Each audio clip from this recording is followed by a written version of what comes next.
Good morning. Good morning. Sorry, I ended up waking up a bit late today. Hi.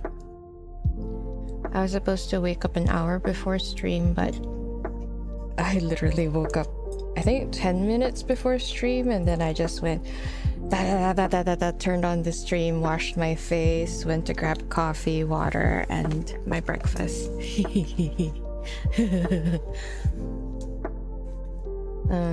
I sound tired? No, I'm okay. I'm just groggy from sleep. I haven't been sleeping very well the past few days. Oh, you'd think I'd be falling asleep very well, especially since, you know, I get to relax, but I was pretty high strung for almost 2 weeks, I think. The tension is still there for some reason. It's so hard to like suddenly be relaxed. Nom noms, yes, I have a bagel. So my sister works shifts, and she had a 4 a.m. shift. Then on her way back home, because she's off at 8 a.m. On her way back home, she went past the bakery and got us fresh bagels. So I'm like, yeah, bagels today, ho ho. Older you get, the longer the recovery. Oh, so true. So true. Where has youth gone? Ouch. Okay, so I've been told to prepare tissues, so I do have tissues. I sound like I just rolled out of bed. No, I washed up. I brushed my teeth. I made sure to smell good for my king. I didn't put cologne though. I still smell like I just got out of bed. 1 second, I need cologne. Damn.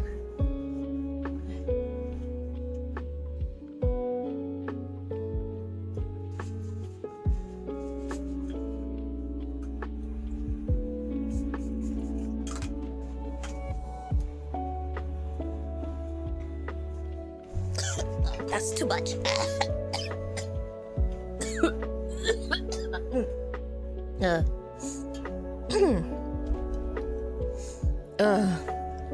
Okay, I sprayed directly into my nose. That was a bad idea.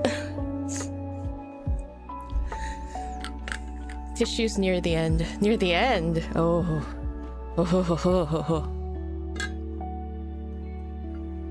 You should smell like whatever he was sniffing in that secret time.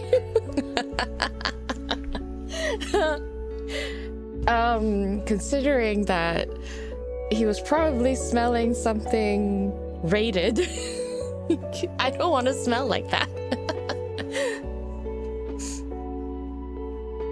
I put on cologne. No, is this considered cologne? It's like it's I really like the smell of soap or baby powder. So every time I get perfume, or I guess cologne, because cologne doesn't last as long as perfume, right? It's always like the soap version of it. So I think they call it cotton. The cotton types. Sniff your friends. Rainy remembers the important parts.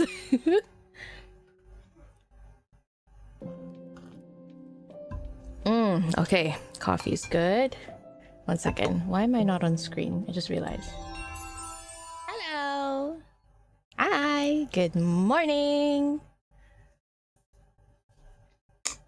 Oh, you like the cotton smelling candles? Yeah, those smell good. Honestly, I just want to smell like baby powder. If I could like douse myself in baby powder, I would. Baby powder is so good. Baby powder and just, I guess, laundry detergent. Those two smells. If they could make a cologne. Well, I'm sure they have. But I'd probably buy everything that smells like laundry detergent. You smell like coffee breath. Having, whoa, 2 cups of coffee already, Pookie? Damn, I just started my first one. Hi, Veronica. Yeah, I like the clean scent. That's exactly why I like it. Ooh, vanilla. Well, I love vanilla, like flavored vanilla.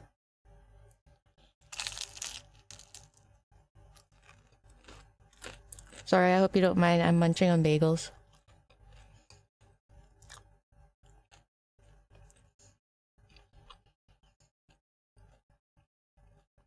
You're worried about the other three's third myths being sadder than both these ones. Oh, damn. Wait, are you saying it's getting sadder and sadder?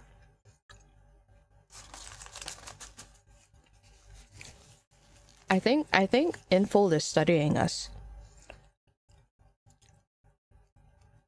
They're like, they're sad and they like it.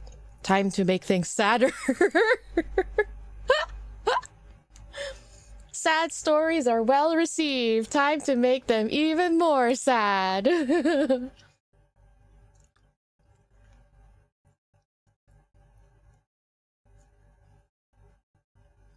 Xavier's new myth gave you a headache? Why? Like a bad headache? As in like it's too depressing or more emotional damage?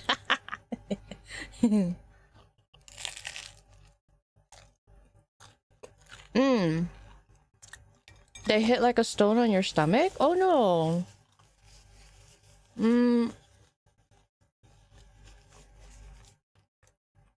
I guess mine is just a plain bagel with cream cheese on top. But I make sure they're baked before I eat them. So they're not like super chewy or anything. It's still like kind of soft. It just tastes like crunchy bread. How sad can we make them and they still like it? It's sad but not depressing. I appreciate that. I don't know if I can handle depressing. See, I'm in two moods right now. One, I'm still a little emotionally tired. So I'm trying to avoid really sad stories, especially if I read manhwa, because I read a lot of manhwa before bed when I'm, when I'm not playing lads. But at the same time, I'm like, I really want to watch the myth. I really want to know. I need to know. It's so hard skimming through Twitter when I have free time because I'm so worried that I'll reach a spoiler, so I do try to stay away. What time is it, by the way, for everyone right now? I'm a little worried. I think the stream is going to be quite long. So if you guys can't hang around for that long, don't worry. The VOD will be there. Don't feel pressured to stay. You feel relieved after reading this myth. That's interesting. The myth is satisfying. Oh, okay. I should probably skip this one. No, I've waited long enough. I must know. There's a weird uplifting thing that happens towards the end. Like, it's sad, but hopeful. Okay.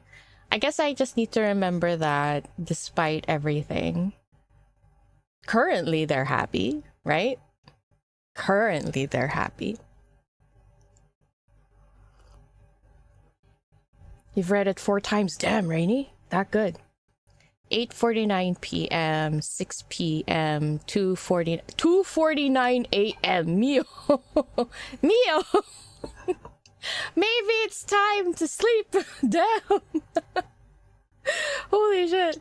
5:50 p.m, 8:49 p.m, 5:50 p.m, 1 p.m. Okay, at least it's not that much of like an ungodly hour for most of you. Apart from Mio. Everyone tell Mio to go to sleep. 6 p.m. You'll never be able to read Tears of Ramiro ever again. This one, yes. Oh, okay. To be fair, I think I've only read Tears of Ramiro twice. The myth that I read a lot, that I've read a lot, is probably Zane's myth, his standard myth, which is really funny because I end up crying all the time. I've read it like 6 times already. I just read it with a friend when I was like word vomiting about Love and Deepspace, and she seemed very interested in Zane. So then I started talking about the myth, and then she was curious. She wanted to know what it looked like. So then we ended up reading the story together, and then we were bawling. It was so fun. It was so funny. I was like, this is not how I expected to spend our afternoon crying on my iPad. It was so funny. Everyone telling me a good night. Sleep is for the weak, how dare. I need sleep. I wish I could just conk out on my bed. It's so weird. I don't know. It's like I'm so high strung. I'd sleep for 3 hours and then suddenly wake up, and then I'd have to go to the bathroom, and then because I sleep on a loft bed, so then I'm like climbing down and then climbing back up. Maybe the physical activity got me even more active, so then I'm like just lying awake in bed. And then one of the worst things you could do when you're sleep deprived is to have your phone next to you. So then I end up like doom scrolling on YouTube shorts just so I could like tire my eyes out. So yeah, I haven't been sleeping properly for the past few days, which is really annoying.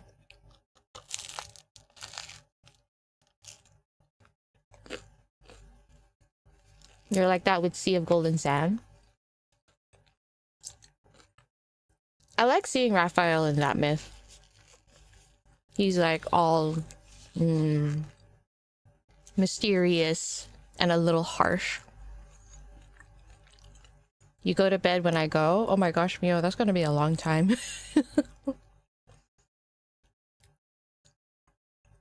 Yeah, Allison, if the thing about having a loft bed, it's hard to like not have your phone next to you, because if you need it, you're gonna have to climb down and get it.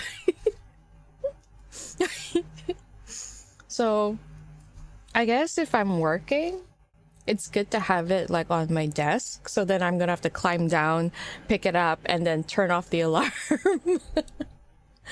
But the thing is, I'm also really scared because it is a loft bed and my desk is like down here. I'm worried I won't be able to hear my alarm. Will they finally give him a happy myth for Zane? Oh my gosh. I think we all know the answer to that. I think we all know. We know the answer to that, damn. And I think the next myth upcoming is Zane, right? Do you guys have any guesses on what the story is going to be about? I wonder, because it seems like we're getting their origin myth, if I'm trying to like pinpoint the theme. I don't know about Xavier though. Actually, yeah, maybe not origin. I don't know. So Tears of Ramiro definitely wasn't an alternate universe. It goes, I mean, it makes sense if Xavier's is not an alternate universe.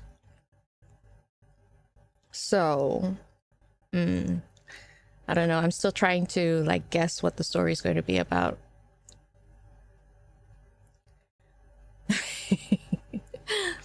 First limited myth was Dragon Silas, and that is your favorite myth so far.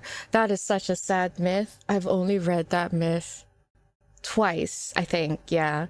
And twice I cried so badly. I cannot. It's hard to pick up because it makes me so sad.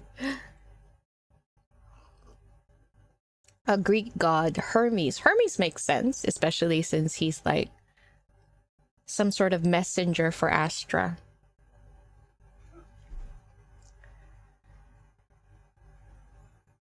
Oh, you put your phone far away from you as possible? That's good. I wish I had that willpower. The doctor he talked about who tried to cure his wife in that tender moment. Ah. I remember they actually changed that 4-star card where they went to the museum, and then they talk about this Egyptian researcher that did numerous I guess experiments during the Egyptian times just for healing his wife's heart. But then they changed that, didn't they?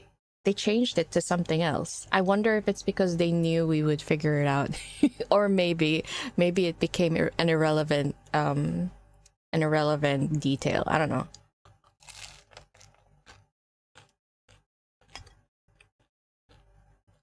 Can you imagine if we see Astra in the next myth? Oh my gosh. Mixed feelings. If Astra is Zane, if it does turn out to be Zane, I'm gonna feel so sad. Like, why would you do this to him? But also, it's also kind of on brand. Why would you do this to yourself, you know? This one is considered happy? Oh, okay.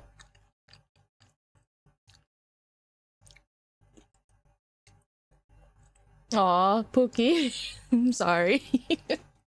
I don't know if I'll be able to go through everything in 3 hours. 1 second. Took a big bite out of my bagel. And then...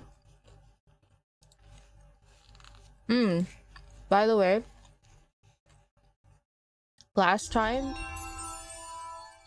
my stream, it got copyright struck. Because of the background music we were playing. Well, I was playing. I was really upset because I thought the playlist I got was copyright free. So I'm like, okay, fine. So then, I downloaded this productivity game. It's a game, actually, but it's not really like, there's not much gameplay to it, but it's a productivity game called, oh my gosh, what's it called? Spirit City? And it has its built-in like lo-fi playlist. And I searched everywhere and everyone says that you can play it on stream, so I did. So if my stream ends up being copyright struck again, I'm gonna riot. Anyway, 1 second. Dee dee dee dee dee dee dee. Okay. Okay, 1 second. Oh no, he wants us to be quiet. Alright. Well, I was worried that I needed to use all my stamina, but I don't. That's good, because as you can see, I have not touched anything. I literally just woke up, so let me just finish this. Okay, alright. Look at this sleepy boy. Yes, I do. I might sleep better that way. Alright, so what are we thinking, everyone? Now, last time I did say I would try it in English, so let me just try and switch it to English. 1 second.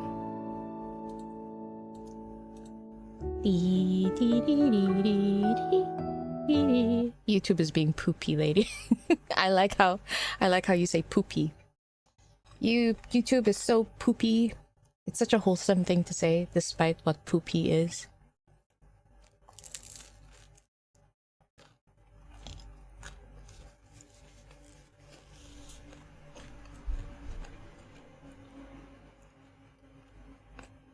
English VA killed it. The English VA is so good. Okay. Time to experience English VA Xavier. Why is my filter acting up? This is so weird. 1 second. As you can see, my game not good. Wait, I can do it like this.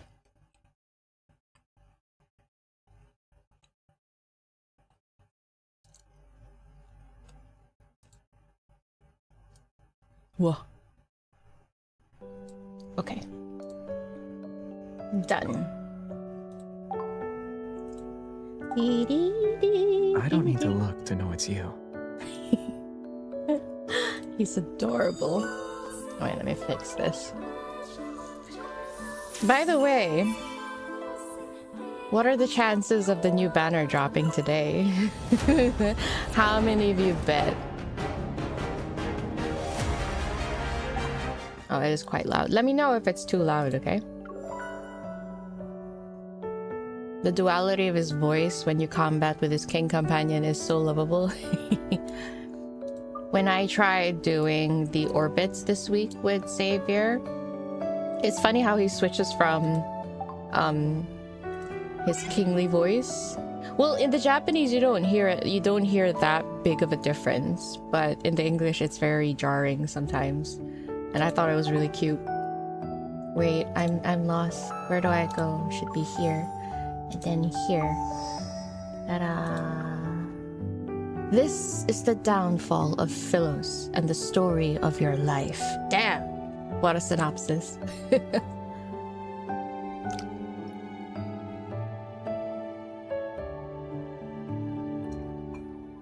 The age verification thing for YouTube is too far though.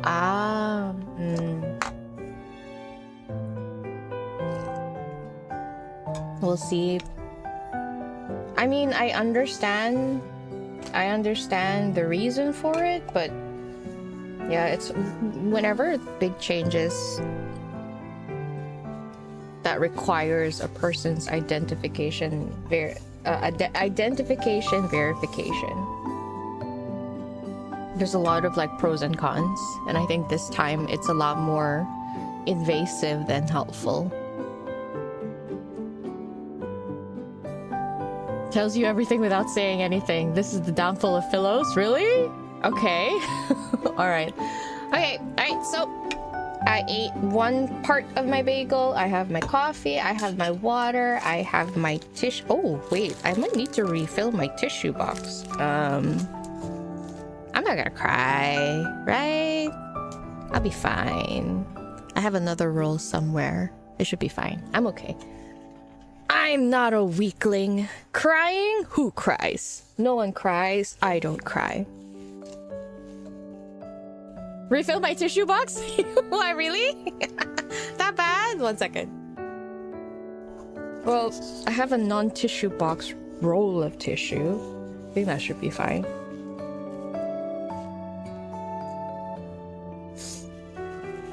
Need a lot of tissue? Damn, okay. Alright guys, are you ready?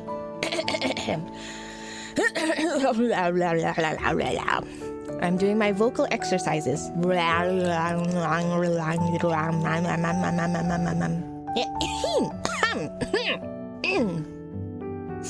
Okay.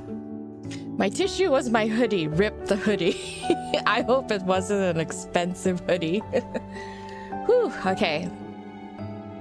Alright. Synopsis. This is the downfall of Philos and the story of your life. Oh, this is a beautiful backdrop. By the way, let me know how the volume goes, okay? If it's too low. Oh, we'll see. We need some dialogue in order to check.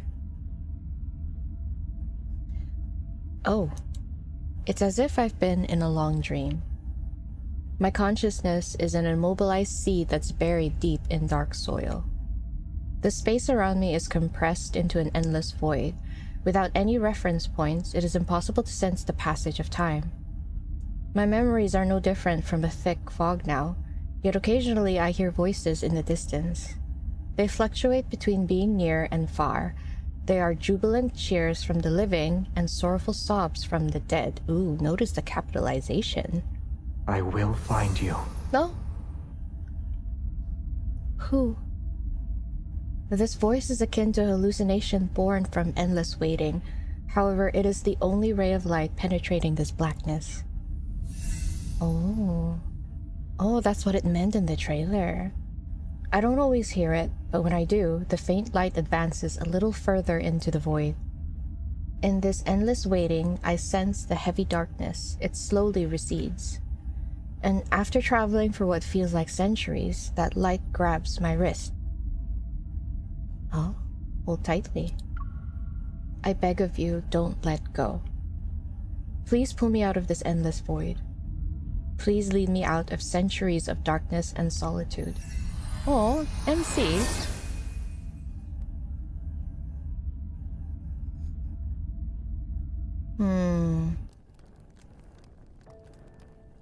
The Chosen One has been summoned. Summoned? He shall deliver us, Philos' survivors, from the endless darkness. Okay. I see. The Chosen One has been summoned. She shall deliver us, Philos' survivors, from the endless darkness. Survivors. My vision gradually comes into focus and a shattered dome ceiling materializes. Wow. Below the altar, countless pale faces emerge from the firelight. Their gazes, fixated on me, are empty despite burning with great intensity. We will return to Philos prior to the apocalypse. Okay, so we have established an apocalypse. Return to Philos? What are they talking about? Where am I? Bewildered, I lower my head and stare at my hands. My fingertips retain a faint warmth. Huh? My wrist is suddenly pulled upward. Wearing white robes, the bishop drags me to the center of the altar with an irresistible force. Oh, excuse me, sir? Excruciating pain pierces my palm. The gem on his scepter is as sharp as a blade and blood falls. So he used the gemmed hilt of a scepter to cut her palm? Rude? Behold, she possesses a vessel of flesh and blood. Obviously? The sudden cut to the crowd. Oh, hi, jelly legs. Garbed in white, the acolytes cheer at the sight of my blood. While this absurd scene unfolds, a strange trembling rises. I feel it in my feet. But it's not that I'm afraid. Rather, the ground is actually shaking. Reminiscent of thunder, the sound of horse hooves approaches. Ah, my king, is that you? From my position on the altar, I can see a figure wearing black armor. The individual smashes the monastery gates to pieces. Oh, it's him. It's him! My love! My Tyrant. king! Oh, what was that? The tyrant! Oh, it's like he busted seeing him. Understandable! An understandable reaction from seeing Xavier in armor, I guess. The kneeling acolytes lift their heads one by one. Yo, the music though. I'm suddenly getting so hype. What the heck? They are shocked at the sight of the trembling stone doors. What? That's what it sounded like, okay? He was like, what is it? It's him. It's like he just finished. I'm sorry. It really sounded like that. Sorry. Then the doors break. Amidst flying stone fragments, an arc of black and gold steel cuts the acolyte leader in half. Oh, gory! Stop the Mad King at once! Mad King. The acolyte shouts and cries are silenced by the gleam of his blade as it swung. Unwilling to hesitate any longer, I quickly jump down from the altar, step over the white robe strewn across the floor, and slip into a shadowy hiding place. My lady, Be quiet. I'll count to 3 and let go. I suggest you answer my questions. With his mouth covered, the acolyte nods. Yo, MC, so cool. However, his expression shows excitement instead. They're all just a bunch of perverts. They're all just... Wait. What kind of acolytes are these? What's going on? No. His expression shows excitement instead of fear. Okay, MC, run. There's nothing to be gained. No knowledge can be gained with a bunch of perverts. Who am I? Who are you? Who is he? Okay. All right, so considering I don't know who I am, but it looks like I am desperate for survival, I'm gonna say, who is he? Plus, he's super hot. I'm sure MC would also be having the same idea. Do you know the man who charged into this place? he is the sinner who destroyed Philos. Okay, don't get too excited. A sinner? Oh, I get to ask all. All right. Who am I? You are the chosen one from Philos. The Cinder's waters washed you ashore. For a long time, we were waiting for you to awaken. Oh, so that's why she's been slumbering. Okay, so her body was already there. I thought the description of being in the dark void was, you know, her going from one universe to another. But it seems like she's been on this one already for a while. Finally. Who are you, pervert? Who are you? We are acolytes who belong to the Order of Babel. We reside in the most scholarly, sacred monastery in Cindersfell. Order of Babel. Didn't they mention this in one of the trailers? Sounds familiar. Oh, okay, anyway. Post-apocalyptic perverted acolytes. On point. Logical. The Order of Babel. Cindersfell? You are here to help us to return to Philos. My memories are hazy, my mind clouded. I can't remember anything about myself. They keep calling me the Chosen One, but how can a person's name and identity be reduced to a cold, impersonal title? I barely made it out of that darkness alive. I'm not going to die here. How do I leave? That's 4 questions. The acolyte holds my hands with an iron grip. His voice is tinged with a childlike fanaticism. Oh. You're awake. Why should we leave? You shall save us all. Okay. Step aside, sir. Step aside. She respawns in random places. She's respawning. I like how you're using the word respawn. You're mistaken. I can't save anyone. The whistle of the sword's edge was getting closer and closer, yet the acolyte stood frozen like a statue.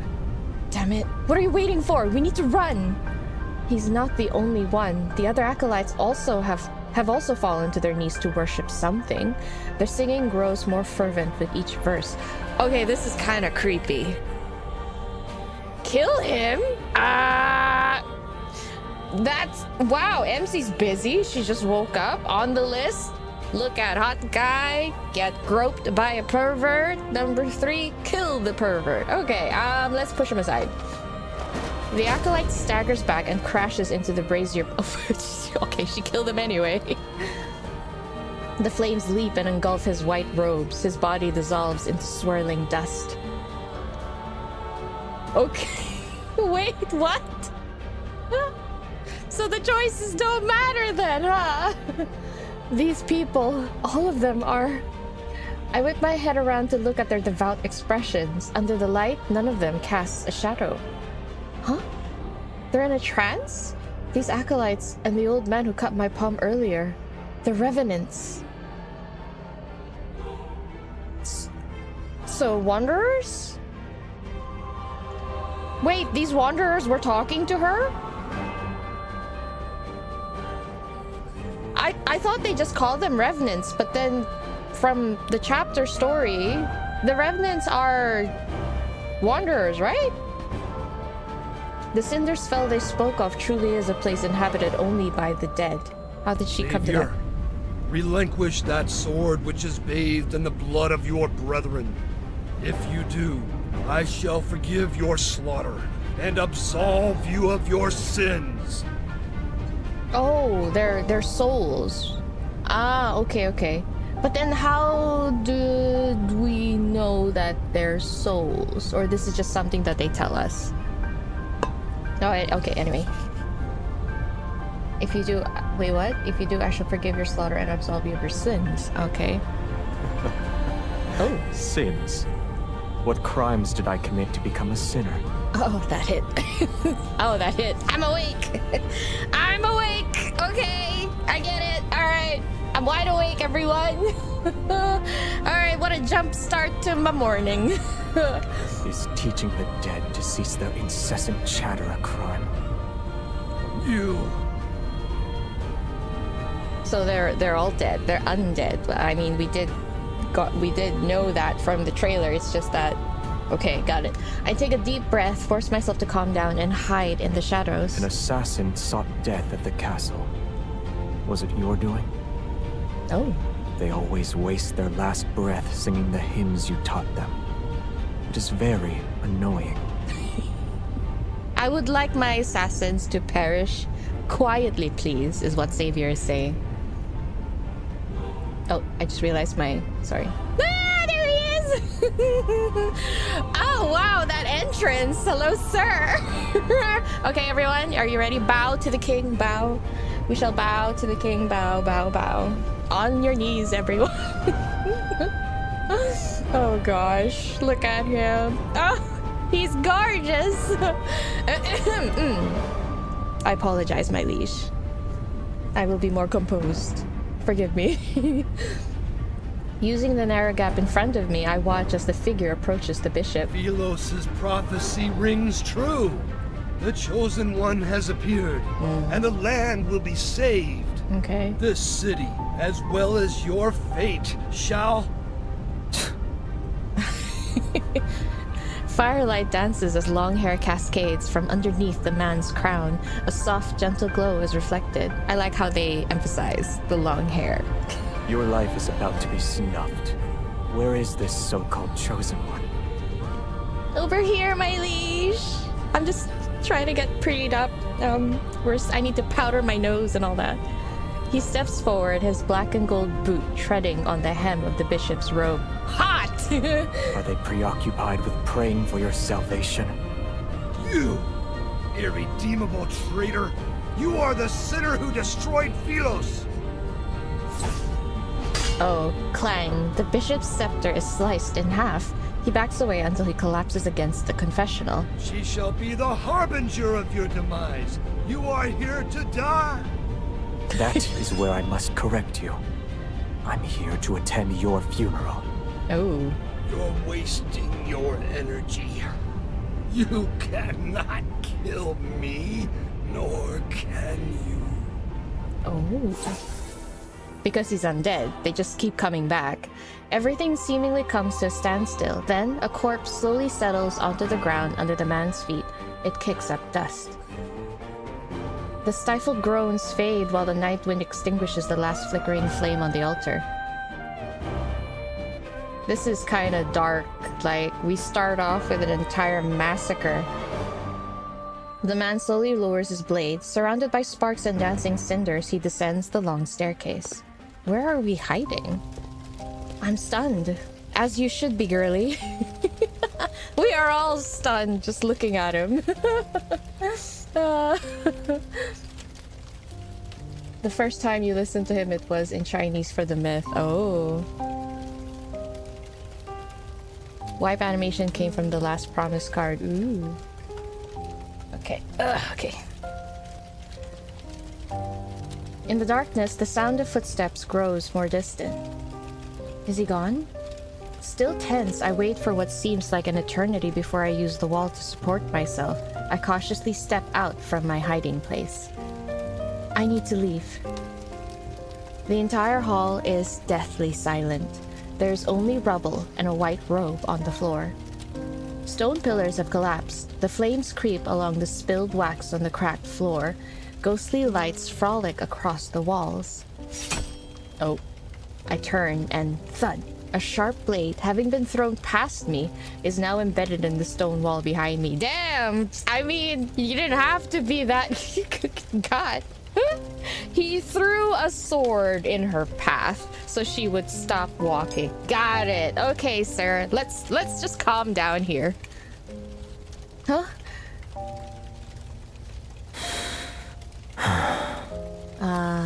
I wonder how he feels after seeing her for the first time. It must have been a crazy feeling. The night breeze plays with his long hair, but he doesn't move. He stares at me for a long, long time.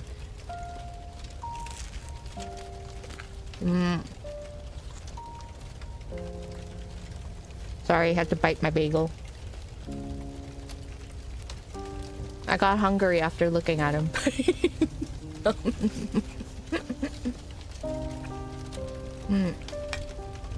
By the way, audio check. How's the audio? Am I too loud?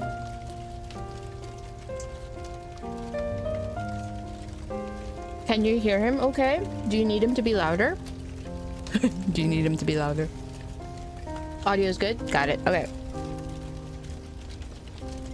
Music is a little too loud. I don't know how to make the music less loud. I think I lowered it down already.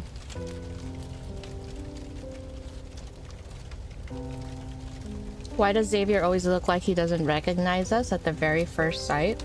I think he does. For sure he recognizes her. They all do, actually. But that's the thing. I don't know where this story takes place yet. This seems to be like after an apocalypse on Philos. And if everyone is undead, I think something went wrong with them being... It had something to do with their immortality, right? Because the Philosians had immortality because of a core that's been powering the earth, their longevity. And maybe this is what happens. They all gotta play it cool. Yeah. I'm thinking this might be directly...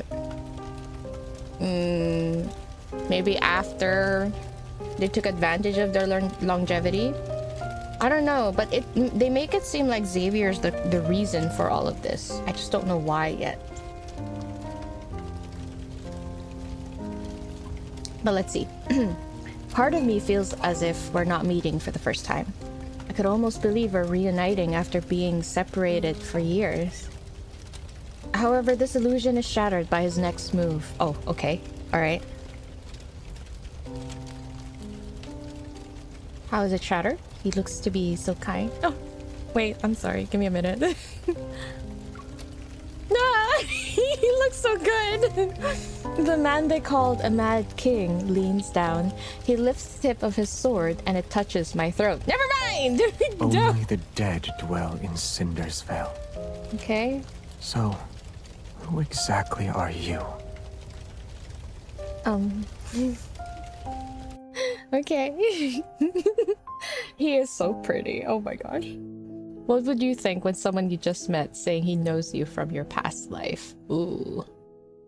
I don't know, like, when it comes to things like this, but I think it's just my personality. I would prefer it when they just said so, and then let the person work through the disbelief, because that would take time either way, right? So, just get it over with. Oh, good night, Veronica. I'm so sorry the stream took so long. I know it's already been an hour and I'm just on chapter 2. But have a good night. Good night. A tale circulates every corner of Cindersfell. There was once a glorious kingdom called Philos. It fell during a... Oh, okay. It fell during a war. Right, okay. Everything perished and a void swallowed the land. Death's shadow kept through every nook and cranny. Void, okay. Yet if one could find the tree of life that connects life and death, they shall be reborn. They'll be able to embark on a journey home. Tree of life, okay. Sounds nice, but I feel like this is connected to the source of Philos. The tree is basically the people, isn't it? That they feed Philos. That is if this is the same universe. I don't know yet. Yet if one could find the tree of life that connects life and death, they shall be reborn. They'll be able to embark on a journey home. Oh, okay. It might be different. And the one who will be their guide and light the path is the chosen one of Philos. There he is. There he is again. Hello, sir. The sword rests near my throat. The slightest movement will kill me. Hot! You heard everything. Indeed. You are the chosen one foretold in the epic poems.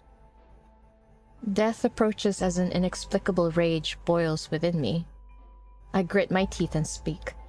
Can the words of the dead be considered a prophecy? They're nothing more than last words, so she doesn't believe it. You want to kill me because I was crowned the title of the chosen one. He doesn't respond as he studies my expression. He reminds me of a hunter examining the... Oh, sorry, I got thrown off by the word hunter. He reminds me of a hunter examining the desperate state of his prey in its final moments. Release me. Although taking one's life is easy, it's also boring. Many reverends have already fallen. You still need more playthings? They must pay the price for pursuing eternity. Ah, I see. Okay. But that's because they're dead. They're undead. And as luck would have it, you've caught my interest. Cindersfell can only be inhabited by the dead. You are alive. Why? Why is that? Okay. Interesting tidbit. I have no idea how I even arrived here.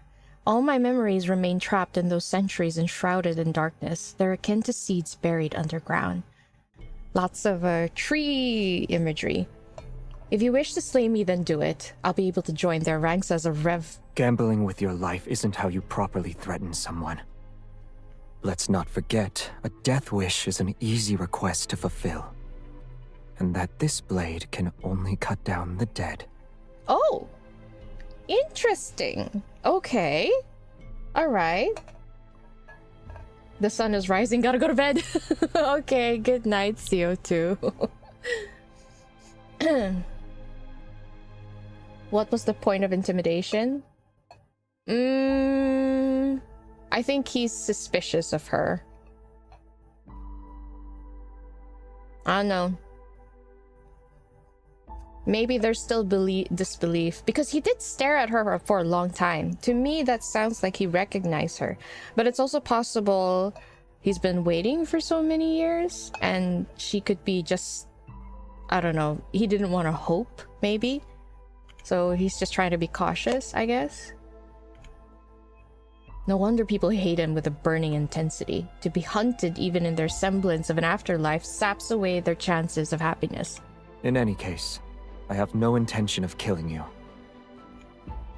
Truly. The wound on my palm reopened during our struggle. Blood trickles down my wrist. He pauses and furrows his brows as he stares at my wound. Then he pulls my hand to be right in front of his eyes. Is he like those fanatical acolytes? Has he not seen a person bleed in eons? Oh, that makes sense because they're all undead. I guess the only blood he's seen is just... Is that why? Is that why the blood play in that card? That's not... my blood smells... What? That's not the scent of my blood. He tears a piece of cloth from the hem of my skirt. With his gaze lowered, he wraps the makeshift bandage around my palm. What is he trying to do? Is this how you make people submit? You threaten them with the sword before offering bait? Don't move. I only stopped the bleeding. Your wound hasn't healed. Aww. And then he's back to being all soft. Answer me first. Ugh.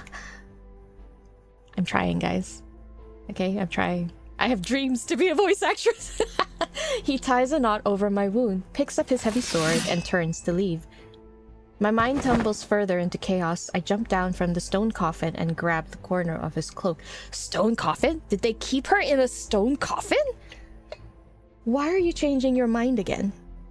He turns around. A moment passes before he offers a faint smile. Perhaps I'm wondering how someone who bleeds so easily could be a savior. I slowly let go of him. Don't! Danger lurks in every crevice here. Stay alert. Are you gonna protect me? I wish you luck. Bro! Wait! So much for one. Okay, fine. Jeez. That was your cue to stay together, Xavier. That was your cue. I was giving you an opening. Like, read between the lines. I have a very unique voice. Aw, thank you. Thank you, Christine. I don't think so though. But I appreciate the sentiment. He's like onion, need to peel off one by one. This is a very, very, very frustrating onion. The sky darkens as moonlight disappears in the canopy of trees. The thick, tangled branches obscure the paths ahead, but the scenery remains vivid in my memory. No matter where you are in Philos, you need only look up to see the imposing, gloomy castle. In its opulence, it stands with solitary majesty. moon is bright here. Oh, sir? I was looking at a moon like this when I died. Okay. So... okay. Let me just keep going. How was I slain? Oh. I can't remember. It could have happened on the battlefield. Oh. Or those monsters that bite people.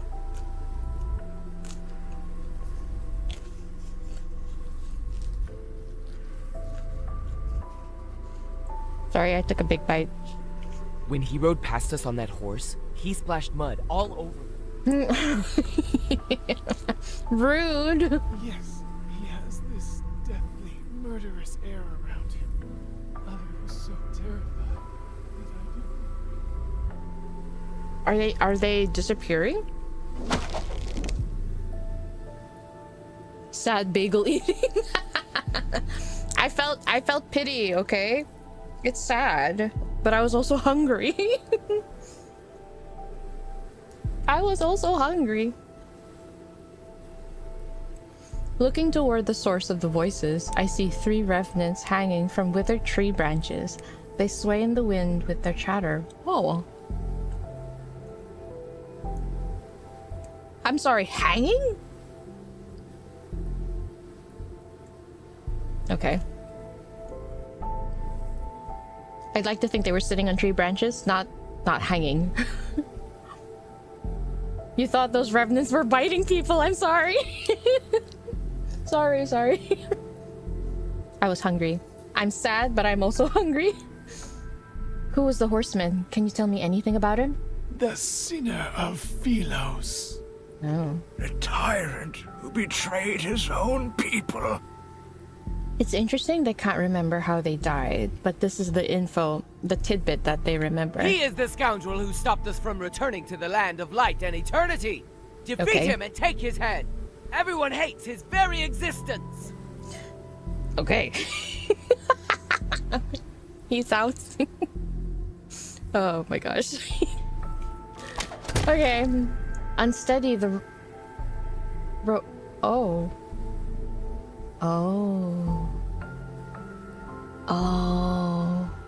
I was right.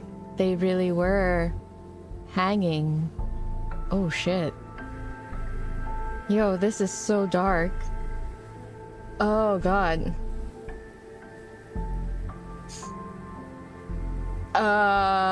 Okay.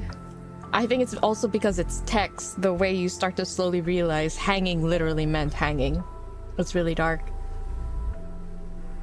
That's the thing, so whatever they're saying, you can't really trust it entirely. They're hanging on a tree. They were hung, yet they can't remember how they died. It's very interesting. And yet the one thing they can remember, it seems like repeated information, how he's the sinner, he betrayed his people. But I feel like, well, obviously that's not the full story, but we'll see. Unsteady the ropes sway. The one belonging to the last revenant snaps because of how agitated he was. The corpse plunges into the swamp below. It's getting dark, and the fog is coming. You'd better find a place to take shelter. Oh damn. Thank you, sir. This world still feels unfamiliar to me. He's not wrong. My highest priority at the moment is finding a safe place. Where could I find such a place? The city at the foot of the mountain, of course. Didn't you fall in the... Didn't you fall in the swamp? How'd you get back up? It's the liveliest place in the area. The echoes of the royal capital still linger there. You must navigate through the forest, the swampland, and the remnants of a battlefield. At least this guy really sounds feeble. Remember to gaze at the moon. Once you reach the ferry's dock, you can cross the river. Okay. Take a silver coin with you. The old ferryman has a nasty temper. If you're not careful, he'll kick you into the river. These remnants are so nice. They're so helpful. I'm very confused of their mental state. Okay. Also, sir, are you okay? Are you like floating in the swamp right now as you're talking to me? Okay. He's talking while being half sunk in the swamp, exactly.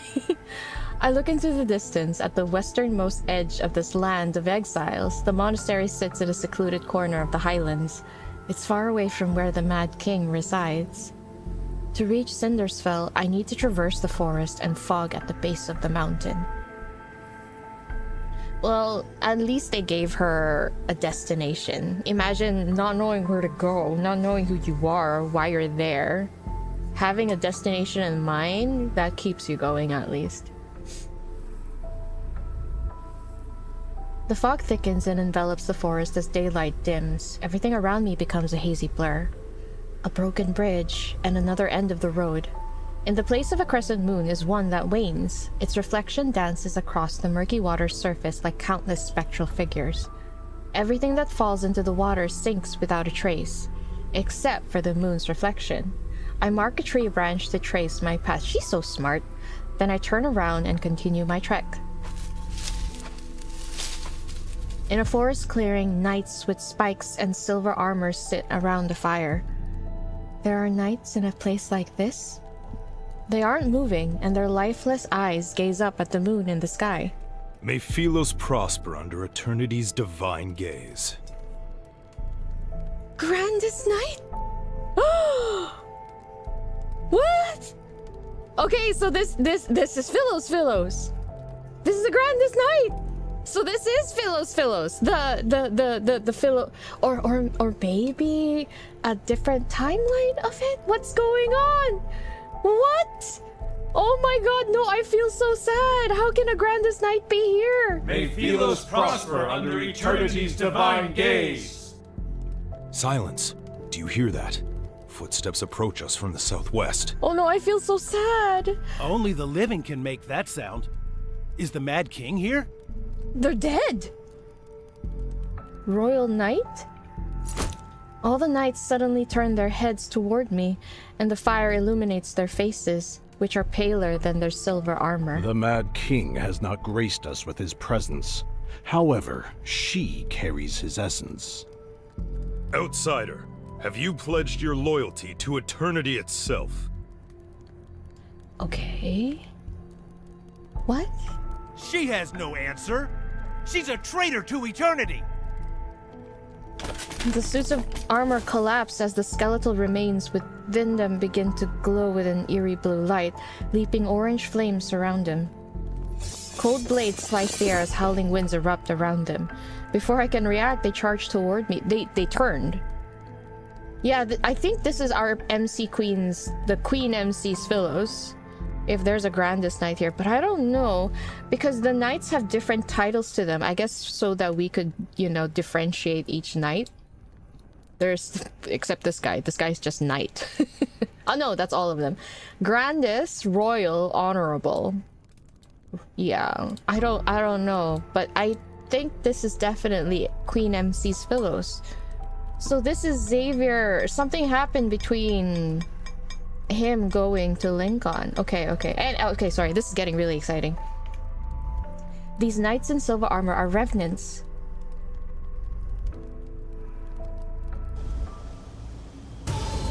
Oh, okay, here we go. Let's go. Oh, she was fighting them.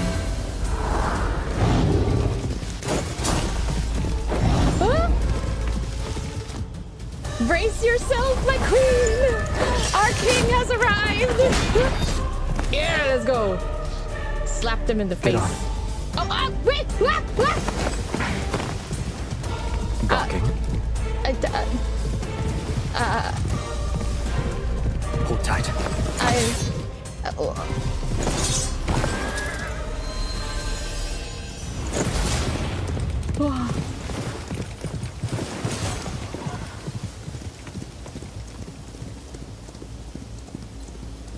Okay, he called me out. Shit, I really was gawking though. Yo, that was good. That was good. Oh, not done. Oh, the word. Oh, crap. I'm gonna pause it. All right. I'm delaying the. I'm sorry. Okay, it's delayed for 10 minutes. Next time a Kindle comes out, I'll make sure I press that delay ads. My bad. I wasn't aware. You guys let me know. You guys let me know when an ad starts playing. Thing is, they don't really tell me. Like, there's no notification that an ad starts playing. My bad. Well, I paused it, so sorry about that. Hi. Okay. Earlier you mentioned the price of pursuing eternity. The dead are trapped in a perpetual cycle. Wait. What were you referring to? The price of... Okay, so this is the price. Only painful deaths await them. Leave while you still can, or you'll meet the same fate. Oh, this is so cool. We're on his horse. And he's like, oh my god, this is so... I can't. This is fulfilling every, like, medieval fantasy I have. Ooh, okay. In a rush? Oh, he won't let us go.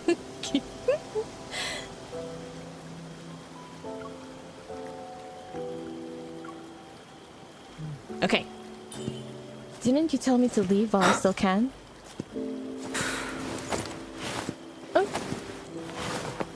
Oh, okay. I said leave. Not die. Oh. This land only cares about you walking into its trap.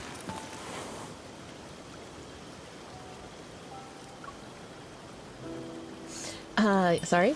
They said the fate of the city is in my hands. I'm the chosen one. It's also my weapon against you. You said their fate is in your hands. Oh, the way he just... Ah! Wait! You can't do that! We're threatening you here right now. Don't do that! Shit! He knows the ultimate weapon. He knows our weakness. This isn't right. MC, do something. So much for being threatening. She's like, it's my greatest weapon against you. And then he takes her hand and starts like, okay. I'm sorry, my king, please. Nom nom nom nom. Delicious. I will have this with all my meals. Nom nom nom. Okay. Okay. Okay. However, you're still in my hands. Okay. Is this form of etiquette sufficiently respectful toward the chosen one? It is adequate. I will allow it. Dismount. Eh? Hi? Huh? Too messy. Messy. Wait 1 second. Okay. Oh, yo, the horse disappears. I told you this place is fraught with danger. You need to be cautious. You bet he did that on purpose. I'm okay with it. Put me down, MC. Let me correct that for you. Hold me tighter is what you want to say. Pretty sure. Okay, I need to clear everything from my desk. I'm afraid I'm getting a little too animated. I almost knocked over my coffee. What? Okay.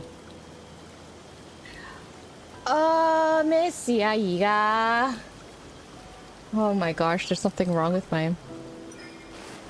Yes, of course, and people's intention... What? And people's intentions can be just as treacherous. Okay. Oh, okay. MC's saying she doesn't trust him. She doesn't trust him being all... nice. Oh? So you've never heard of Philos' prophecy? I've heard more last words. Oh. Such as? Excuses from the greedy. The pleas of those on death's doorstep. Ooh. Confessions of hypocrites. Oh. Hypocrites. I feel like that's very important. Oh shit. Jump scare. Oh. They are but vanquished foes. I curse you. You shall never find deliverance. You will be devoured in the act of slaughter. He sounds familiar, honestly. So? May your last words come to fruition. Whoa.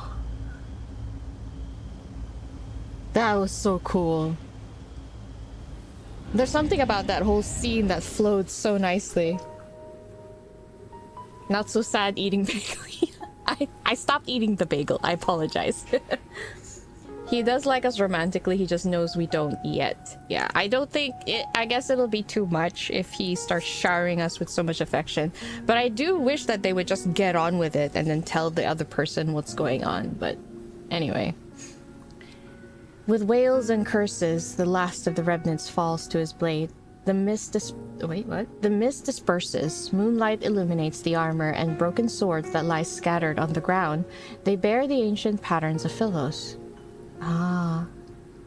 Were they Philos' knights in the past? If you're their king, then why... Oh. I turn around as I speak. The man suddenly loses his balance and falls toward me. Catch him! The tip of a crimson sword is protruding from his left oh shit!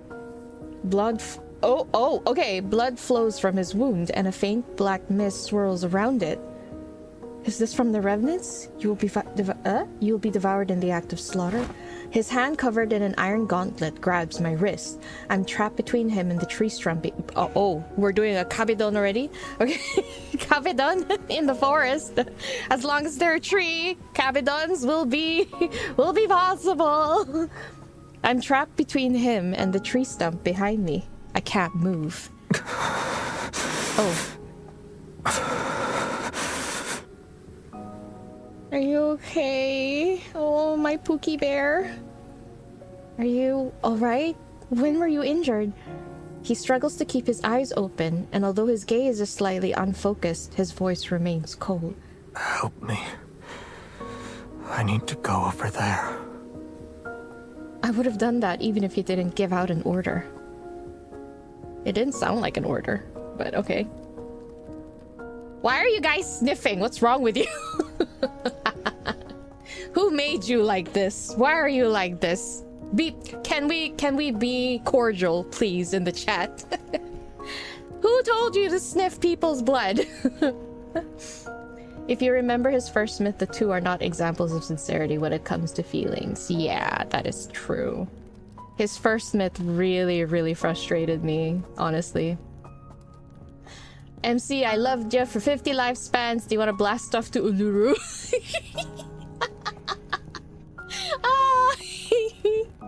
Maybe not like that, Montoya. Not like that. What the heck? Jeez. I mean, he could have been like, I know you.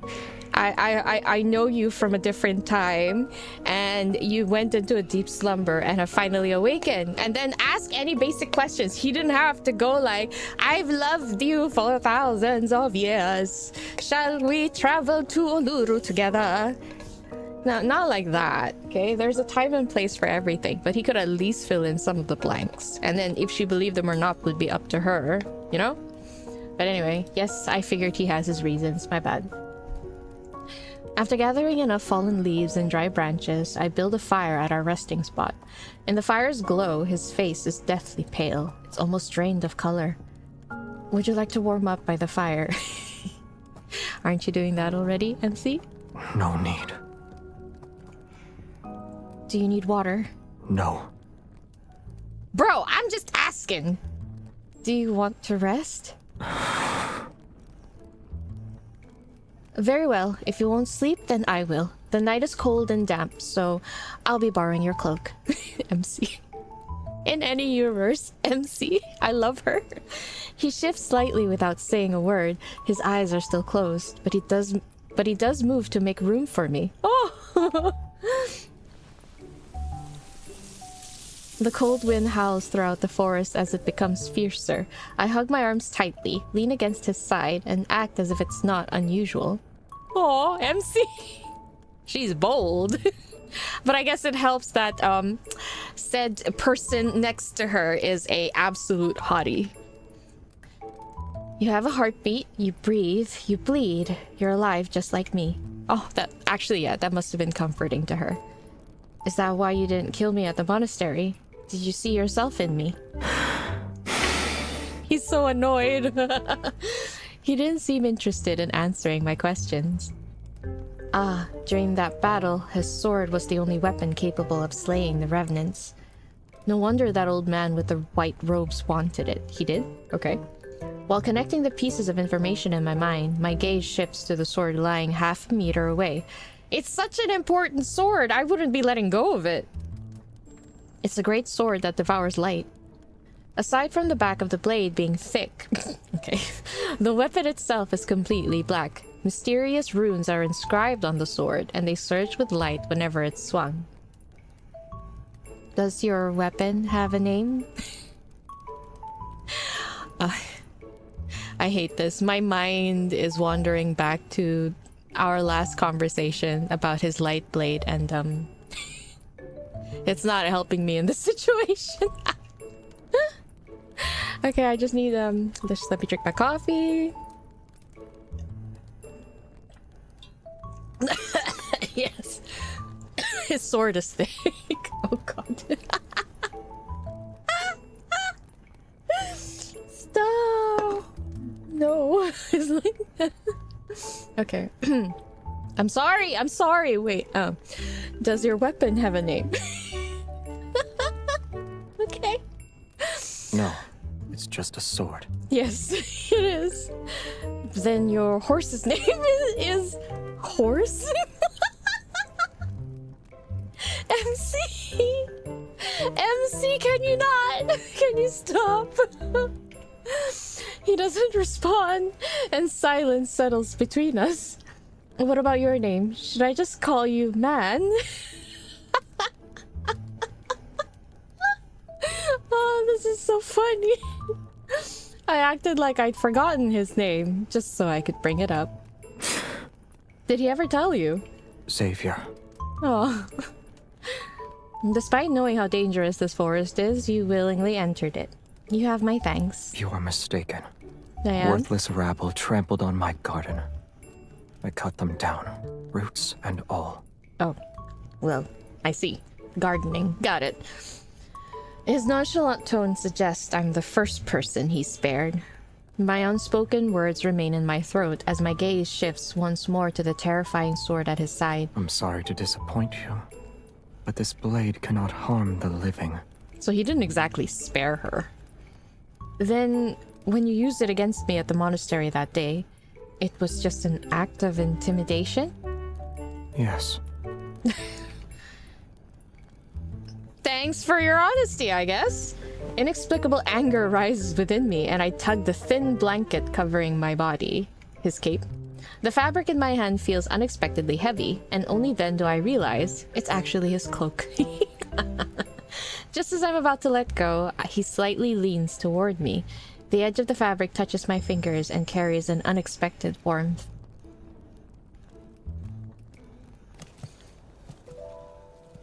I thought she was actually using his cloak as a blanket already. The thick fog has dissipated when I open my eyes. A crescent moon hangs in the firmament and casts its light upon the embers of our campfire. He helps me onto his spectral steed, and we traverse the forest before the next moonlit night arrives. Whenever we encounter those revenant knights, they are swiftly cut down by his massive black sword. I hate you all. I really hate you all. You. Okay. Xavier, only an agonizing death awaits you. Wow. Chat, can we not? Can you behave?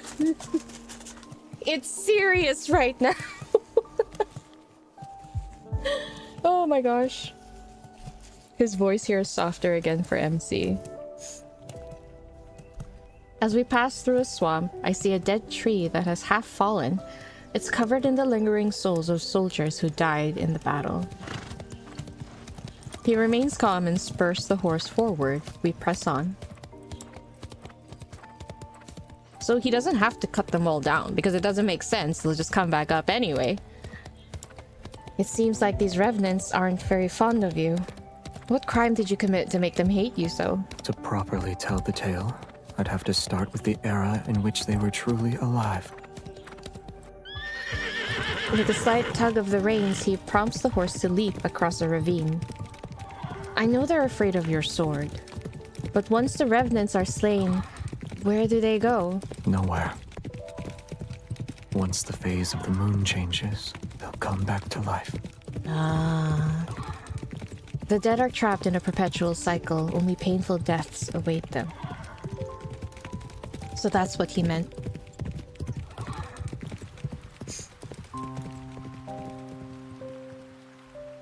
After an unknowable amount of time passes, rain falls from the sky.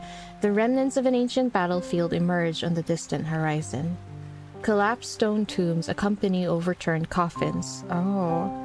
Rusty swords, broken spears, and worn helmets are scattered about. Did they come out of their coffins? So, whatever curse that happened upon the land, the living became undead, and the dead became undead. I'm sorry, that was such a weird thing to say, but basically they became reanimated, right? That's insane. The rain washes away the dirt from the tombstones to reveal the text carved into them. Oh. In a chaotic era, the kingdoms fall like shooting stars. The order... Light Seekers! It really is! It really is! The Order of Lightseekers fought until they breathed their last breath. Countless blood-soaked battles fought with unwavering courage. Their tales live on in song, their heroic deeds forever engraved in our hearts. In the year of the Philos calendar, the kingdom fell. The royal capital was destroyed, and the royal bloodline was extinguished. But the royal bloodline? But Xavier's still here. What? What is... Okay, in the order... So, they did talk about a war. Something fighting against the Lightseekers. They said Xavier is the traitor. Did they fight against him? The royal bloodline... They're talking about Queen MC, aren't they? Because by then, when Xavier left... MC was the queen, so then she is the quote-unquote royal bloodline. Was extinguished. She died. Yeah, I figured that, but... Huh. Okay. Is it because of how she died? Maybe? Okay. Okay, alright. Because then... I question why the revenants do not recognize MC. Or maybe they do, they just call her the chosen one. Okay, alright, sorry. Before traveling, he had been considered a traitor. Yeah, exactly. All the limited myths for the first trio all have open endings. Seems like now all these second limited myths are continuation. Yeah, I think they are continuation of the previous myth. He had renounced the throne, yeah. So then the royal bloodline they're talking about here should be MC then. Okay. Alright, okay. Let me just go forward. Oh, the knights are exalted, honorable guardians. They now rest in the silence of a long night. On the day the orders cease to exist, their names shall be carved onto these historical monuments under eternity's divine gaze. Like the stars, they are distant, but never cease to shine. What are you looking at? Oh.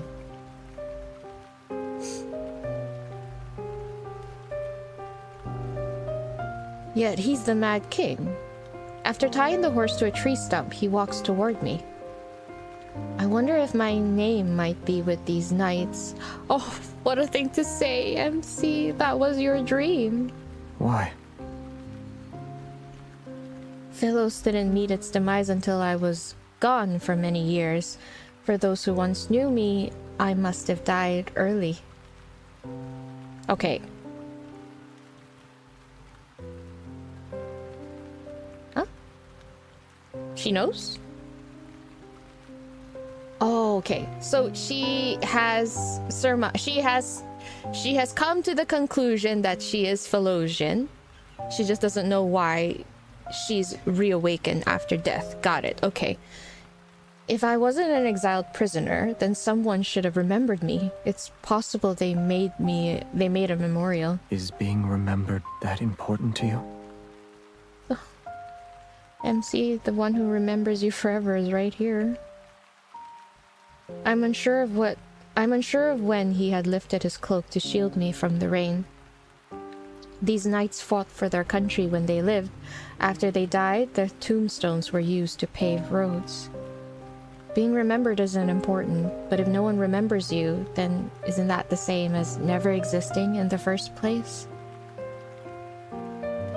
It took him a while before he finally spoke in a calm, indifferent tone. The rain is about to cease. We should leave. My legs are numb because I was crouching for a long time. Seeing me struggle to stand, he grabs my wrist and hoists me onto the horse. I know he's being super rough with her, but I can't help but find it super hot. There's something wrong with me, I'm sorry. But also the way MC talked about being remembered. This is also reflected in their current timeline. You know how Xavier is so determined to create memories, as if desperate to make sure MC remembers him, you know? And there's like a little bit of a reflection here, which is kind of cool. In the distance, the forest path gradually widens and becomes a road. An endless expanse of land stretches toward the horizon. And across the river is our destination, Cindersfell. Exactly, Taylor. Being manhandled is hot when it's the right person. Exactly. Exactly. Our journey, less than pleasant, all things considered, finally ends at the crescent moon. Wait, what? As the crescent moon disappears, a new moon rises. The ferry crossing its enshrouded... Why am I having such a hard time to read? Okay, just give me a minute. I need to refocus.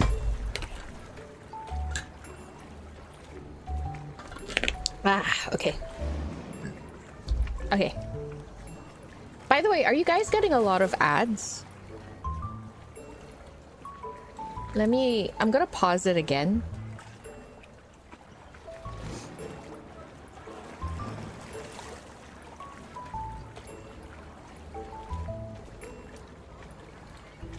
Huh? It won't... Okay, there. The ads have been delayed for 10 minutes, so that should be fine. You only got one so far? That's good. I was worried that they might be too many. Okay. The ferry crossing is enshrouded in a gray mist. When we arrive, the riverside is already crowded with revenants who want to cross. The revenants from earlier said I must cross this river by boat to arrive at Cindersfell. An unexpected event occurs. The lively atmosphere of the dock disintegrates when we appear. Oh. What an entrance! Suddenly everything is quiet. Even the water decides to be quiet. The revenants who were talking amongst themselves fall silent and back away. They create a clear path for us, so everyone is dead here. We're all undead. It's interesting how they still have their own lives. What, Jeremiah? Is Jeremiah gonna show up? Oh my god, if Jeremiah ends up a revenant, I'm gonna cry. Accustomed to the situation and unfazed, I pull out a silver coin I had found in an abandoned tomb. It'll pay for the fare. And they're still... they still, like, buy and sell. Commerce still continues. Wow, you can't even catch a break after being dead, huh? You still gotta work. Damn. Life is bleak. Jeez. Xavier remains in the same spot. It's then that I realize he doesn't have a coin. Oh no! Oh no! He doesn't have a coin! 1 coin per person. No exceptions and no credit.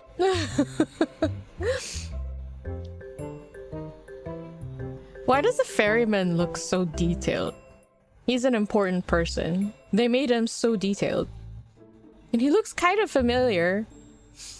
Broke asking. I can take care of any revenants that try to cross without paying. Oh. Right. Your presence alone is bad for my business. I'm not even sure I want to let you board. So, are you crossing the river or not?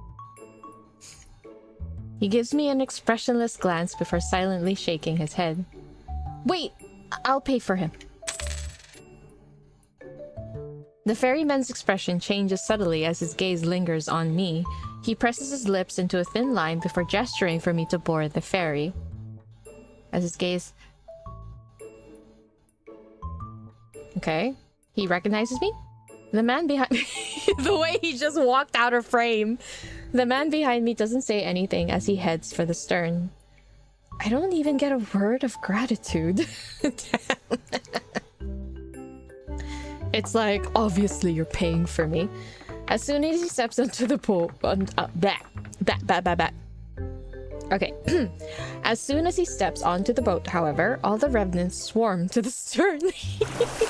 It starts to sink under their weight. Meanwhile, the bow, where Xavier and I are standing, rises.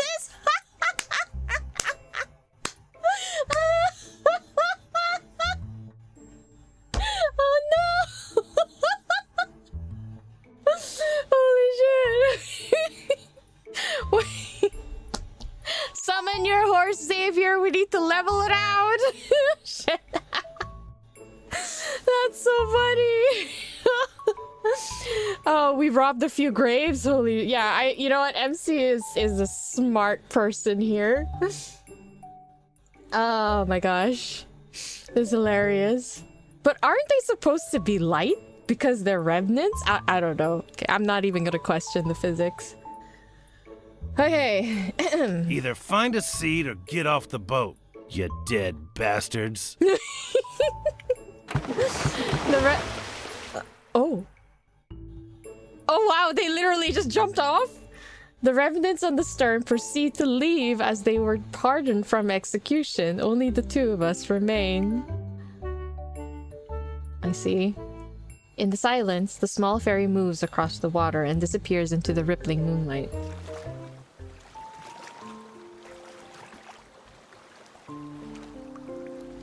I look at Xavier as he rests. He has folded his arms and his eyes are closed.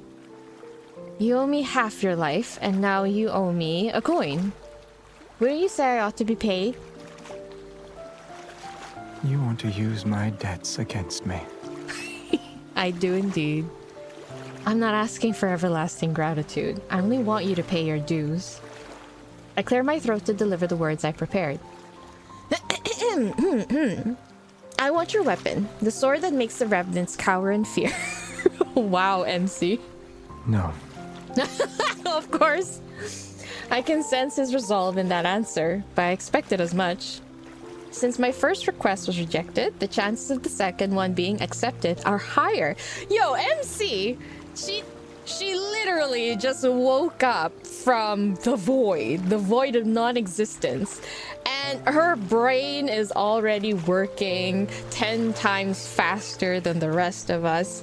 She is smart as hell. If I can't have his weapon, I still need shelter if I am to survive. But living with an unpredictable individual is risky. If you cannot decide before we disembark, there will be no payment. Rude! I won't allow it. Since you live in the castle on the other side, I'll meet you there when I think of my payment.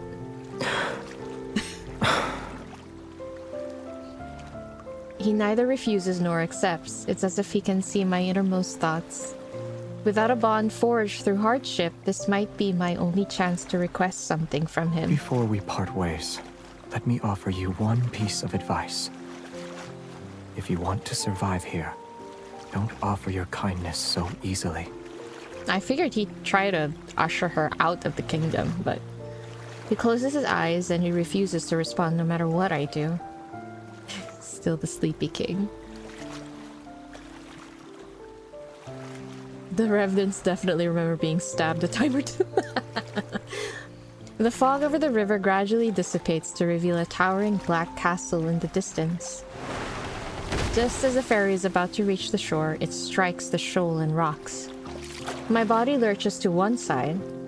When my fingers touch the reflection in the water, ripples spread out and converge toward my fingertip, huh? They coalesce into an elusive image. What? This is... What's going on? Oh, is it...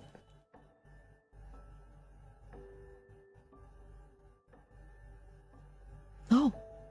Brightly colored flags slowly rise as white floor arrangement line both sides of the marble staircase. A young knight ascends the long staircase. Amongst the cheers of thousands, he ascends the throne. A hand places a crown upon his head. Oh! 𝓥𝓲𝓮𝓻, the symbol of Philos' royal family, is pinned to his lapel. Just look at him so bright-eyed here.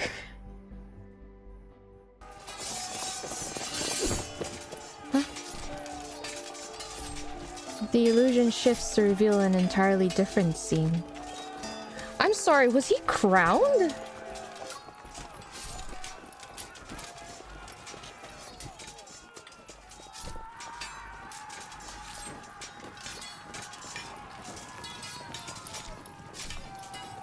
No. He was being baptized? Okay.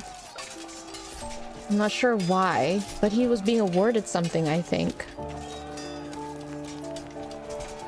Fortifications crumble, ruins cover the land. The royal capitalist, once peaceful, has become a battlefield shrouded in war smoke. The rebel army storms the capital. They force the young king to take his own life. What? Yet their swords are melted into liquid steel in the furnace and cast onto the throne itself.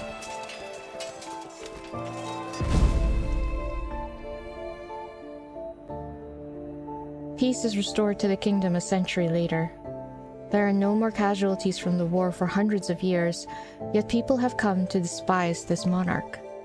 The knight, once adorned by thousands, is now reviled. He is nothing more than a mad king. The boat is docked. You should get off now. I'm so confused. Did Xavier kill his dad?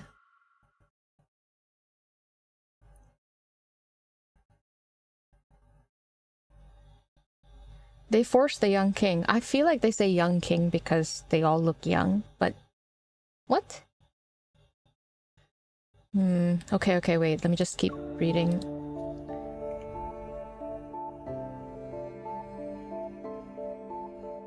The voice pulls my thoughts back to reality. I raise my head and notice the space beside me is empty. Did I see his past? Shock washes over me, I'm sorry. And in the darkness hours of the night, scattered lights illuminate a ruined city in the distance. The wind rustles the grass as his figure quickly vanishes into the darkness.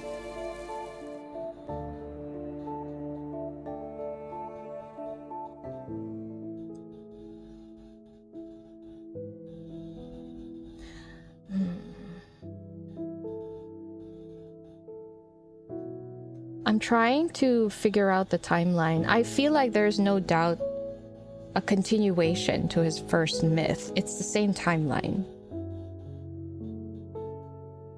Is it though?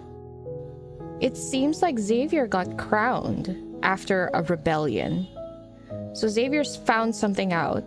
Could it be after he found out what was in that forest?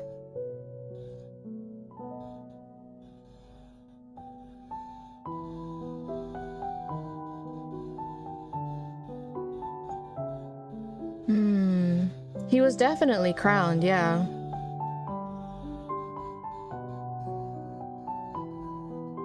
I will know. But why was he crowned? What happened to MC? Was he crowned first? And then something happened and then gave the crown to MC? It's kind of sad that he had to kill his dad, but why? Did MC help him overthrow the king? Because there was a battle. Okay, I'm sorry. Yeah, alright. Let me just keep going.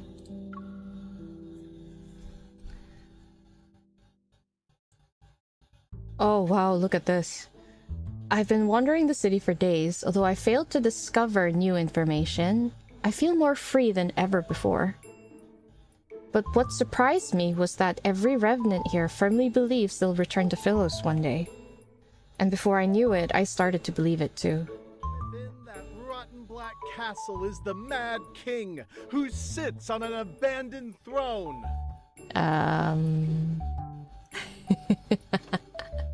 Okay. He's like right next to me, sir. Might want to reel it in a little bit. Countless kingdoms, innumerable cities, all their denizens wept under the hooves of the tyrant's iron cavalry. His dad died in the Lightseeker timeline. Yeah, but like, why?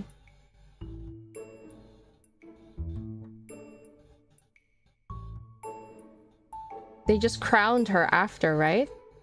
There's something different here. It's so confusing. Wait, I'm just trying to... So, I'm sorry if this is taking too long, but I'm just trying to figure out... When Xavier left, he was on a mission, and that mission was Traceback 2, right?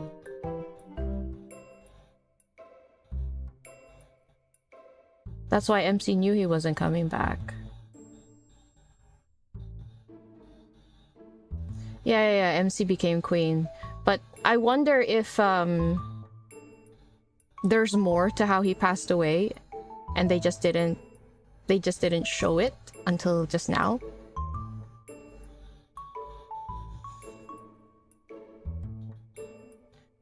I don't know why would he... I don't know why he would need to kill his dad. I feel like whatever he...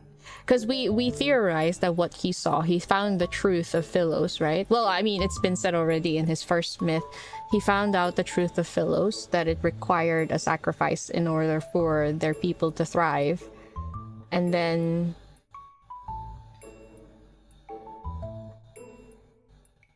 No, it's not stated. Yes, I understand. But I'm wondering if this was just shown. I'm guessing. But then I don't know what reason he would need to do that. That's the thing. Traceback, then Traceback 2? What does that mean? 200 years pass after the king died. He has nothing to do with it. Okay. If his dad dies, then no one would hurt MC. That is also a possibility. That is true. But then MC did become queen. He did try to get her away from that life, so she wouldn't... Because he's worried, right? He's worried that when she found out, she would throw herself to sacrifice Philos. Or sacrifice herself for Philos. Her people. Okay, I'm sorry. I'm not getting anything yet. But I'm seeing some discrepancies, and it sounds like there's a reason for it. Some timey-wimey shit is happening. Since Xavier has Traceback, it travels through time and space. I wonder if he went back again. It did say Traceback 2 after all. Yeah, it does say Why does it say Traceback 2? Oh, maybe there are two teams? Team 1 and Team 2? Traceback Team 1, Traceback Team 2, and then the first team perished, and then there's a second team? I don't know. But there is some timey-wimey inconsistencies. The only explanation for that is that... I don't know, but... He can get... but... All will be answered. Okay, I'm sorry. All right, let me just keep going. At the square in the busiest part of the city, many revenants have gathered.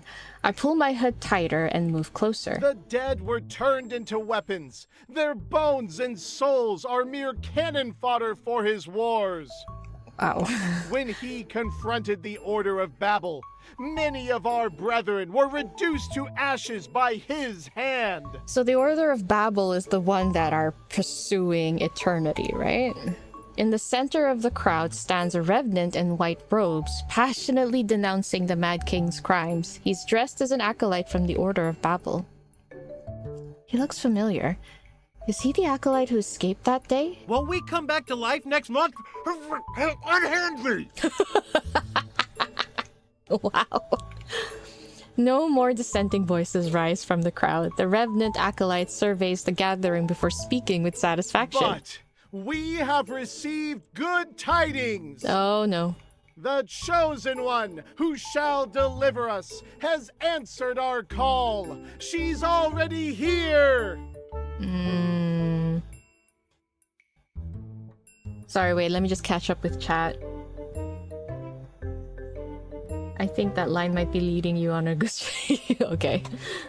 Maybe this is from Traceback 1. You'll find out. No inconsistencies. Crashed and they needed a new ship. Oh, that's true. Maybe they needed a new ship. But I thought Traceback was the name of their team. That's why. Okay, anyway, let me just keep going. Anticipation ripples through the revenants, and some lower their heads to whisper a devout prayer.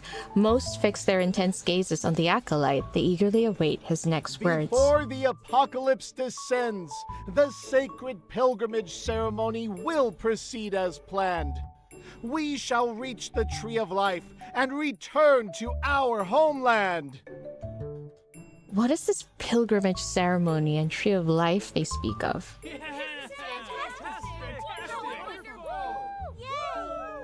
Where's the chosen one? The chosen one.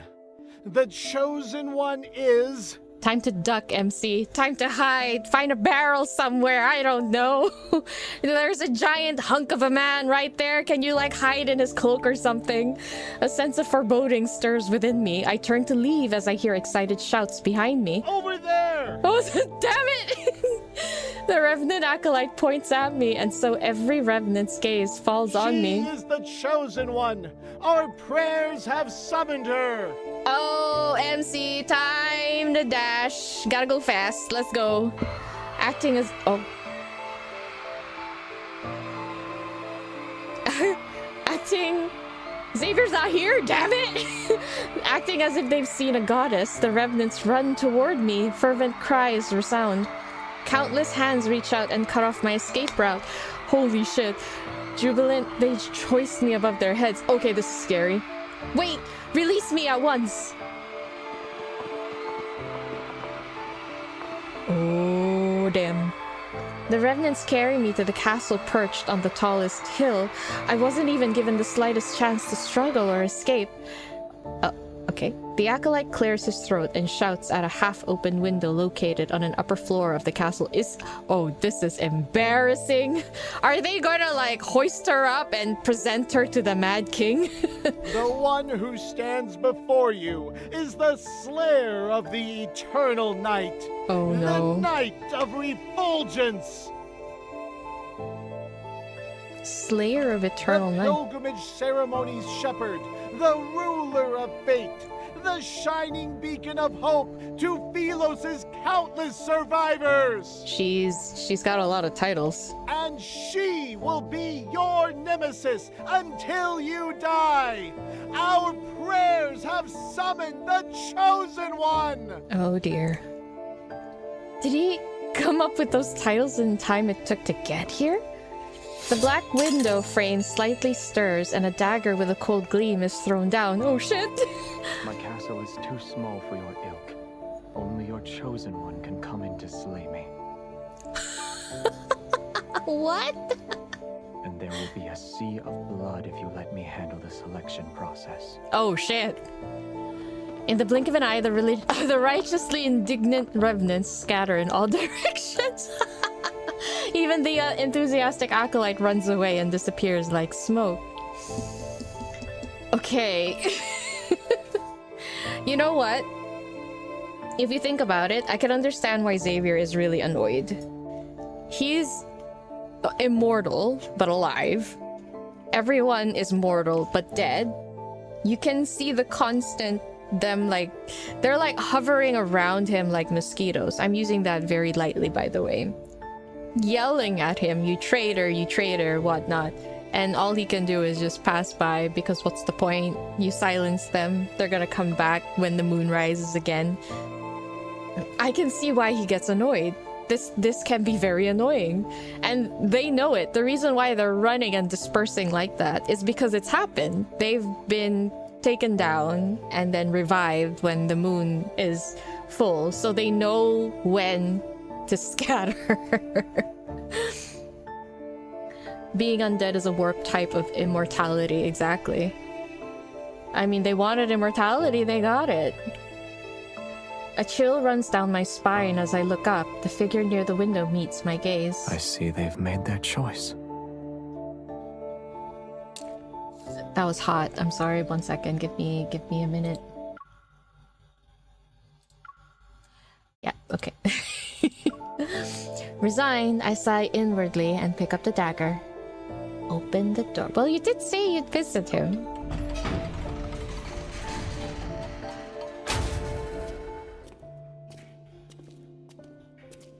In the vast empty hall with a tiled floor, only the sound of footstep echoes. Oh wow, it's so weird seeing this here. The candle's flames sway from wrought iron chandeliers. Light and shadow interweave like spiderwebs across the cold stone walls. It's been a long time. Seeing him, right? Why does she always sound like she knows where this is and she's like reminiscing? Ah, it's been a while since I've been here, kind of thing. I stop at the foot of the throne and look up at him. You bear all their hopes and dreams, and their very faith rests upon your shoulders. How does it feel? Not that great. MC knows! Spoiler alert, I am actually MC. It's not great. But I'm not here to duel you to the death. I know what I want for that silver coin. A kiss, a night, a hug, anything. MC, let's be wise here. I step forward and meet his gaze. I try my best to appear confident. Yes, yes, all according to plan. Let's go. Your observations are correct. These revenants are in a cage made from their own obsessions. I can't save them, and I don't intend to try, since I have no interest in being the chosen one. Returning to Philos is my best choice. Once I'm there, I can recover my name, my memories, and myself. Why do they keep saying returning to Philos? Do they not think they're in Philos?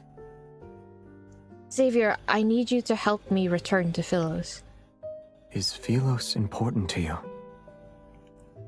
Of course, it's my homeland and the only place I can remember. If the Revenants strongly believe they can return, then perhaps a method exists. I'm no different from them if I can't remember everything. Let's assume this Philos you desperately wish to return to no longer exists. What then? Is he reminding me, or is he trying to make me give up? You have my permission to stay here. Though, we need a relationship that binds us, since we'll be together for a long time. I'm down with that. I'm cool with that. What would you like to label it? Lovers? I'm fine with that. I can be your queen, your partner. All's good. I'm cool with anything. I'm flexible. I agree. As soon as he lets his guard down, I quickly agreed and scrambled in my mind for a role that can connect me to the king. Minister, attendant, knight, or a loyal subject? Is she really gonna just say queen? In any case, I'll need time before I can give you a satisfactory answer. That figure, surrounded by countless blades on the throne behind him, simply let out a faint laugh. What? Someone's here? Someone's watching us flirt? Crap. Are the swords on your throne truly mementos from assassins? Do you want to leave one yourself? Our conversation hits a wall. I clench my fist before turning away with a smile. I'll just pretend I didn't hear him. By the way, can I have a room that has access to fresh air? I'll allow it. relationship status is complicated. After I entered the castle, the underground gambling den began taking bets on taking bets on how the chosen one would die. This is so morbid. I cannot know. If I were Xavier, this would have driven me mad. Imagine you're the only one that's alive, and everyone else who is sorta kinda, I guess, technically alive, you know? Mentally, they can still have a conversation, they're still sentient. But he's all alone, and everyone else around you wants you to die. The Mad King. Gosh, yeah, I would go mad. I would. I really would. Getting thrown into a forest with evil phantoms only to be devoured, sinking to the bottom of the cinders, or dying because of his massive blade. These 3 deaths are ranked with different odds, but they're at the top of the list. No one believes the Mad King will let me live. If the chosen one dies, then it means they weren't the real one. So they'll wait for another. However, if the chosen one survives and escapes from their enemy, that means... Oh dear. The revenants from the land of exiles cheer. Their dreadful suffering will finally come to an end.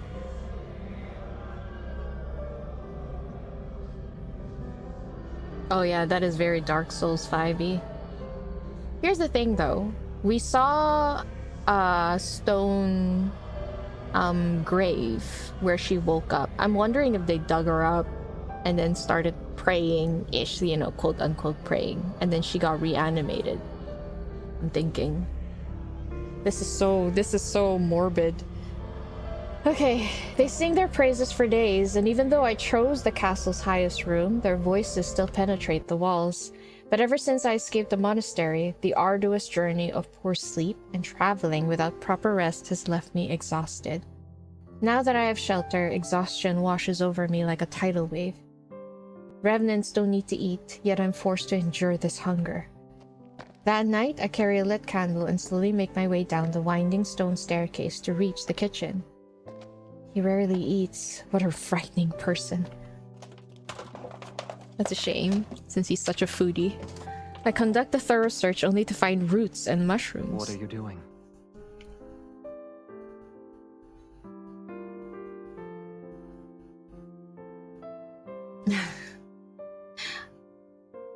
Don't you need to sleep?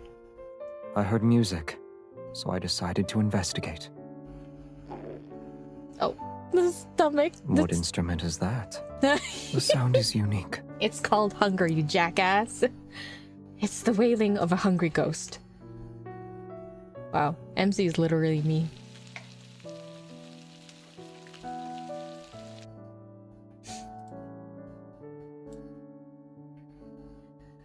Okay. 15 minutes later, he brings over a bowl of mushroom soup. It's brightly colored.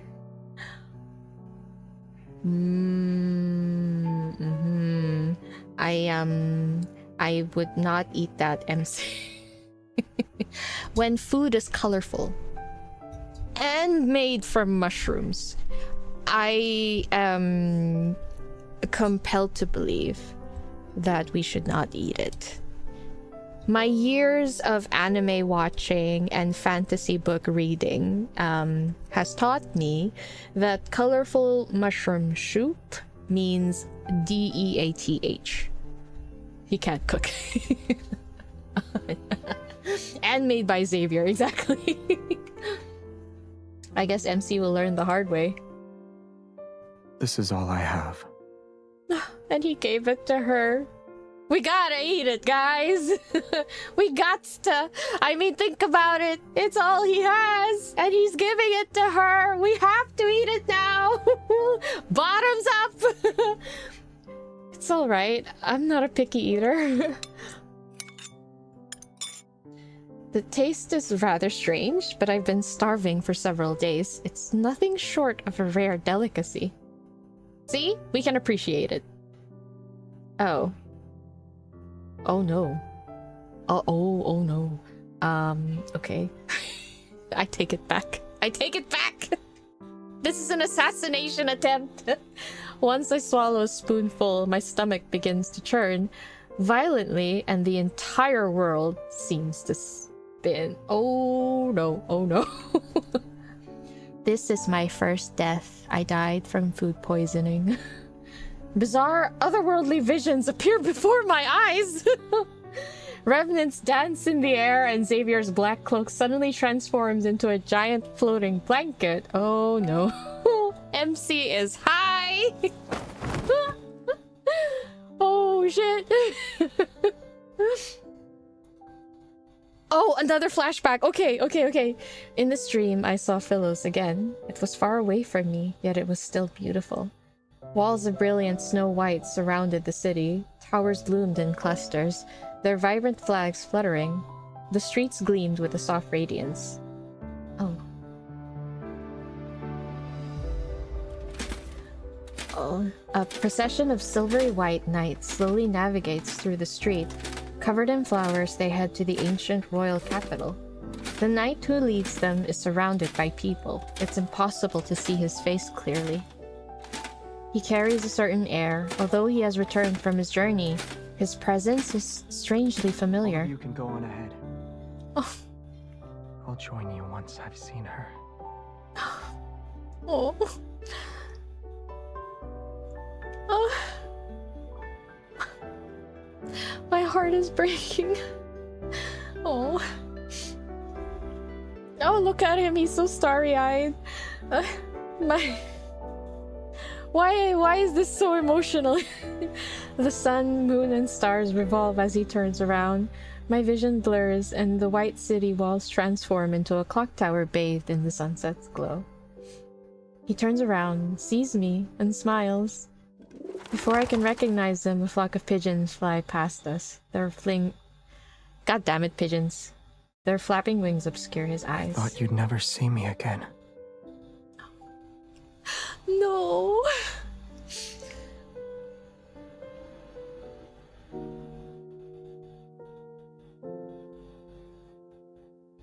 No. Oh, this is so much. This is so sad. I think it hurts even more because you see what happens to him. Oh. Oh, my poor Pookie Bear. I open my eyes and I feel like I was in a very long dream. I see the hem of a black garment as it casts a graceful arc under the candlelight. That man is looking at me. It's as if he stepped out of my dream. Oh, she recognizes him. I have an antidote. She really was poisoned! Damn! In his hands, he's holding a bowl of medicine that gives off a faintly bitter scent. I don't know, this just sounds like a second attempt. God. She passed out, yeah. Sorry, 1 second. Ah, damn it. How am I teary-eyed already? Does make sense.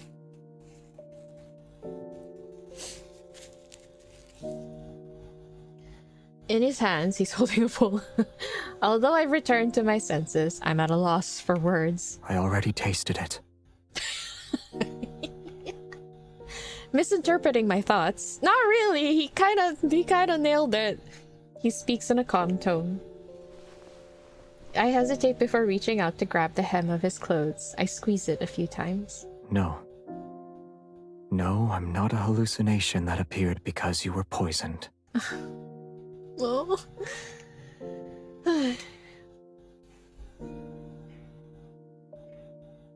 He sits down at the edge of the bed, his elegant long fingers supporting the back of my neck as he brings the bowl of medicine to my lips. His pose is unmistakably intimate, yet his expression remains unchanged. His eyelashes aren't even raised once. I hear a clamor. Did something happen? It's war. Oh. There's a war happening here? In a place like this? Yes. Okay. Some of the Revenants harbor obsessions from their past, waging war relentlessly. They never really die, and they don't stop. Oh. They were once your subjects, Your Majesty. Why do you make it sound like it has nothing to do with you? Listen, The loudest voices belong to those trying to find a way to rescue you, the Chosen One. If you die here, I'm afraid my moments of peace will significantly decrease for the next month. The light flickers on his face as he picks up the bowl again. Open your mouth.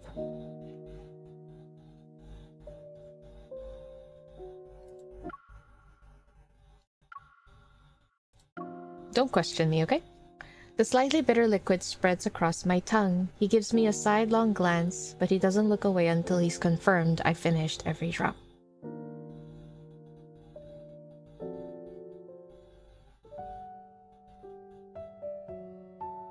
Yeah, he is kind of numb. Imagine if that's what he's been eating all this time. He's probably grown immune to it, which is... Okay. During the days I've been bedridden, outlandish rumors have spread throughout the city. The Mad King has become the Chosen One's servant. What? The Chosen One risked her life. The Chosen One has made a great sacrifice?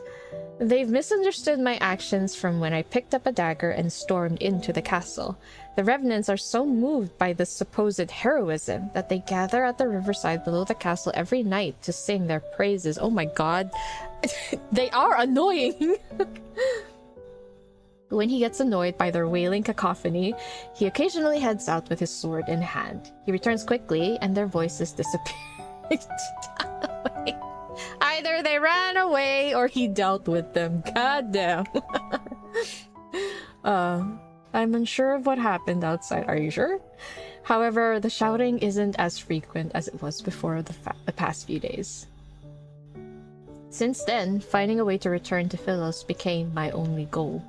The Cinders is not a single river. It's connected to numerous tributaries of various sizes. They intertwine like a tree's root system and extend in all directions. Some of these tributaries flow into gloomy swamps or plunge into bottomless ravines. Others lead to lairs with revenant knights. Yet no matter where I look, I'm unable to locate the Tree of Life from Philosian myths. Day after day, I mark new locations on my map, only to cross out their names later. So during this time, that's when the event chapters happen, which, by the way, I still haven't properly read. I need to read that later before it disappears. Good morning, duckling. Hi. Bug spraying. Gosh. Exhausted, I climb down the castle wall. The moon has already reached its zenith. A figure is in the garden behind the castle. His hair reflects a faint luster under the moonlight. Is that Xavier? His interests have changed as of late. Instead of killing others, he grows flowers. Aww. Oh no! Is he still thinking about that field of flowers in Uluru? Yet not even a fraction of light touches Cindersfell, and only lumen flora grow here. The flower he tends to is one I haven't seen before. He looks like a soft Sephiroth. What kind of flower is that? Curious, I walk up to him. He glances at me before he continues to water the plants. Well, one that okay. Shouldn't be able to survive here. Then why are you growing it? He doesn't answer me, his fingertips touching the withered stem. I'm not sure if he didn't hear me or doesn't want to respond. I know you have secrets. You don't need to tell me. The fact that I have secrets shouldn't be a secret. I needed a minute to decipher. Okay. But this secret is related to a certain person, yes? I crouch down beside him and push aside a cluster of leaves. The wilted leaves' veins have taken on a yellowish hue, and the light blue... Oh, no, it's... Okay, it looks so fragile that it might snap at any moment. People typically grow flowers to remind themselves of someone, or give them as a gift. I doubt there's anyone you'd want to give flowers to in the city, though. There is one person. Who? He sets the watering can aside. Oh, he's so bashful. Turns to face me and looks into my eyes. We'll talk about it when the flower blooms. I don't know if it will ever blossom. However, I do know that someone who promised to help me hasn't kept his word. He nods thoughtfully. You created a map of the entire city. Then you walked along the tributaries large and small. You've done good deeds all the while. Tales related to your acts of kindness have spread throughout the land. I was collecting information. Wait, how do you know about all of this? You rarely leave the castle. Would you say these methods of yours are effective? At least I'm doing something. I'm quiet, then I shake my head. None of them are the correct method to return to Philos. What a pity. Rude! I'm trying here! I'm trying my best! He's always like this. He dismisses my word with a few of his own. Well, we'll set that aside for now. About that relationship you mentioned before, I've made up my mind. I mean, if I get to choose, obviously there's only going to be one answer. My identity is known far and wide. I've also earned a bit of respect. Why don't you step back and let me be the actual ruler of Cindersfell? A queen, in other words. What's funny is that's technically what happened. That way you won't be bothered by outside affairs. It doesn't matter if you want to plant flowers, kill revenants, or live a quiet life. To put it simply, I want to be someone who's important to you. Perhaps worried about losing a stable source of food, I made a vow with the utmost sincerity. I don't know what his thoughts are, however. What do you mean by important? Let's say you're the only one that matters in my life. Huh. So you want to protect me? Of course I do. As if he couldn't hear me clearly, he crosses his arms and takes another step toward me. Oh dear. He's pretending he made a humble inquiry. I doubt you need my protection when you wield a sword like that. But when those revenants attack again, I'll be by your side. He's laughing. He's smiling. He actually laughed. I can hardly believe my eyes. I can help you figure out a method. On the other hand, you need to find a way to make a flower bloom. Are you sure it can still be saved? Why does that sound like some sort of symbolism? Such a nice word. Good morning, Tanya. It's already 11:40. I hope you have a good night's sleep when you do. Someone even got a Game of Thrones intro animation for his myth recently. Ooh, that looks cool. That sounds cool. After agreeing to this surprisingly simple condition, I returned to my room. After spending these days together, Xavier seemed nothing like the Mad King those acolytes talked about. But the way he took me in and promised to help me felt like just an excuse. An excuse to keep me here. Could it be because of that... What? Could it be because of that chosen one rumor? I think that's a typo. With no answer for now, I sighed, yet his smile from moments ago kept flashing through my mind. She fell really hard. All with just a smile. The call of an owl resounds outside the balcony. A shadow swoops down, drops an envelope with a wax seal, and then flies away. Okay. Huh? I return to my bed and open the envelope. On the letter, the stark, concise handwriting catches my eye. We would like to invite the Chosen One to our sacred monastery so she can observe the selection process for the pilgrimage ceremony tomorrow. The Order of Babel looks forward to your answer. That sounds so ominous.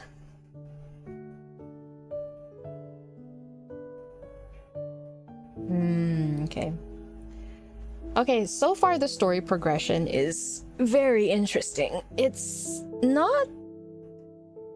I feel like it's a bit on the slow side. It's more about world building, but we are getting a glimpse of what is happening, at least.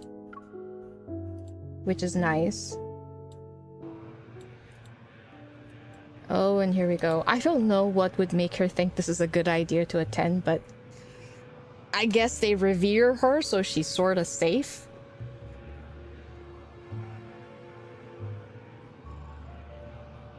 Okay.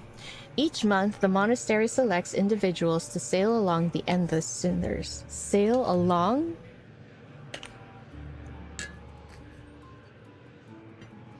Sorry. Sipping water. Okay. This is known as the pilgrimage ceremony. The revenants believe that by traveling along the cinders, one can find the tree of life that connects Cindersfell to Philos. Once more, I find myself at the monastery. Everything has been transformed. The dilapidated altar and crumbling walls have been restored by the revenants. They're functional now. Everyone believes they're not in Philos. Why? I feel like their memories have been altered somehow. The acolytes' soft chanting echoes throughout the building. They carry an ineffable reverence. I pass through the noisy entrance hall and enter the courtyard. It seems the bishop has been waiting for me. You've said the apocalypse is only a matter of time, and I'm the key to saving this world. Even though I know these revenants cannot truly perish, I still feel a strange sense of unease upon seeing the bishop again. Exactly. You see the same guy that was cut in half. If there's going to be a world-ending flood, you should be building dams. And if war is about to break out, you should be mobilizing armies. Those are more productive options than pinning your hopes on me, your so-called chosen one. Sensing the doubt in my words, he responds with a slight smile. You think I've spouted lies to control the revenants, is that right? Why do they believe in you? I'd like to know that too. I also want to know why they believe in me. When the options are a false hope or genuine despair, the former option is much more enticing.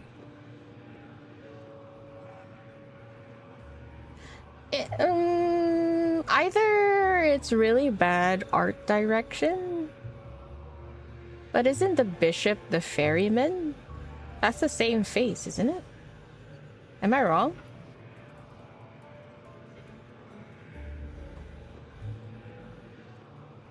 They look the same. They have the same beard. They have the same face shape. I kind of want to go back now. It's like they literally just put a hood on him and added like long hair on the side. Jeez.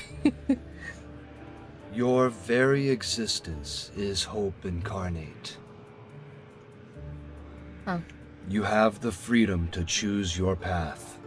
We shall not force you to bear the responsibility of being the chosen one. We are incapable of forcing you, in fact. Good to know.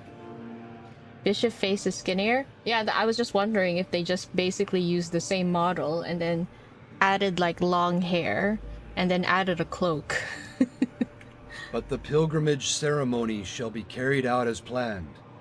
It will be held during the next full moon. He smiles before removing the key around his neck. He places it in the palm of my hand. Memories prove one's existence. Yes? You think they are from the same Philos generation, but not the same face? Huh? What do you mean? Philos generation, but not the same face? You think their beard looks different? Okay. Yet those who died here are trapped. They can never create new memories. If you cannot understand our faith, then I implore you to visit the underground library and see for yourself. For several days, I immersed myself in the sea of books. Although I found no records related to the pilgrimage ceremony, I learned what happened to Philos during my absence. In the beginning, the energy needed to extend the planet's lifespan was almost depleted. We're actually getting answers! Beasts called wanderers grew increasingly violent and occupied most of the planet. Even an immortal planet sustained with energy would fail to escape the fate of decline. After 200 years of silence, a young woman with not a drop of royal blood ascended the throne. This is MC. Under her rule, Philos reclaimed its former glory for a time. This period will later be called the Morn Era. Okay. However, historical records about her are scarce. They've only managed to preserve the magnificent spectacle of her coronation. Her life and fate were seemingly erased by an invisible hand.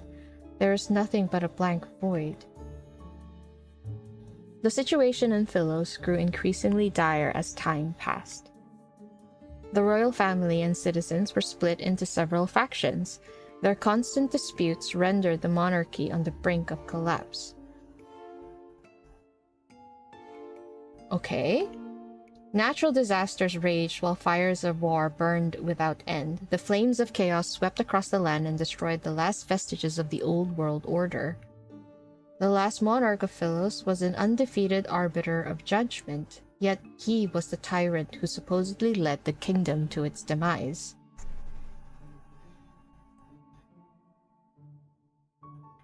So this is a monarch after MC.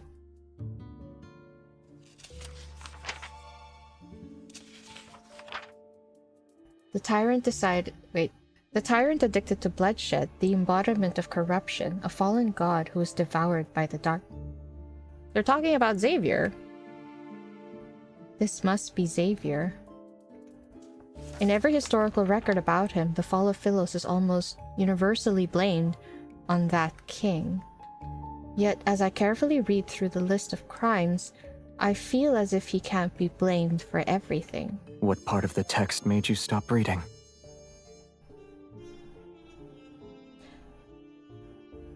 I'm sorry, 1 second.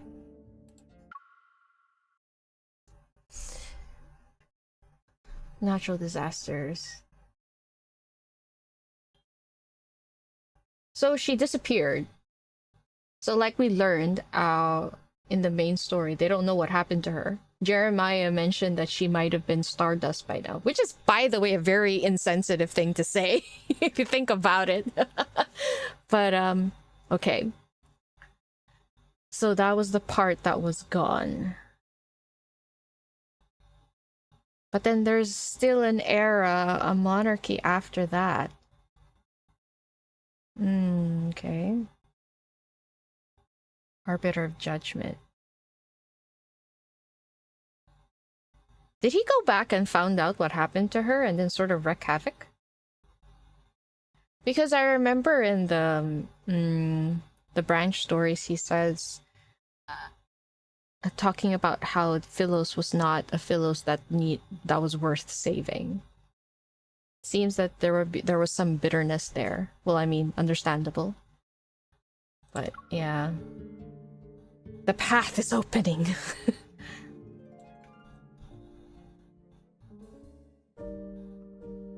Startled, I looked up to find the tyrant himself.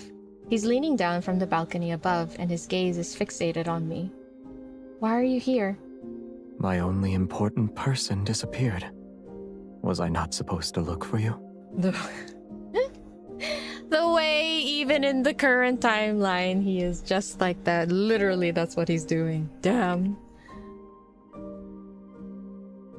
I noticed the young acolyte who served as an attendant has dozed off in a corner, book in hand. I walk over to him. He doesn't realize that the Mad King is right there. All these meticulously detailed accusations and atrocities, they read more like fantasy than history. He neither confirms nor denies it. He jumps down from the balcony and picks up a book. I can only imagine what expressions the acolytes would have if they saw him walking around as though he owned the monastery.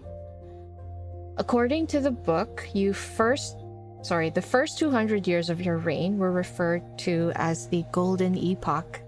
It must have been wonderful. Why did... Some matters should remain shrouded in the unknown. If you don't want to tell me, then that's that. I'll assume all these myths about you are true since you won't say anything. I hesitate, but my curiosity eventually gets the best of me. Tightly holding the book, I move closer to him. So what happened to the royal capital of Philos? It was destroyed. Okay. What about the holy sword of the goddess? The statue was shattered. Ah, that statue that they prayed to. Astrian Knight Academy and the oaks behind the Star Hunter's main building? I desperately recall the places I can remember. Burnt to cinders, along with all the birds in the forest. Okay. The wind blows past us again. The windows rattle as the chandelier above us sways. The curled, yellowed pages flutter rapidly as the story rewinds to the first year of the Morn era. Oh, MC's era. A single event was commemorated, the coronation of Phyllis's only queen. Let's change the subject yet. Have you met this queen? Out of all the monarchs who ruled Phyllis, why is her story glossed over? Even her portrait is unrecognizable now. I touch the blurry portrait on the page. The ink has been smudged. How convenient. He looks up and his gaze lingers on that page. Then he turns away. I don't remember. I will say that your impression of Philos is too idealistic. But those revenants said Philos... They have no memories. And those without memories can only believe the stories told by others. Lend them your ear for too long, and you'll become just like them. Yeah, so it's become a game of telephone. They only remember what they told each other. And since they've lived for so long... You can't trust what anyone says. They're all, what do you call that? Unreliable narrators. I know. I'm already someone without any memories. That's why I want to return to Philos and find them. The revenants will be at their strongest during the full moon. We'll head back once you've seen enough. Only now do I realize that he's here to take me back, even if he didn't say so directly. I see. You're worried about my safety. You said you needed to find me because of our agreement, but it's actually because of loneliness. You've lived in that castle for too long. The absurdity of our deal, his awkward expressions of concern, perchance it's because he's been alone and bored for years. I won't stop you from drawing your own conclusions. Good. I'll do just that, especially when it involves matters that make you uncomfortable. You refuse to speak of them, in either case. I narrow my eyes and lean toward him. I push the book he's holding to the side. The city of Revenants has existed for over 100 years. Have you truly been alone all this time? The Revenants exit in groups, and the acolytes gather together. They pray all day and all night in the monastery. I can hardly imagine what it must be like to live alone for hundreds of years, never aging, never dying. Aren't there any friendly Revenants you can talk to? You want me to become close friends with them? Not all Revenants are disagreeable. You're already prepared then. For what? You'll be their only goddess. And once you're no longer needed, you'll be a sinner they hate. Sounds like a cycle! A complex, indescribable emotion wells up inside me. I retort before I can stop myself. You always say they deserve to be trapped in their futile obsession for eternity. How are you and I any different from them? Aren't we also trapped? I'm obsessed with returning. What about you? Obsessions are for the dead. I have none. He turns, his profile etched in moonlight, yet his features are obscured in the shadows. I can't help but feel like nothing matters to him, whether time passes or stops, whether the flower he tends to blooms or not. I'm sorry, but the way he's like peeking a look at her is really adorable. He's so adorable. I caught you. He's just waiting. For what? I'm not sure. An inexplicable sense of frustration and loss bubbles inside me. I don't know, the Xavier in front of me right now, it feels like he's given up, in a sense. Like, he knows that there's something that can be done. This might not actually be the first time he's met her, the chosen one. They didn't mention that if she dies, she's the wrong one, and they would pray for another. I wonder if this has happened more than once, and he's just like, it's gonna be the same, I'm gonna give up for now.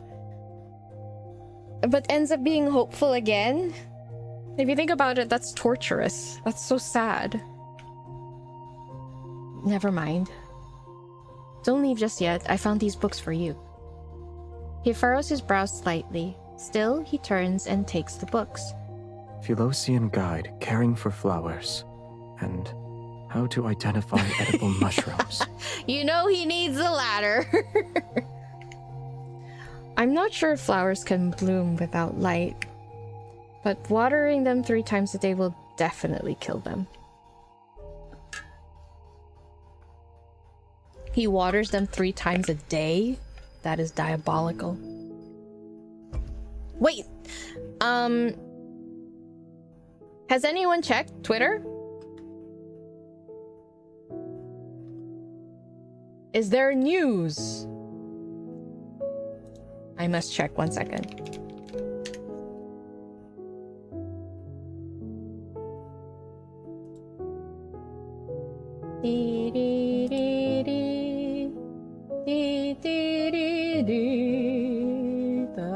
Oh, okay. So I'm scrolling through Twitter. Nothing yet? Perfect. I'm scrolling through Twitter and the image that popped up is nice. Do you want to see?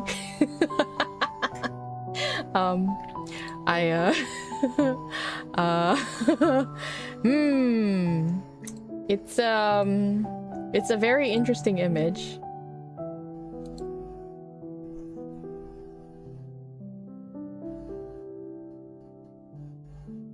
Oh, that's weird. YouTube tells me that you guys were disconnected for a while. I had no idea. Okay, are you ready? I'm just gonna show you very quickly and then cover it. You ready? Ready to see it? 3, 2, 1, done. I don't know why that was on my screen. Okay, alright, okay. What a lovely image. That was such a weird thing to see. Will I be okay? Can I come? I don't know why that was the first thing, okay? I'm sorry. I have no idea. I literally scrolled down and then I was like, wait a minute. He was just comforting Galaxy Kid. He was just... It looked like Galaxy Kid needed a little scratch, so he was scratching it, okay? Alright, so just so you know, I literally scrolled and that was the first thing that popped up. I was like, okay! Thanks for the meal, I guess. You see an alien only. Ah, jeez. Ada! 𝓲𝓮𝓻 𝓵𝓲𝓮𝓵. What do you mean? 𝓲𝓮𝓻 is well fed, okay? He's doing well, but thank you. Thank you for feeding him. It's time I really need to start drawing 𝓲𝓮𝓻, huh? I need a mascot for him.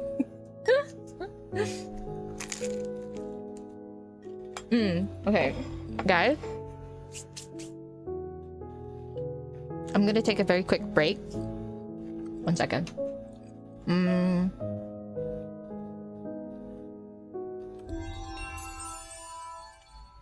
Excuse me.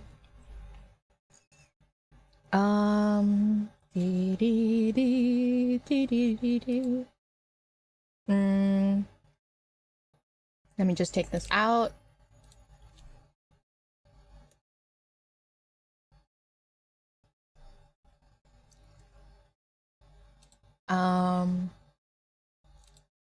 Give me a minute.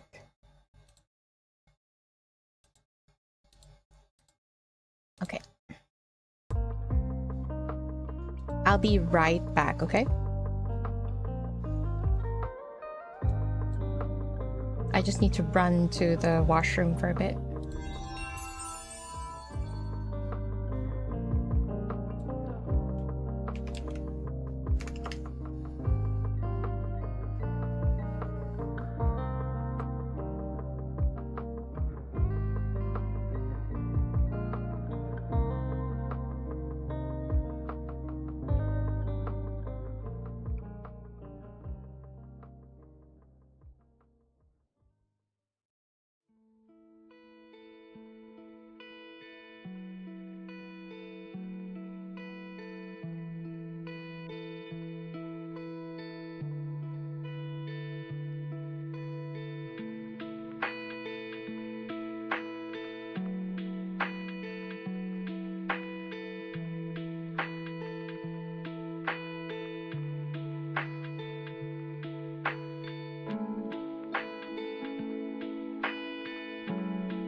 I'm back. Sorry.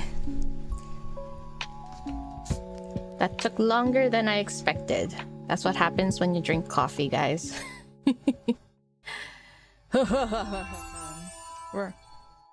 Oh, wait, right. I was charging my iPad. We're all human here, right? We're all the same. We all go to the bathroom. That's the thing, because I don't normally eat breakfast, so I guess my stomach was like, oh my gosh, you consume food in the morning? What do I do? Then I had to go to the bathroom. Sorry. Alright, let me see what you guys talking about. Were you talking about me? I guess not. Your 𝓥𝓲𝓮𝓻 is on a coin diet.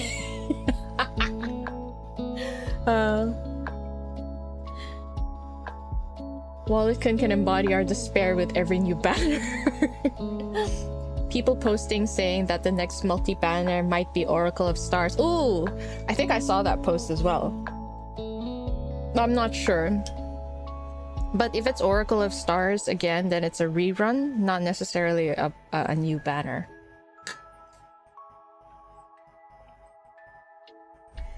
I mean, there are 2 Oracle of Stars that were missed before they stopped.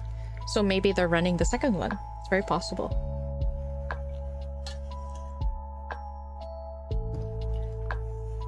You're not a breakfast person, but you're a coffee person. Yeah, I'm definitely a coffee person. But I never needed to like run to the bathroom immediately. Okay, alright, let's continue.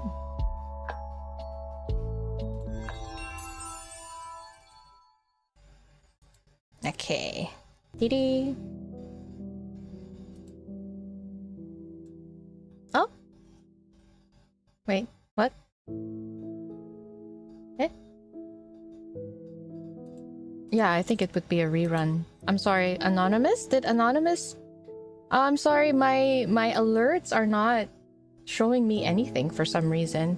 But Anonymous, thank you so much. Whoever you are, if you're here, thank you so much for the tip. I really appreciate it. Because of you, I will be having a good lunch.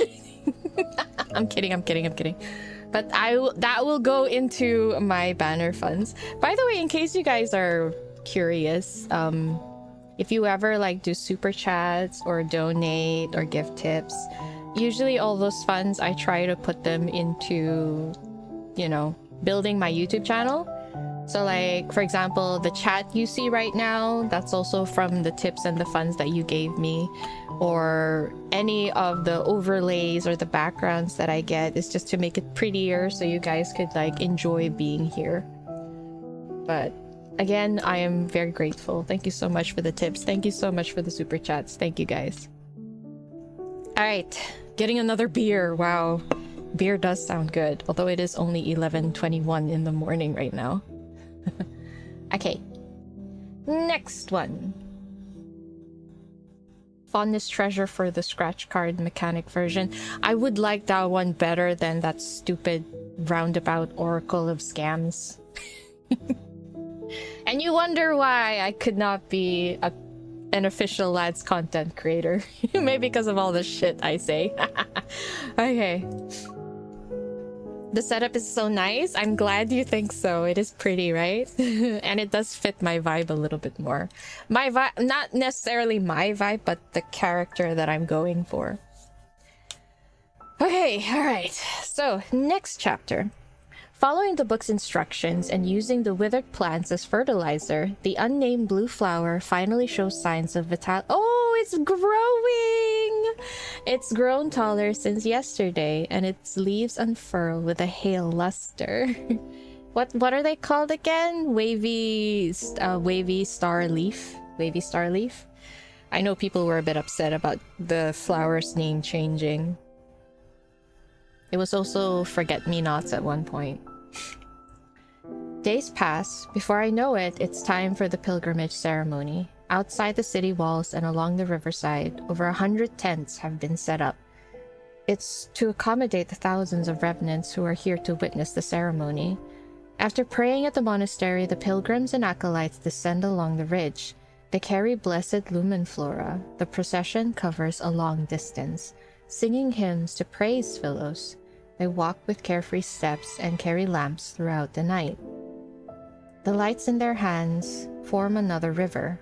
Oh, like a light river. They flow through the dark forest and across the swamp. Wavy leaf sea lavender. Thank you guys. Thank you. Why do I feel happy and sad? Oh no, you're making me sad. We have our faith. But faith is fragile. It's like a flower or an egg. One careless moment is all it takes to break it. That is so sad. What's an Jeez. egg? I can't remember anymore. But it doesn't matter. We'll be returning to Philos. Oh wow, you really cannot trust these guys, huh? I mean, narratively. Moonlight flickers across the mountain ridge as a gentle breeze passes. Dazzling silver robes sway back and The forth. chosen one is attending the ceremony. My lady, why did you bring the Mad King with you? Trying to reform him must be a tiring endeavor, no? Reform him? Oh no. I'm unaware of the new rumors that are circulating the city. I respond with a sheepish smile and lower my voice. Rest assured, he has renounced his old ways thanks to my guidance and spiritual cleansing. Oh, ow, ow, ow, I stubbed my toe. Ah! Whew. Okay, that hurt. Damn. Whew. Okay. I'm sorry. That actually really hurt. Wow, thank you. Okay.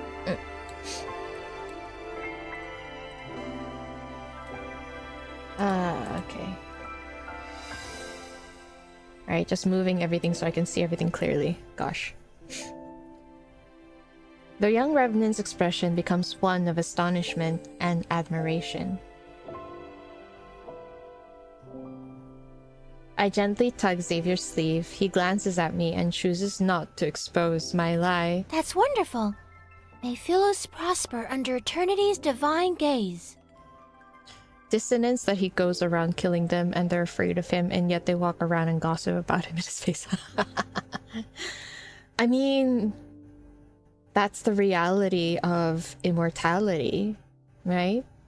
At one point you get kind of reckless with life itself, but to Xavier, they're not even alive anymore. So it does look very... like, looking at it as a spectator, it's very jarring and kind of scary. Why do the revenants always say weird things? Ready to depart, I pull on Xavier's sleeve, yet he opens his mouth. What if your eternity's foundation involves sacrificing others? Oh, he's talking about... okay. Nonsense! Philos is the embodiment of eternity, and everyone possesses an immortal soul. That's the thing, they don't know. Even if some are sacrificed, they're necessary and justified. Never mind! Never mind! Oh,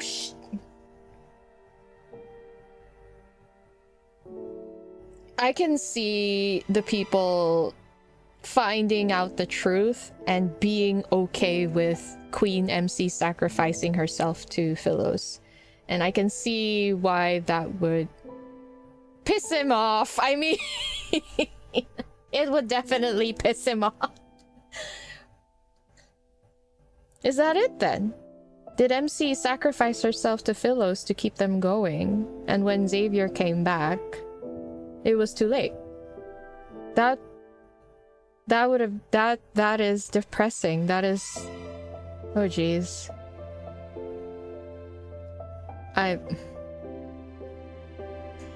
I feel bad for the people, but at the same time, this is like Omelas all over again. But it's a little different because they're not entirely... what's the word? Ignorant. They're not ignorant. In fact, to them, it's justified, which is even scarier. So I guess that's why... that could be it. That's why Xavier said that. Imagine being their savior, but then 1 second you're the sinner. What if Queen MC But you know what? Knowing Queen MC, she would have just jumped into the fray. She would have gladly sacrificed herself, and that's the scary thing. I feel so bad for Xavier, seriously.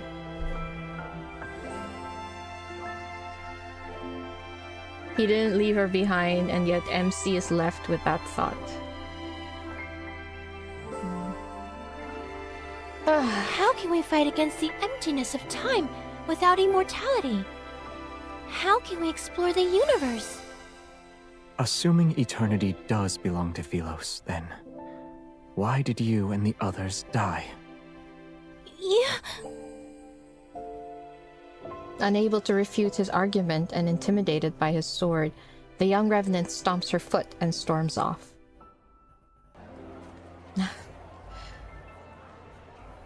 Inside most of the tents set up along the river are statues of Philos' royal family from throughout the ages. They're near the witnesses who are attending the ceremony. These royal statues are crooked and misshapen, their features indistinct. Maybe it's because most revenants have a poor memory.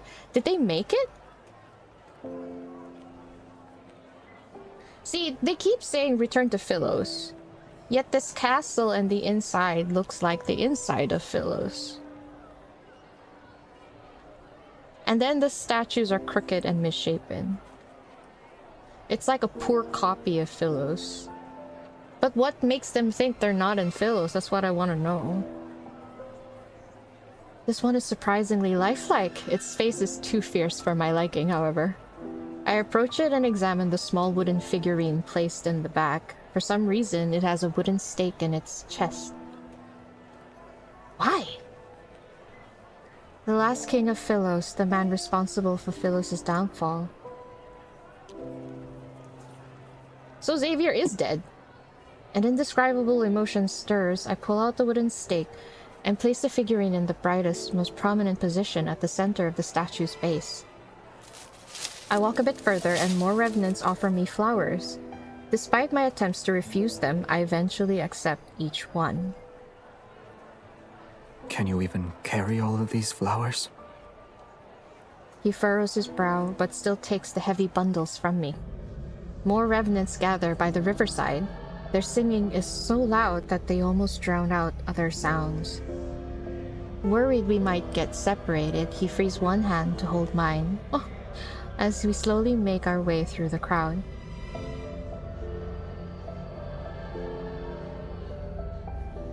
The last king of Philos and the man responsible for Philos' downfall. That beloved king who was eventually despised by all, that's you, yes? We've spent so much time together, his identity is no longer a secret to me. I'm more curious about that queen story.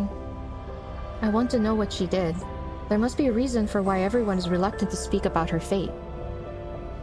What do you think happened to her? He looks at me. Stories about salvation and sacrifice follow the same pattern. Some perish, others are saved, some continue living, and others are forgotten. I suppose she didn't accomplish anything, that's why she was forgotten. Pilgrims pass us as they happily sing hymns about their yearning for light. Xavier watches the group heading toward the riverside. He suddenly speaks to me. In the beginning, her statues decorated every street. Some were dissatisfied with her conduct, but most adored her. Yeah, I remember the nobles didn't like her, They right? believed she would be the chosen one who'd lead Philos to its rebirth. She was the key Philos needed to obtain true eternity. And then? Are you asking what happened? She disappeared. No one knew where she went. For 100 years, the people thought she abandoned them. For the 100 years after that, the people slowly forgot about her. Another 100 years passed. Her portraits were burned, and her statues were destroyed. They became the stones that paved the royal capital's plaza. Oh, Xavier. After the king ascended the throne, Normalcy returned. Yet nothing could change this planet's fate.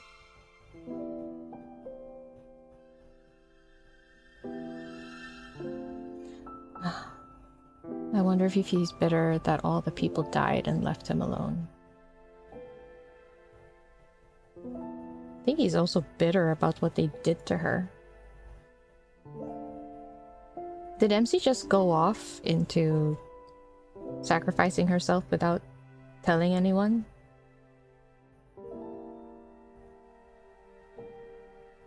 Because I'm pretty sure the people at that time of Philos, they didn't know anything about her being the core to power Philos. Maybe she didn't say anything and just left. And when they left, they thought she abandoned them, despite being the reason why they were still alive for the next 300 years. If I were Xavier, I'd be super bitter as well. Her sacrifice was nothing more than an insignificant grain in the sands of time. Exactly. You're suggesting I shouldn't let my compassion push me into becoming the chosen one. I don't want to be that kind of person, though. I don't plan on saving anyone either. The way that must have really relieved him. What? Do you think I'm being selfish? They're already dead. Even if someone could change everything, that person wouldn't be me. You were destined to fail as the chosen one, the moment you gave them a modicum of pity. Why do I feel as if you don't have faith in me? As we talk, several small revenants who recognized me hurriedly approach. Holding the lumen flower they picked out, they asked me to help them weave flower crowns. Xavier has an expression that shows he expected this to happen. I sigh and push away the revenants. 1 crown each, form a line. She's too nice, though. When I look up again, Xavier is already walking away from the lights and chatter. The night wind rustles through the grass as his figure quickly vanishes into the darkness. He always arrives without a sound and leaves in the same manner. His thoughts are impossible to predict.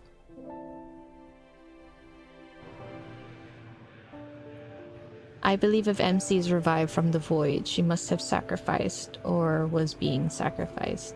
I'm pretty sure she sacrificed herself. Because yes, like you said, it was a known secret within the royal family. Then when she ascended the throne, she found out the secret and she ended up being sacrificed. Remember that one time when he went into the Starfall forest? He came back out and he was so different. There was a theory that when he found the core that he found powering the Philos was either his mom or a treasured knight by the king's side, which is what made Xavier scared. If it was the mom, though, then that means MC, since she was the queen, would that mean she automatically had to be the one that was sacrificed? Because she didn't have a spouse. And even if she did, obviously they picked the king over the queen, which is so stupid if you think about it. But yeah, I'm pretty sure MC sacrificed herself. That's why he said her sacrifice was so insignificant. A tiny grain in the sands of time. But yeah. It's really upsetting. Anyway, the ferryman and young king stand by the riverside. They stare at the lights and the singing revenants that the night fog has almost consumed. You keep her close. Are you afraid she'll recognize you? Or are you afraid she won't? Oh yeah, now that I look at him, the beard is kind of different. Yeah. I don't know why I thought they were similar. But he's so familiar. I know him from somewhere. I don't know why, but maybe because he's old, all the elders like just pop into my head. He is so familiar. She won't remember. Yeah, he knows. It won't be long until the apocalypse arrives. After this pilgrimage ceremony, the river might grow again. and it might reach the Tree of Life. Do you want to be a witness to that? What does that mean? Should they find a method to return, they'll see Philos is no longer the place they imagine it to be. As the hymn reaches its climax, the boat carrying the pilgrims reaches the center of the river. Amidst solitude and stillness, he turns to look at the elderly man behind him. Isn't it peaceful when there's no one to ferry? For us who desperately clung to life until the very end, being trapped here is a punishment. They're trapped. So, this is some sort of copy world. They're in a pocket world. Yo, if they return to Philos, won't they return as wanderers then? Is that where the wanderers are from? Since wanderers were technically people. That is so bad though. I don't know, I think I'm jumping into conclusions. I'm very interested in that Tree of Life though. Yet sinners should atone for those who died unjustly. Am I mistaken? And her? What will you do when she can't continue? Can't continue? At long last, there is something beyond your expectations. When the time comes, I'll have already made my preparations. What are you planning? I don't like this. Seeing that he doesn't want to discuss it any further, the ferryman sighs and says nothing. Don't you owe me 6 fares now, boy? Your memory is getting worse. It's 7. Centuries have passed. Yet I've never seen anyone pay your fare, except for her. Where to? I won't ask for a coin this time.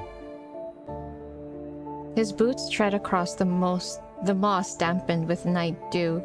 He heads towards a bustling area with lights and voices. Nowhere. I'm waiting for someone.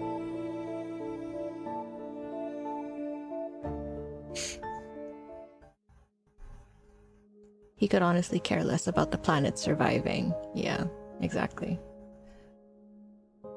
Is he the teacher for both the knights? The teacher?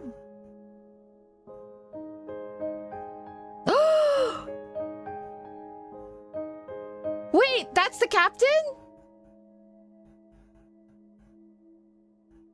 Is that the captain? Wait, is this the captain? 1 second. Love and I need to check Love and Deeps. Wait, actually, can you tell? Is this considered a spoiler? I'm going to search anyway. Can you guys tell me? Is this the captain? He's the captain that trained them, isn't it?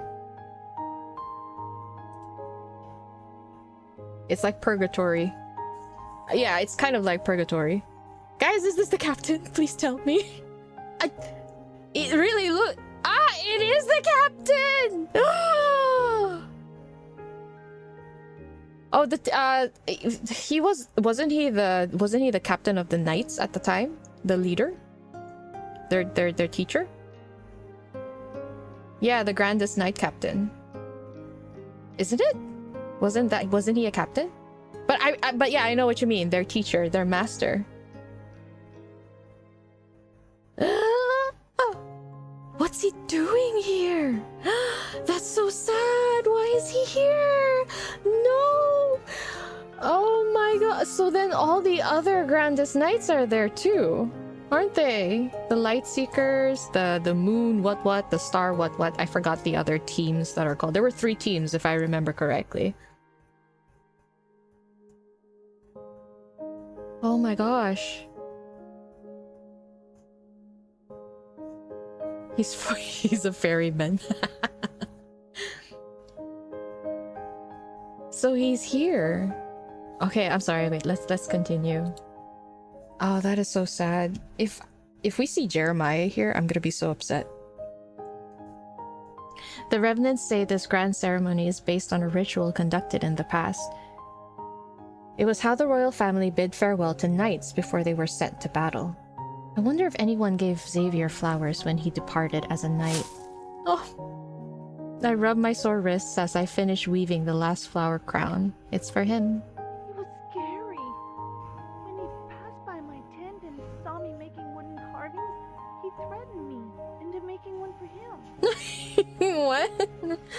My ears perk up when he's mentioned. I walk toward the tent surrounded by the revenants. What did he ask you to carve? A small wooden figurine of the Chosen One. It's you, my lady. Huh? Did he pay for it? Guys, you're all dead. How is money still important right now? Jeez. You don't even need to eat. He only gave me a gemstone from one of his buttons. Was he trying to flaunt his wealth? Unbelievable. At least he gave you something. Oh my gosh, these revenants. He's only pretending to obey you. He'll spend every night cursing you with that wooden figurine. That's an exaggeration, don't you think? Strange yet restless emotions stir in my heart. I look around, but I can't see him anywhere. Songs drift from the rustling forest in the distance. As the moon rises to its apex, the pilgrimage ceremony reaches its climax. There's also the theory that when protofields close, the space remains open somewhere in time. Protofields, what I'm understanding is when a protofield's open, it's like a pocket dimension that gets open. And the problem with pocket dimensions is that you're basically putting a tear in time and space, right? Closing it does not mean that the space disappears. It's just there. It still remains there. But what we're seeing in the current timeline is that sometimes it opens up a door somewhere else. And that's why we get like spatial anomalies. Where is Jeremiah? I know. If we see him, I'd be so sad. Imagine if he also doesn't remember well. But the ferryman seems to remember Xavier. So why is his memories intact? Is it because they converse with each other a lot? I wonder. I don't know. Or maybe he just knows something else. The revenants remove the floral wreaths from their wrists and toss them skyward. There is a shower of light that rains down. Did he leave me behind and return already? For some reason, this scene feels strangely familiar. It's as if there was an even more magnificent celebration in my memory. Oh no. What's happening to me? Is she having another flashback? Oh. Pain suddenly pulsates through my heart. The violent tremors pound against my eardrums as an unbearable force spreads from my chest to my entire body. Everything before my eyes blurs like paint on soap paper. Your Highness? Your Highness? Tomorrow is your coronation ceremony. Oh, she's remembering. Starting tomorrow, you'll be the Queen of Philos. Oh, do we get to see that time? Before my eyes is not Cindersfell, but a magnificent grand palace. It's as white as snow and radiant. For your coronation, he asked for 20 carriages to be filled with fresh flowers. I'm telling you this in secret, so you didn't hear it from me. Oh. Oh no. The children he hired lined the streets. No. They cheered and scattered flowers. Some stood along the roadside, others on rooftops. In the end, the entire square turned into a sea of flowers. Did you see it? Oh my god. Is this my memory? Are they talking to me? Wild winds sweep through the area and toss aside the already weightless bodies of the revenants. They tightly hold their hoods as they gather around me. It's the chosen one! My lady! My lady! Oh wait, I'm sorry, I don't know why that teared me up.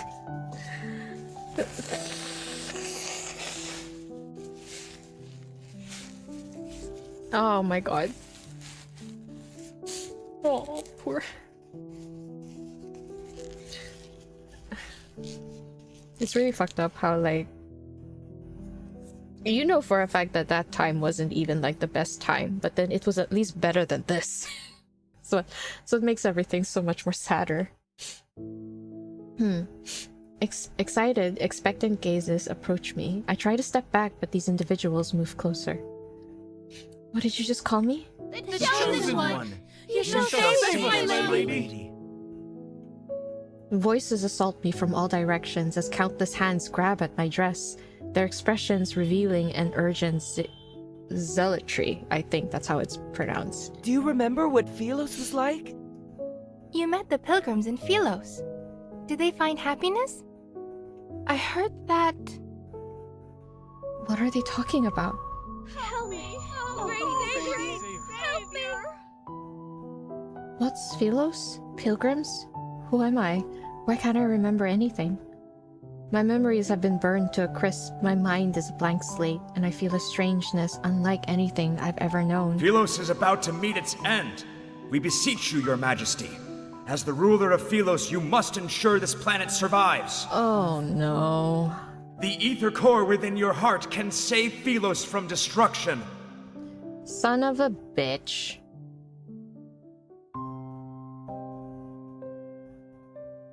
The Chosen One has exerted herself during the pilgrimage ceremony. Leave her be. The crowds part. When I raise my head, I see an elderly man in white robes standing before me. I don't understand why he's smiling. Wary, I step back. Take her away. Excuse me? After he turns and walks elsewhere, a young acolyte immediately runs toward me. My lady, please return to the monastery with me. Wait! Please don't wander off!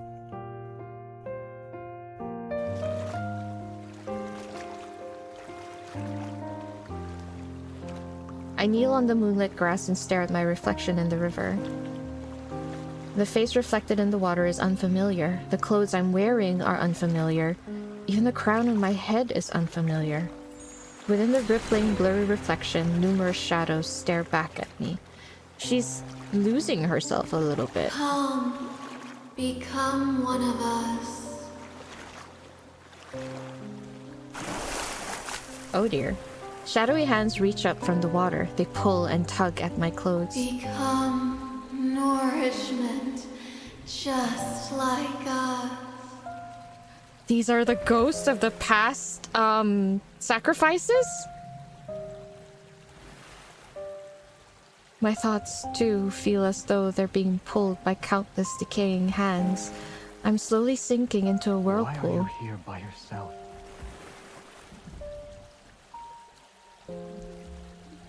Oh! Oh! A white figure appears in the depths of the forest. In spite of the darkness, he's clothed in a soft light. As soon as he raises his head, I freeze. Several seconds pass before I feel the faint flutter in my throat. Why are you just staring at me? Xavier? My memories begin to stir once the first syllable of his name leaves my lips. They slowly flood my mind. This long-lost familiarity seems to transcend time and space. It compels me to run to him and hold him close. But an icy hand from the riverbed tightens its grip. I'm dragged into a bottomless darkness.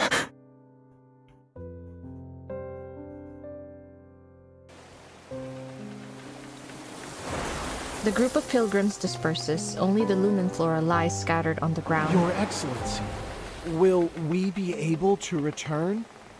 Worry not. The day when we are welcomed into the light shall arrive. A raging gale churns the river's waters as dark clouds slowly obscure the moonlight along the horizon. In the fog, a boat carrying revenants is swept into a whirlpool. The vessel and its passengers are swallowed. They will never resurface.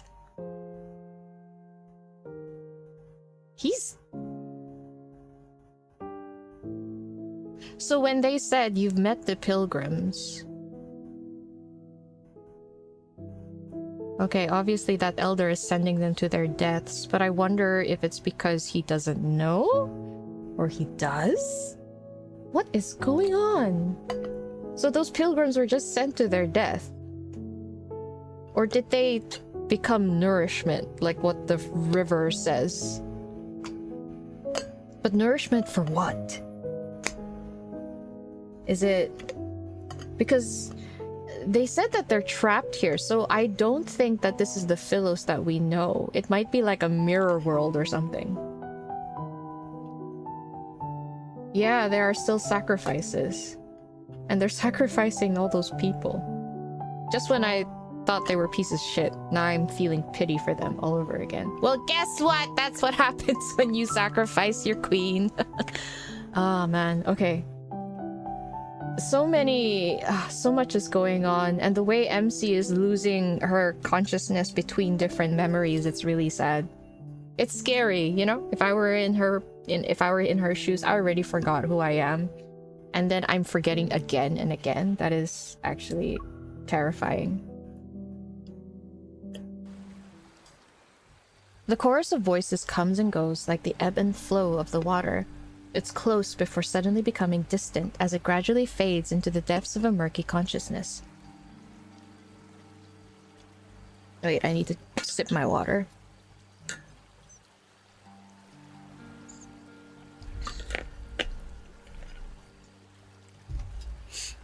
When I wake up again, I find myself lying by the riverside. My sleeves are soaked with cold water.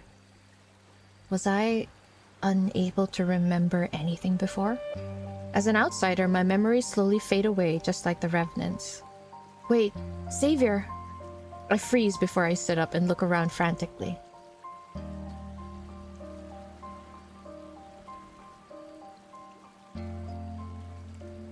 Oh, good luck at your meeting, Pookie. You wonder if the river is like the Styx River from the underworld. Ooh, where they gather souls? That is also very, very, very, very possible. It does sound like a... There does seem to be a resemblance. I freeze before I sit up and look around frantically. Xavier? No one answers. I stand and start my search. I soon spot a familiar figure in a nearby field of flowers. Xavier! I steady my breathing and stand in front of him. It seems as though he hasn't noticed me. Seemingly in a deep slumber, he lies quietly amongst the flowers. Thin wisps of black mist are wrapped around his body. It's as if the resentment of countless revenants is corroding him. What are those mists? I feel like that's the one thing that's keeping him sane. But he also seems to be... Because he's also dead, isn't he? How can he also be living? When the sword stabbed him, was he bleeding? Yeah, he was bleeding. His breathing is stable. His chest rises and falls with every breath. He's not injured. Is he actually sleeping? A weight is lifted from my chest. I crouch down beside him and poke the back of his hand. No response. He's always been a light sleeper. He'd sensed my presence as soon as I took a step in his direction before. But he seems to have fallen into a defenseless slumber this time. I can't help but lean toward him, to the point where I only need to look down to see his long, soft eyelashes. You're always stern when you're awake, but I'll admit you look cute when you're sleeping. The person you like, the one you want to give flowers to, wouldn't she want to see you smile? I touch the corner of his mouth and imagine what he might look like with a grin. Without realizing it, I start smiling. How is it in this timeline? This MC is also confusing who Xavier likes. She can never escape it, huh? Did you say my name? Or was I imagining it? Xavier, who exactly are you?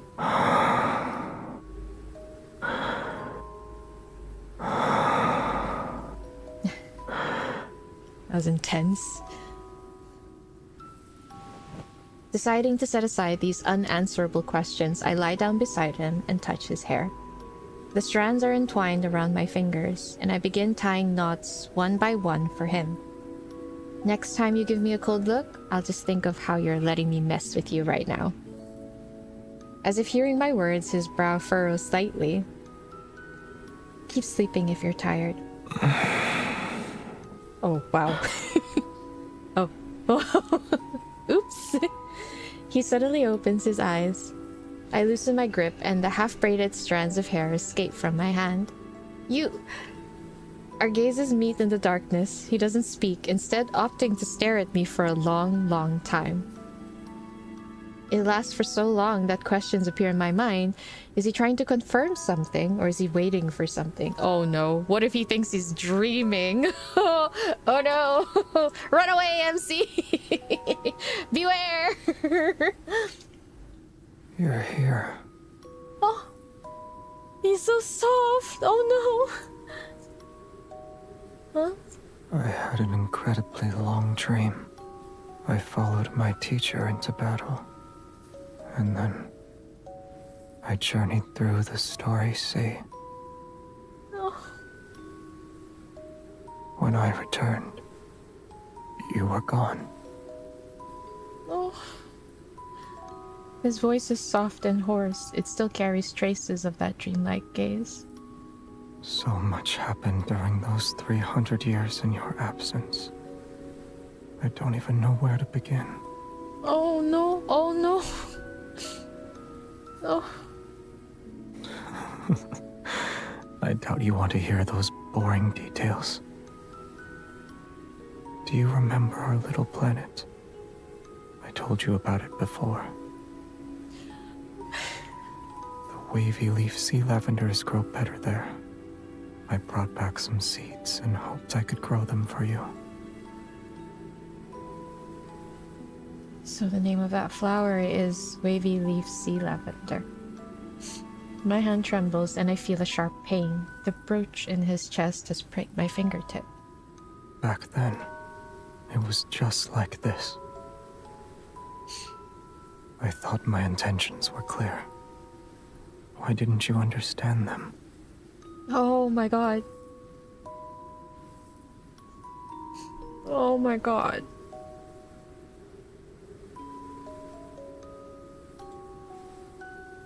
Oh no. I mean, to be fair, Xavier, it's hard to understand if you're being so vague like that. Maybe I'm the one who's foolish. I should have been more direct from the beginning. Oh. Oh no. This is so painful. This is literally the regrets from that time. He gently holds my finger and carefully wipes away the drop of blood. When we last saw each other, you said you had feelings for someone. It doesn't matter to me yet. Why wasn't that person by your side when you were in danger? Xavier. Oh my god, this really hurts harder because if it could mean two things, right? He's resentful because if that person wasn't him, why wasn't he there to protect her? But at the same time, if you think about it, that person is him. It's like he's yelling at himself, why wasn't I there when you were in danger? Oh my god. Forget him. His persistent gaze stays on me for a long time. I can only nod in response. I don't like him anymore. But I like you. Is that all right? As those words hang in the air, everything suddenly falls silent. Even the wind stops blowing. The night is still, and the flower field is silent. Only the distant waters of the river laps against the shore. Neither of us moves, and I'm trying to think of words that could break the tension. Then he shifts closer to me. Huh? His cool fingertips presses against my jawline, and our breaths intertwine. I attempt to create some distance between us. What's wrong? Am I not allowed to kiss you here? Oh. Wait. Wait. Oh my god. Wait. Oh my god. Wait. No, I can't handle this. This is too much. Oh no. Oh no.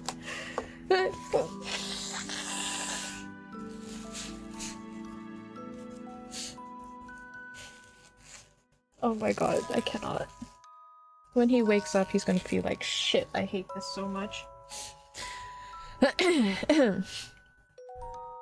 He lowers his head, his expression indiscernible. All I can feel is his cool breath against my eyelashes. Of course. Why would you want to see me like this? The hand on my nape suddenly tightens its grip, and he lowers his head again. Instead of retreating, he stubbornly kisses me. Oh my god. It feels like I'm trapped in a thick, viscous dream. I'm unable to wake up and unwilling to try. Oh, what a line. The warmth and pressure from his hands seep into my skin. They carry an affection that borders on obsession. This is my dream. Oh. I'm free to do as I please. You're a figment of my imagination, aren't you?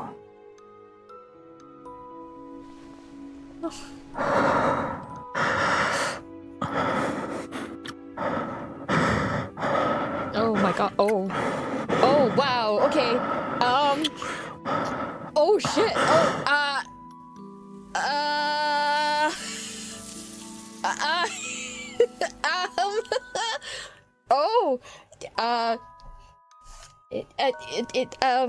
They were right about these dreams after all, I guess.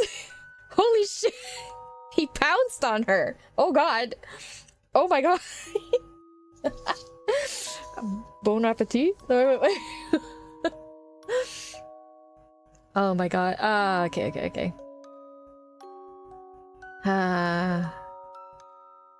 This is so sad. This is basically what would have happened if Xavier saw her. And he's like, he has no restraint because he thinks it's a dream. I hate this. This is so painful. There's so many feelings I'm feeling at one point. I cannot handle this. This is the fact that he thinks he's dreaming is what really hurts because of how honest he is right now.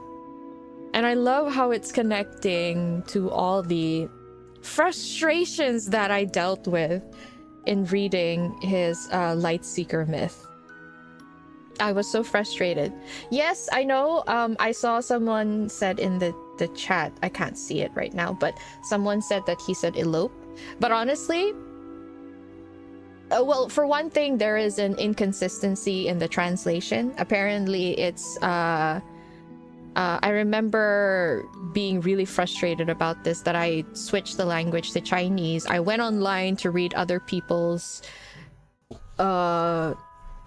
analysis on their take for the Lightseeker myth, and it does seem that in the English, Xavier does seem more, I don't want to say eager, but he was very affectionate, yes, but still, in the Chinese, he actually never mentioned elope, just said to leave the place.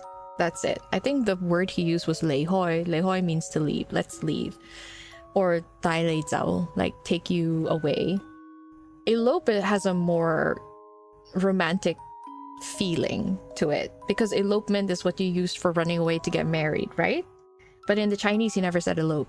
But either way, look, despite the translation mishaps or the different choices of words, you cannot deny that every time MC mentions that, she keeps mentioning, oh, she's someone important to you, he always said, yes, this belongs to the person that gave it to you. Yes, where is do you still care about the person who gave this to you? He kept saying yes.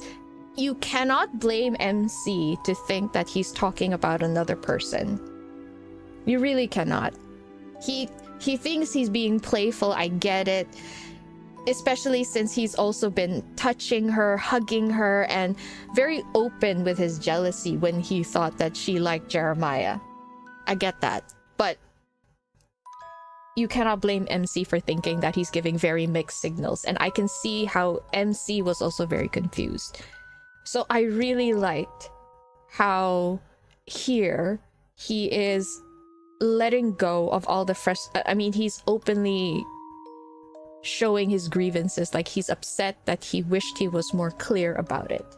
Because yes, honestly, he should have. I agree. He really should have. I mean, you can't be mad that MC misunderstood him when even Xavier misunderstood her.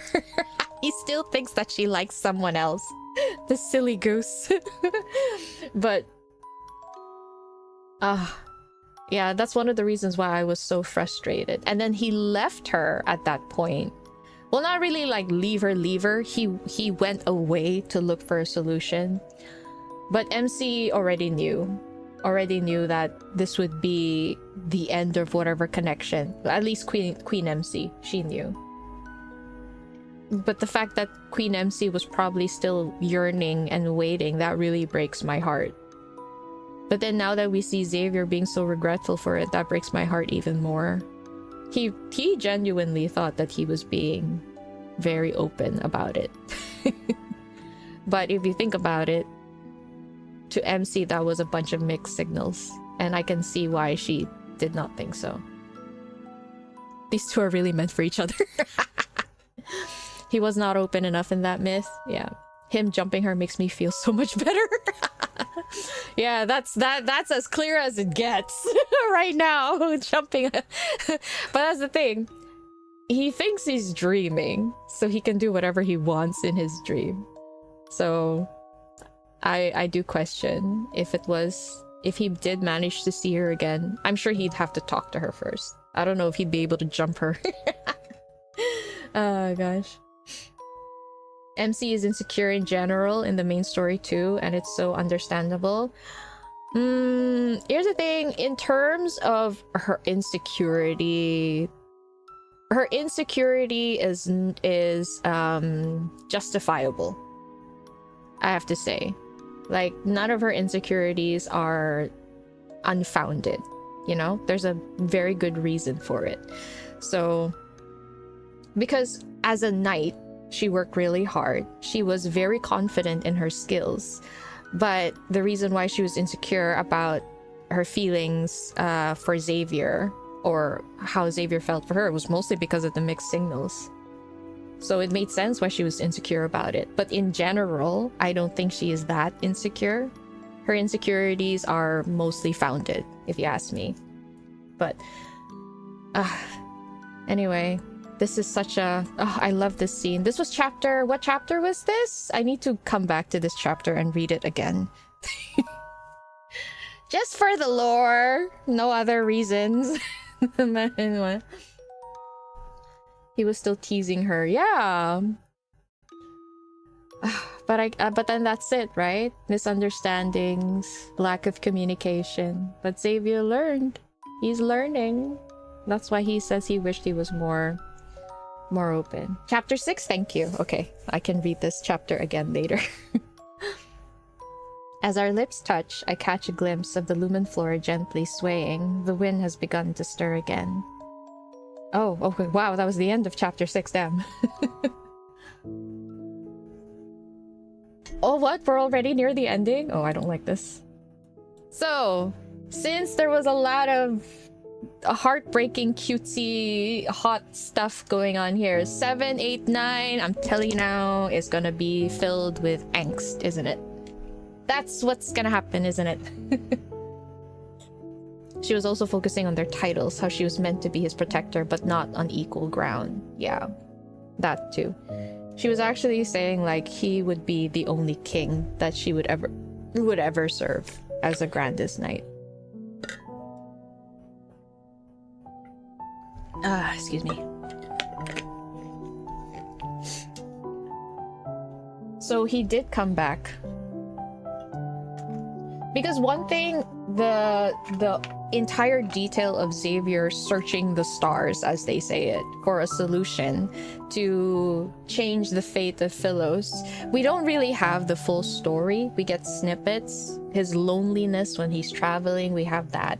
But we don't exactly know what he's seen, where he's been. So I thought maybe the whole thing happened during that time. But this is all after. This is literally the ending after what happened. So he came back. MC was no longer there. And from what we can tell, MC knew about her being the source of recharging. Now here's the thing. The nobles or the people of royal blood, or just the people of royalty, right? They knew that she went to sacrifice herself to power Philos for the next, I don't know, decade or hundreds of years. Decade is too short, I realize, sorry. And yet the people thought that they abandoned her. That means the nobles covered it up. They let her be forgotten despite her sacrifices. They let the people hate her and crush her statues. Imagine Xavier coming back to all of that. That is so shitty. I can imagine him ascending the throne through all of that. Maybe just to get rid of all those people and try to find a different way. A different way to... I don't know. Do you think maybe he's kind of resigned himself to let Philos fall? That's why this whole order of Babel got founded, and be like, no, we need to find the true path of eternity. That's the true path of Philos. And he just lets them die? I don't know. Yeah, 300 years after her disappearance. It's funny, in the Lightseeker myth, he disappeared for 100 years, I think. Was it 100 or 200? I mean, it's space travel, so I guess years passed by. I remember someone said like 5 minutes in space was like a few months on Earth. Maybe it's something like that. But then they are also immortal. I guess 100 years is like nothing to them. You know? People's perception of time changes differently when your lifespan is infinite. You have your tissues. Why? Is 7 going to be sad? Okay. Alright, guys. I'm so sorry. I drank so much water and I got so teary and I got a little heated. I need to go to the bathroom again. I need to run. I say as I drink more water. Give me 2 minutes. I'll be right back. I'll be right back. I'm just gonna leave it here, okay? Yeah. Okay. I'll be right back.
I'm back.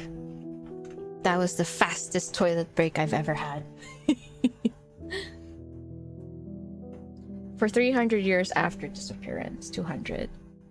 Technically, he's over 500 already. And then again, we don't know how old he was at the beginning of Lightseeker. He's probably already 1,000 years old. So the current Xavier is definitely over thousands of years old. If not 1,000.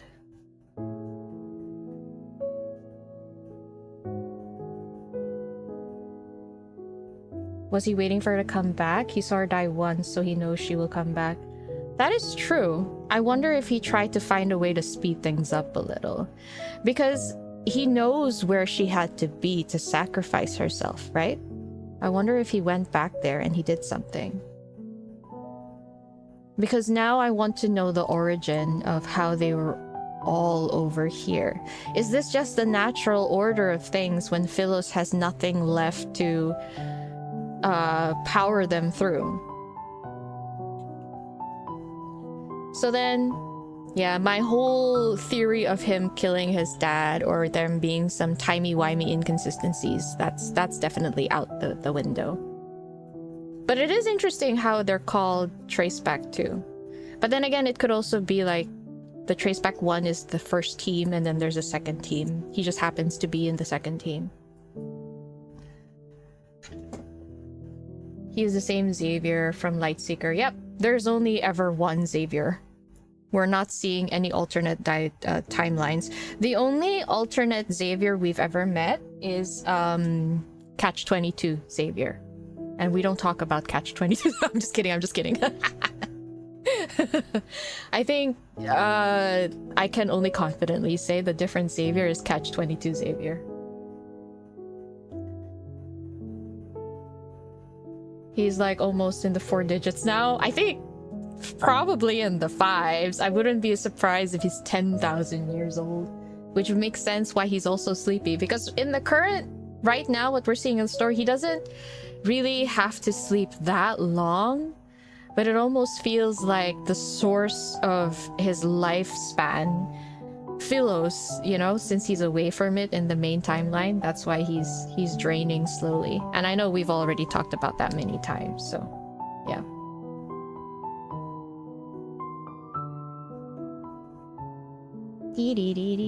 Deluded fiction Xavier is peak. Oh my gosh. Okay, let's go to the next one. I'm ready for the angst. Come at me, baby. Okay. Maybe not angst. The ceremony ended and those pilgrims were never seen again. Oh, wait. The elders in the monastery declared the ritual a success. It was an auspicious sign since the Chosen One appeared. The revenants celebrated every night. The city was filled with statues of the Chosen One in all sizes overnight. Everyone here is a sculptor, huh?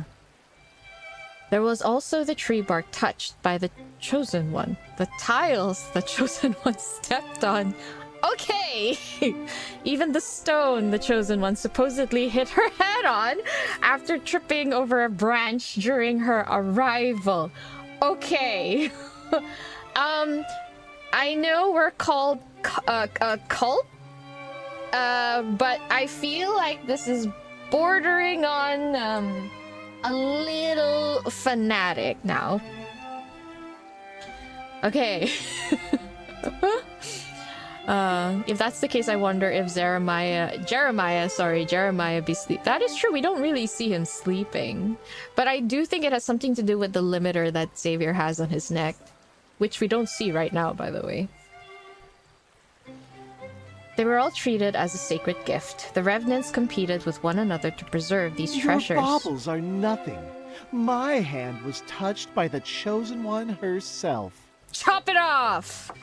Upon hearing this, revenants around him let out gasps of envious admiration. You have been blessed. Excellent! We'll chop off your hand and mount it on the city wall, so every passerby can shake it. Okay. I was joking, by the way. I didn't mean it. Okay, I apologize for putting that idea in your head. My bad. Holy shit. That's not what I meant. Oh my god. Okay, wait 1 second. I need to, yeah.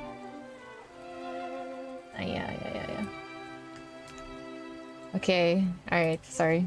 Is the audio okay? I'm trying to change, put down the audio a little bit. Audio.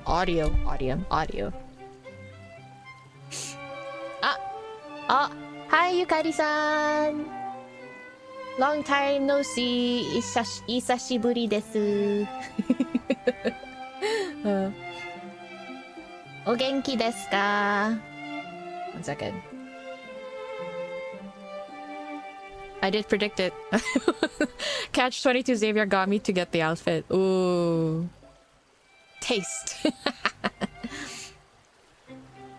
Hi, Sleepy Mimsy. This is a public model. You can scroll down the description and find it on Etsy. However, I think the seller has discontinued the model, but you should be able to find similar ones. Mine is the Capricorn model.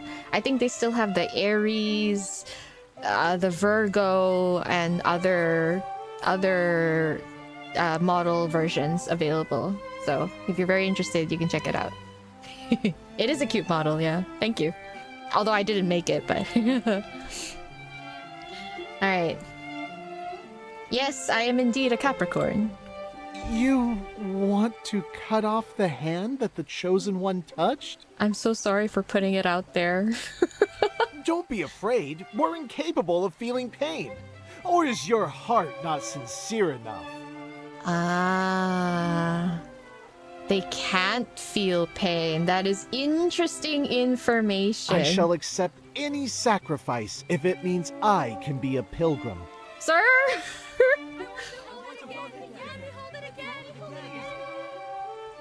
After I attended the pilgrimage ceremony, I realized that as an outsider, my memories will slowly fade away too. That's why she's losing herself, staying in there.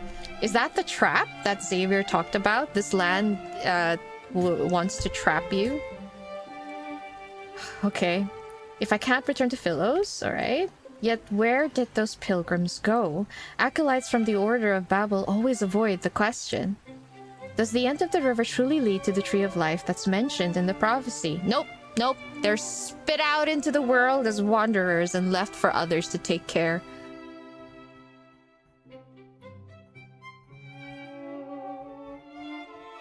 Your solution is to follow in their footsteps. You'll see where the supposed sacred path of pilgrimage takes you.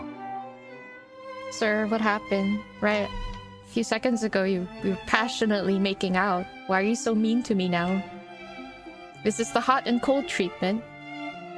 That's okay, I dig it. I will allow it. They say the river doesn't end. If that's the case, then what happened to those pilgrims? Oh, crud. Sorry, my mic. I'm sorry, I'm moving so much that I keep hitting my mic and my keyboard keeps flying away from me. They didn't die, but they didn't live either. No one has seen them since. Ooh, so they do not come back. The river silently flows as our ferry glides across the mirror-like black water. A thin mist surrounds us. Come to think of it, if we're measuring how close someone is to the Chosen One, you should have been chosen for the ceremony. I'm honored. You ate meals cooked by the Chosen One, held the Chosen One's hand, and even embraced the Chosen One. What does she mean by embrace? In the olden times, to be embraced has an entirely different meaning. Please clarify, MC. Share the deets. Share the deets.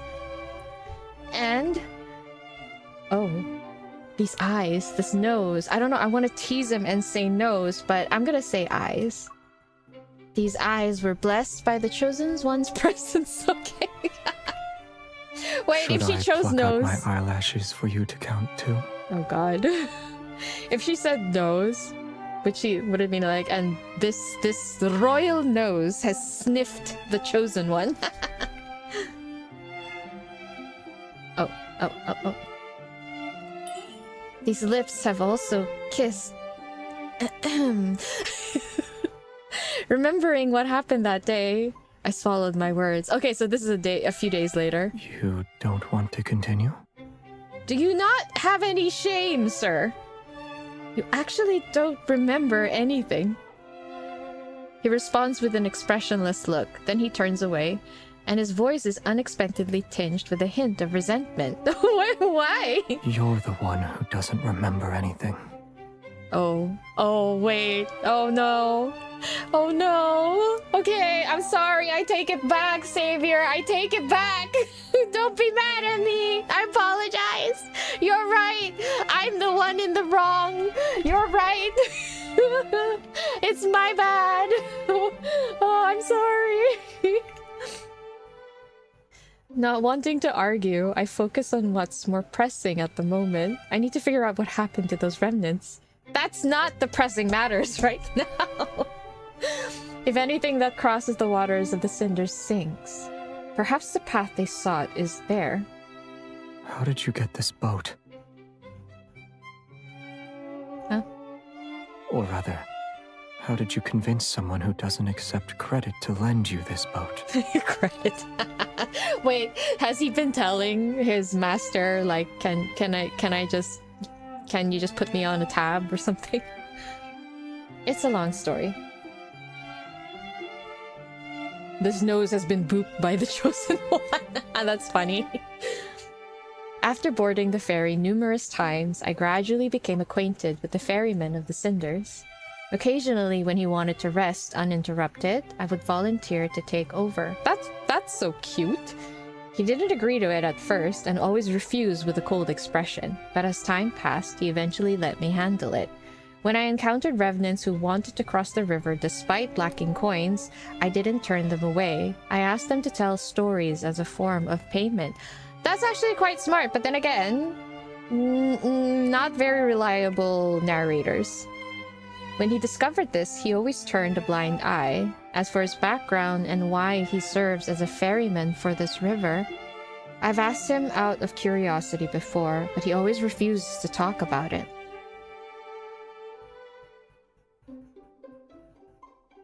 You know each other? You can say we're old acquaintances. Very old. Sounds like they're old acquaintances from Philos. As we gradually sail away from the city, we can see the desolate forest to the west is burning. Oh, why? Acrid gray smoke rises skyward. More revenant knights have been gathering at the edge of the forest, and the strife is becoming more prevalent. Oh, they're still battling it out, huh? Consumed by resentment, they fight each other with the hatred from when they were alive. Their screams echo amongst the dead branches and fallen leaves. As the bishop foretold, signs of the apocalypse are once again emerging from the ruined city walls. I was unaware you were skilled at ferrying. After the bow hits a submerged shoal and spins around several times, he can't bear to watch anymore. He takes the oar from my hands. She's done it so many times, you figured she'd be good at it by now. I lose track of time. Black clouds gradually cover the full moon, and the scenery around us grows increasingly dark and desolate. Something's not right. The boat creaks, and the river's current becomes turbulent. Startled, ravens fly in all directions. A chill creeps up from the water's surface and latches onto my skin. After passing through a dense fog, the river widens. It's as if we arrived at a boundless sea. Where are we? The waters thrash violently like an untamed beast. The looming threat of danger is palpable. I don't want this. I don't want to be trapped here. Oh no. Join me. Become part of these dead waters. These voices, where are they coming from? Wait, don't fall in. Under the water's surface, countless invisible hands seem to reach up. Hatred pushes them to maliciously toss our boat back and forth. I grip the edge of the boat with all the strength I can muster. Pain pulsates through my chest without warning. My vision blurs. It's as though invisible hands are squeezing my heart. Oh. The inky black water transforms into countless golden veins. I could almost believe streams of energy were flowing downward. I feel awful. It's like my strength is being drained away. Watch out. The increasingly violent currents strike our boat. The river's surface discards its serenity and transforms into a massive whirlpool. Oh, are they being sucked in? At that moment, I'm like a seed. I'm plunged into a darkness unknown to all. They really just went where the pilgrims went. That is crazy. Are they not scared? Jeez, these two.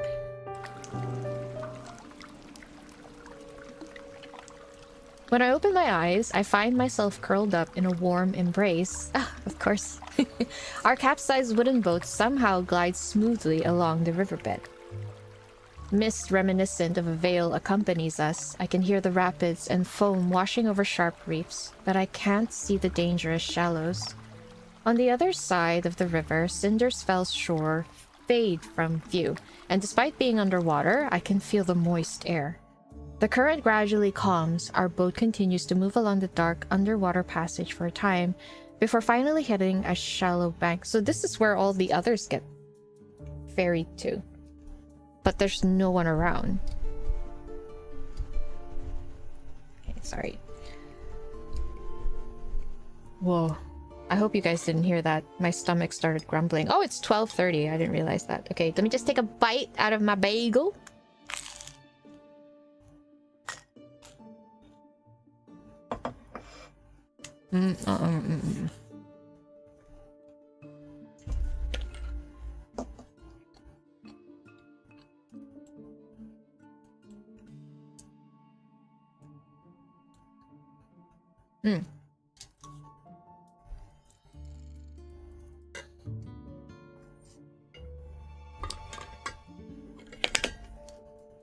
Oh, excuse me.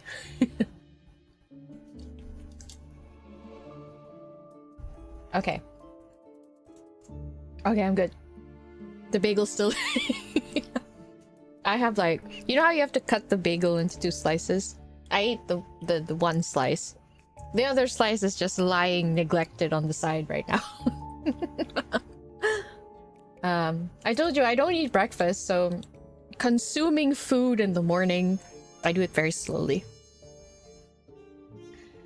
Okay. Careful now. If you fall in, you won't be able to float back up. Despite the fact the water here barely reaches my ankles? Oh, what's going on? The cave before us seems endless. Strange, tiny particles of light float in the air. Warm and bright, they feel oddly familiar. I can almost believe this energy was once part of me. A profound realization washes over me. Perhaps this is the sacred path of pilgrimage, the road that returns to Philos.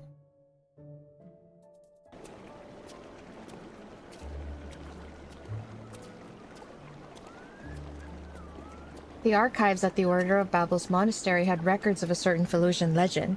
It spoke of a mysterious cave that was connected to the center of the planet. Could this be the cave that connects Philos and Cindersfell?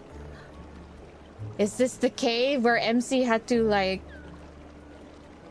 sacrifice herself? You have quite the imagination. The sound of flowing water gradually fades behind us as we venture deeper. The further we go, the more the scenery unfolds before us. Look at these light particles. They keep increasing in number and brightness. Perchance the pilgrims who disappeared found themselves in this place. What if they are the light particles? As the words leave my lips, an enormous monstrous skeleton appears.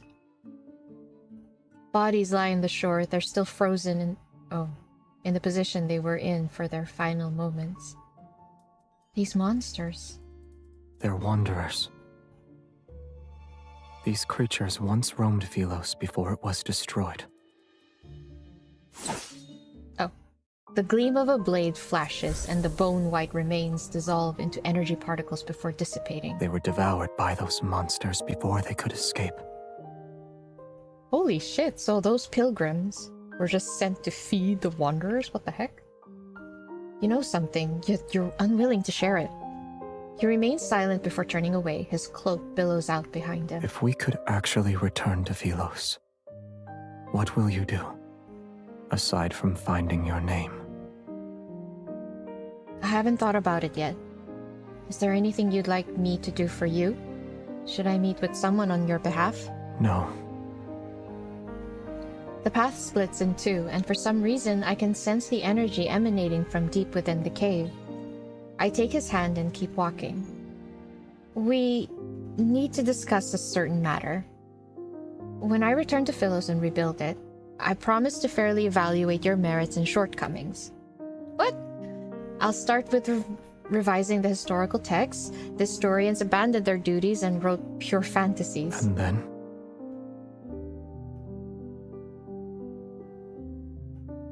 Oof. I'll traverse the starry sea. I'll ascend the throne. Okay, knowing MC and her personality, I feel like she'd say I'll ascend the throne, because earlier when she was viewing all the remnants, I feel like she sort of felt for them when they were calling for help. I'm pretty sure MC does feel some sense of responsibility being called the chosen one, so but you know what, I'm gonna say traverse the starry sea. I'll traverse the starry sea and visit every place the traveling bards sing of in their songs. Yes, freedom! I'll be like these specks of light. They emit a faint glow, yet they can drift to distant spaces. Places. That sounds wonderful. Come with me? The worst happens, as in I can't find anyone who remembers me, and I'm unable to stay in Philos. Staying with you would be nice. I keep those words to myself as I look at him. It's all right. The starry cosmos has many places you could visit. Take, for example, a beautiful little planet. Oh. I hear strange clicking beneath our feet. We look down at the same time. There's a deathly pale wrist encased in crystals. Oh. Akin to veins, dark red vines are wrapped around her ribcage. The delicate roots of eerie flowers penetrate hollow eye sockets. What? That's... Look over there. It's like the planet is eating them. In the distance, a twisted tree looms. It isn't a real tree, but one formed by countless crystallized skeletons. Oh god. They're stacked and entangled with one another. Their twisted forms are similar, for they step on those beneath them in a futile attempt to reach for something on high. Thin vines ensnare the crystallized remains. Together they form a thick, trunk-like structure that's deeply embedded in the planet. That's... 1,000 horrified thoughts flood my mind. This is the tree of life, is a tree made from corpses. Fitting! Oh, welcome back, Pookie! Hope the meeting went well. Oh. I've never seen these people before, yet I recognize their clothing as garments that belong to Philos. Each and every one of their expressions are filled with despair and terror. They're like souls in the depths of hell who are seeking salvation. Were these Philosians trapped here? Why? Philos is an artificial planet. He suddenly speaks. Their pretense of eternity depends on an energy source called a protocore. Protocore? Familiarity washes over me again, and for some reason a sadness resurfaced. The planet found itself on the verge of collapse after its energy was depleted. However, the most scholarly elder in the royal capital had a solution. It's always an elder! God damn these elders! The royal family discovered an uninhabited area with a chaotic protofield in Starfall Forest. It was located in the southern region of the planet. Here we Deep go. within that forest is a cave. It leads directly to the heart of the planet. So long as humans were thrown into that cave, the planet's energy would never be depleted. He's actually telling her. Like the people who thought this system was justified, the planet possessed an insatiable greed. He looks at those crystals that can no longer be called human. They're the victims who were used as fuel. Did anyone escape and live to tell the tale? I look at Xavier, but I already know the answer in my heart. No. He starts walking again, moving past the tree as he continues forward. Those who defied orders and went to investigate disappeared after entering the cave. The number of sacrifices required inevitably increased. No one would willingly sacrifice themselves for the planet unless there was a good reason. Thus, The royal family came up with a plan to cover up their crimes. They no longer kept the sacrifice a secret. They used honor to disguise it and called it a pilgrimage. Holy shit. Oh shit. Oh my god. That's even worse. To maintain a false eternity, they needed to weave lies one after another. Every member of the royal family had to bear the burden of perpetuating these lies. You were the one who ended it. He shakes his head? Ironically, the one who did that wasn't even remembered. MC. Although our surroundings are quiet, I can almost hear everyone's desperate cries for help as they face death. Now you know the truth. Do you still consider Philos your homeland? The chosen one, my lady!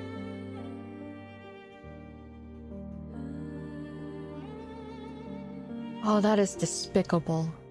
That is so horrible. That is so cruel. My footsteps falter. I look down and I'm greeted by eyes filled with absolute terror. That outfit. He's a pilgrim from that day.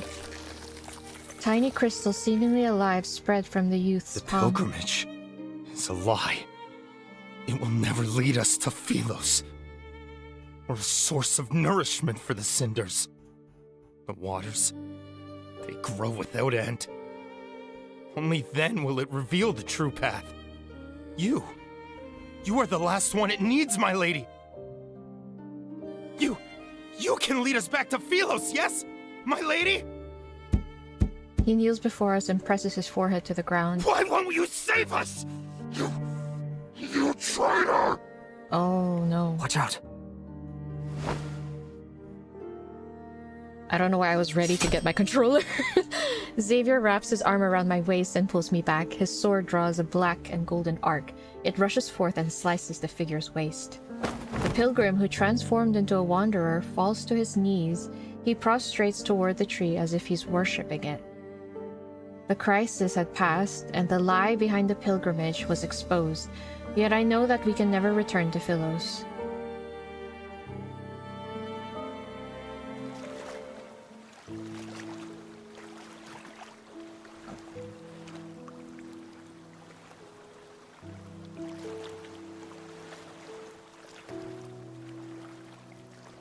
Okay, sorry. My internet stuttered for a bit. I panicked for a little bit.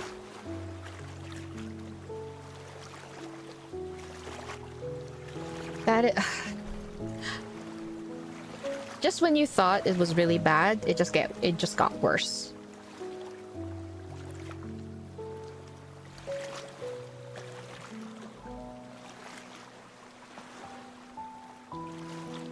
I wonder if that's how MC found out about the whole thing.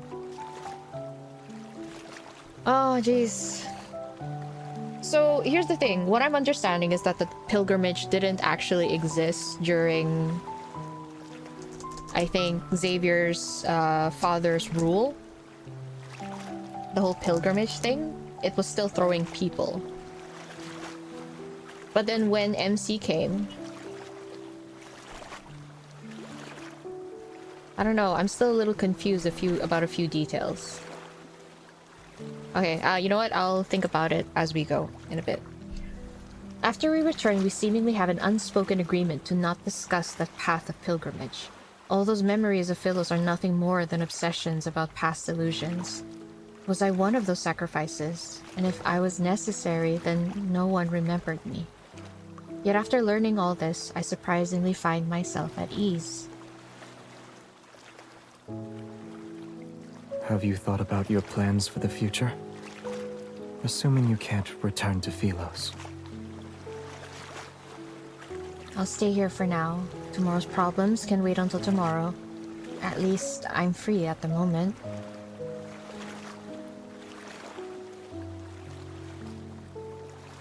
Yeah, the pilgrimage wasn't mentioned in Lightseeker. This fake ceremony has existed in the royal family for a while. But he did say at first it was just people who... Because here's the thing, right? I think when Xavier found out about it, when he went into Starfall... Forest, it was already during the time that people were investigating that cave. And I wouldn't be surprised that Xavier pressured his dad to stop. And it's possible that in order for it to not be something that he can stop, he made the public willingly do it. You know? Like, it probably happened after a little bit. And then when MC came to the throne, she learned about the truth, and of course she tried to stop it.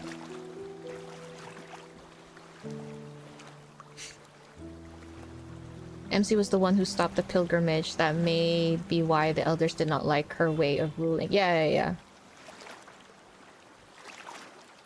The nobles didn't like it. Not only was she not of noble blood, she had to learn about it, and when she found out about it, she stopped it. From the way he just explained, it sounded to me like the pilgrimage was how they got people to go to the cave. I think the pilgrimage came after, though. I mean, still during... when MC ascended the throne. Because remember, the king passed away. The throne was empty for at least 100 or 200 years, I can't remember. During that time, since there was no king to make the decision on who to send to that cave, the nobles probably took it upon themselves and said, like, there's because they said they wanted to bring Philos back to its glory. So then the nobles conducted this whole disgusting ritual. And then I think that's why MC was... she felt compelled to take the throne. And then when she did, she learned the truth about it, and she stopped it. Because he did say that people were going and investigating, and then they disappeared. I think that when the whole investigation thing was during the time of the dad's reign, and it wasn't until after the dad died that they made up this whole pilgrimage thing. And it was also a time when Xavier wasn't around, because I'd imagine that Xavier wouldn't let the nobles talk about that pilgrimage, and I guess that's why he was so desperate to find a solution. Because otherwise, I don't think he would have let MC ascend the throne, right? If he knew about it. I still think it was something he wasn't aware of. But anyway. Not sure if it's a thing that came into being a pilgrimage until Cindersfell. Cindersfell, it makes sense as a religious blah blah to tell them this is how they return to Philos. Maybe. But then they said it would be an honor, and an honor to receive the honor to power Philos. They didn't exactly understood what it meant to power Philos. Queen MC doesn't know what Xavier has done to protect her from the sacrifices. She died not knowing what Xavier had tried to do for her. Unfortunately, maybe she had an inkling, but maybe not the full extent. It's very possible. Wasn't it Xavier who made MC Queen to protect her from being sacrificed? No, I don't think so.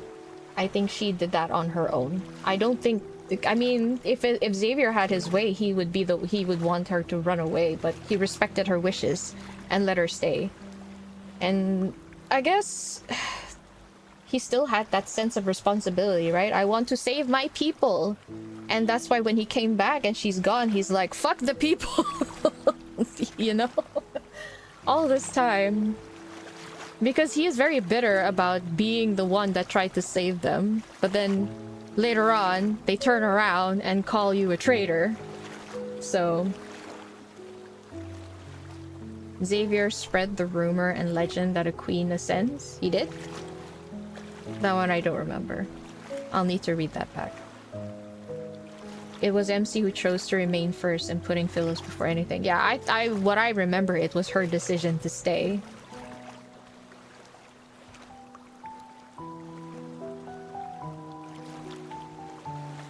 My understanding is he was trying to get her out of that planet. One of the he did tell her what happened about the royal family sending people. So I don't think the pilgrims started around that time, because then he wouldn't have let her ascend. It would have been after.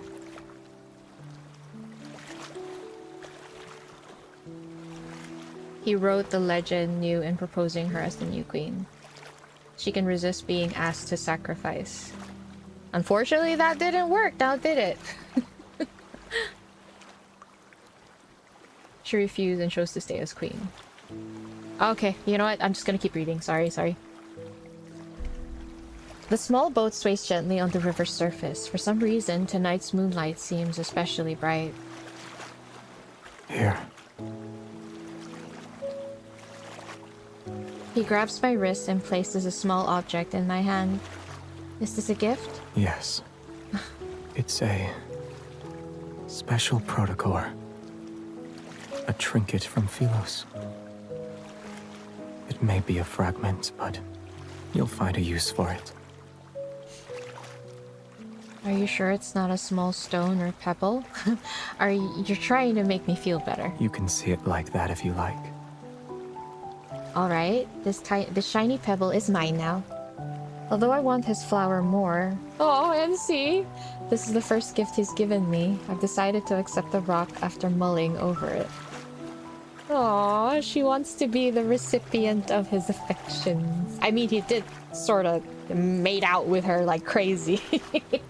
The power of the makeout session. She's like, I have to have him. He's too good. I lie down on the bottom of the boat and recall a similar tranquility had accompanied us for our first boat ride. Back then, I accidentally touched his reflection and saw his past. I tried again at a later date, but I failed. An impulse to try again takes hold of me. The moonrise's light pierces the slender tree trunks and illuminates his reflection on the water's surface. When he isn't looking, I touch his reflection on the water. Ah, maybe because that time the moon wasn't, like, full. Oh no. I can't. Why do I get so teary-eyed when I see him?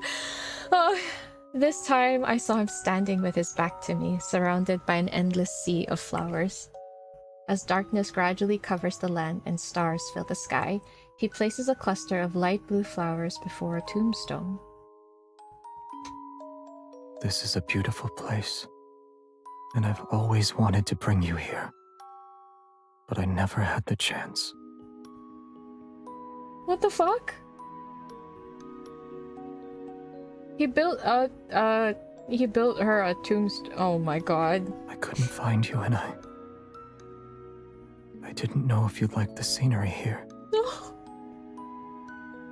Oh no. I'm sorry. Oh no. His voice softens as his fingers slowly trace over the engraved text on the tombstone. The first queen of Philos. Her name shines quietly like this. Oh my god. Oh no.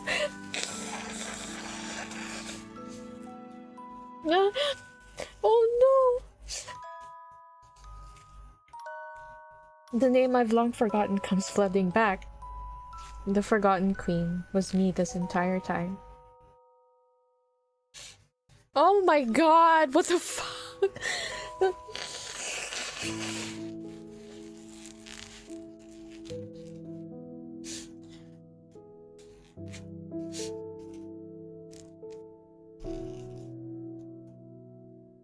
When he said I couldn't find you, that really hurt me. No, my god. No, poor Xavier.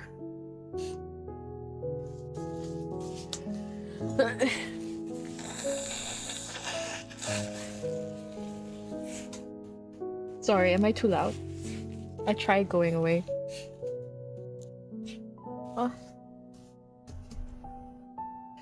Oh man. Wow, no matter what, he really wants to bring her there. Why did it have to be like that?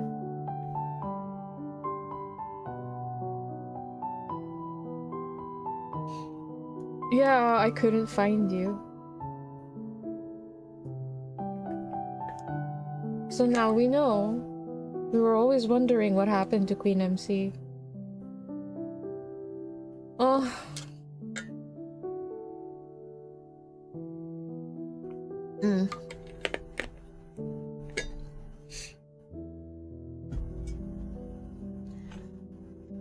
Jeez, he cannot catch a break, can he? He's always too late. I don't want him to blame himself. I have a feeling that's what's happening, though. I seemingly grasped a crucial thread as forgotten memories begin to surface. Xavier is the king who succeeded me after I disappeared. The truth is right before my eyes. This place isn't so different from Philos, or rather, places where humans exist are very similar to one another. But if I've been in the heart of the planet for years, then what did Xavier experience? Why is he even here? They're all dead. Little by little, I pieced together the truth from the forgotten tombstones scattered across Cindersfell. The story continues. While I was gone, my knight traversed the starry sea. She called him my knight. My knight put on the dust-covered crown, and my knight became their king. It's the most magnificent coronation ceremony in the history of Philos.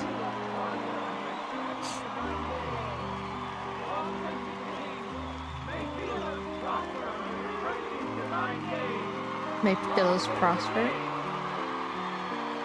His decisions and achievements sent echoes throughout the cosmos, and during the test of time they had spread far and wide. The people gathered in the square, bathed in the sun's brilliant radiance. They danced to the rhythm of drums and wind instruments until midnight. Only when the radiant moon hung high, its light making the city walls the color of bones, did he finally leave the courtyard. The sudden cut of the sound is a bit jarring. Still wearing white coronation robes, the king removed his crown. Akin to a god's merciful gaze, moonlight poured through the dome and washed over him. Did he sleep well? What happened in his dream? Oh. I miss you so much.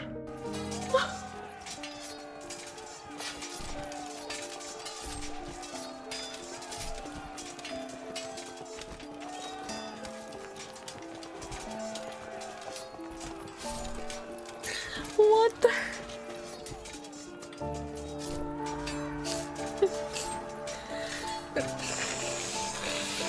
I hate this so much.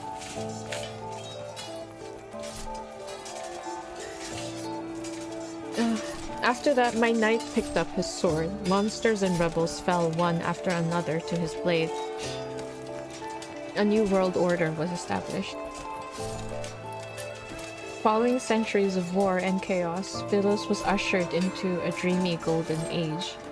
They adored and praised him. The ballads spoke of his wisdom and brilliance. All knights swore their loyalty to him. He was given the title Sentinel of the Stars. Yet in the end, they stormed his castle and held swords to his throat. Knowledge was lost. The world order crumbled, and war raged endlessly. He sat on his throne as a prisoner. Alone, he bore the weight of his crown. This was the downfall of Philos and the story of his life.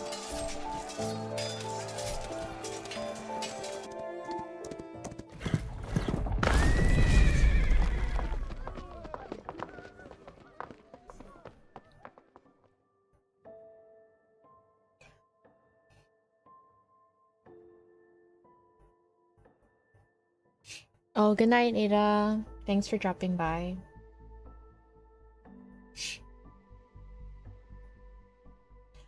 Oh my god, okay. Horseshoes shatter the monastery gates for the 14th time, yet the acolytes still panic. I'm wondering if the rebellion is... yeah. So for sure he definitely stopped the people from powering that core. People learned the truth. They realize they're going to die, and hence a rebellion. What have you done to the river? The bishop dismisses everyone and closes the door, his ashen face displaying anger. You've discovered all our secrets. Royal blood flows through our veins. You, of all people, should understand that the planet will perish once we lose the protocore. The people of Philos will be unable to achieve eternity. Whether it's in the Philos of a bygone era or this city, the answer is still the same. The waters of the cinders and the planet's core can open the gateway to Philos, so long as they're nourished, of course. Where did he get that idea? Whether it's these revenants or our queen, they're all... Hasn't your tongue done enough lapping? You want to kill me? The guilty must atone for their sins. The tip of a sword is pressed against the bishop's throat. He steps back and looks up to meet a cold, stern gaze. Have we truly sinned? You dare to claim the kings of Philos were free of sin? Aye. Those moronic subjects were asleep. They were obedient, and they wouldn't scream a thing. But you woke them up and told them there were no deities to look up to and no roads forward. Don't you deserve death? Open your eyes. The chance to save Philos is within our grasp, and yet you want to destroy it again. What does he mean by you woke them up?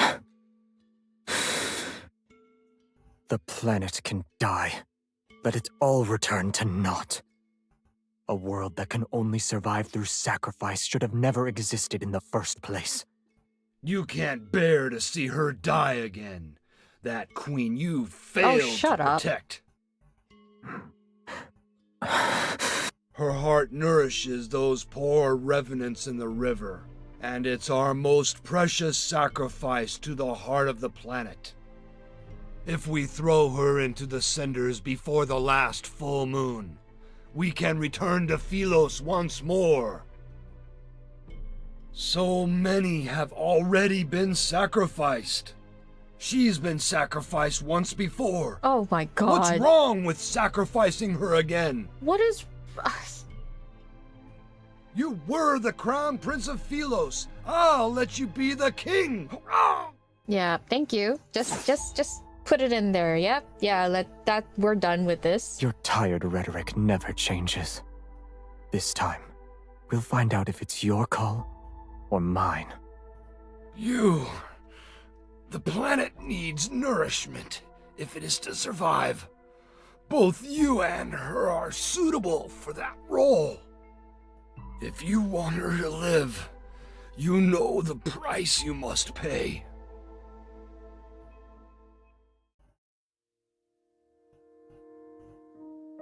They said they are all of noble blood. You think the bishop is his father? So do you think everyone here are all the past people who died? He said you woke up the old kings.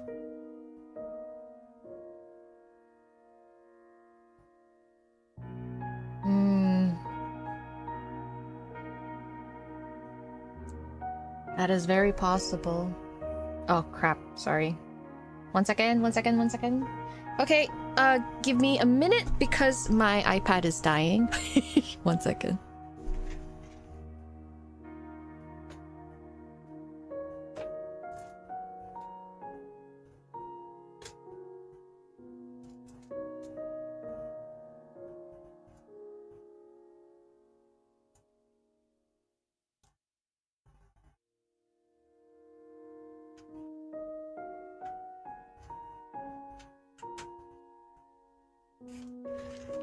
Okay, here we go. Let's see if this works.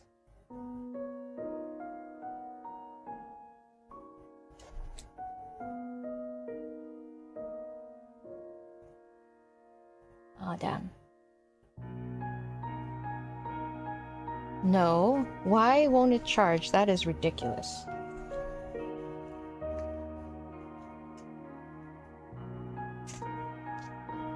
The bishop said royal blood runs through their veins, yeah. So basically he's royalty. He could be one of the old kings, actually. But then when they say royal blood, it could be more than one. The royal family could not... probably not just limited to the king, queen. Maybe distant relatives?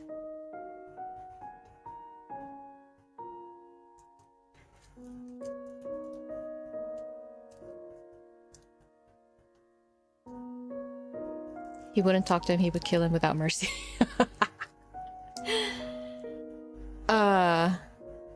No, but I feel... I don't think this is like limbo, you know?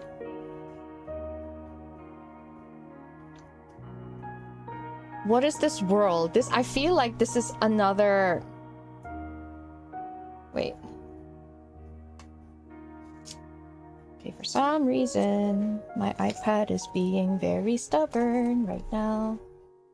Don't allow. Sorry. Huh? Too messy. Okay.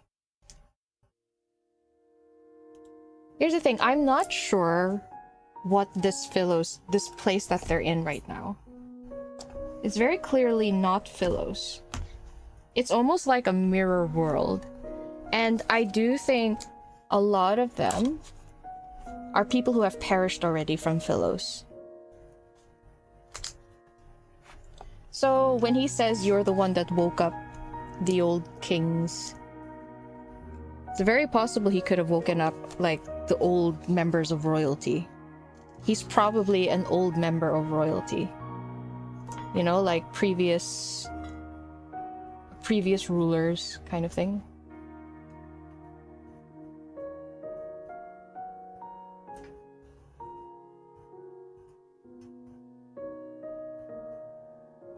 Aha! Okay. No. Damn it!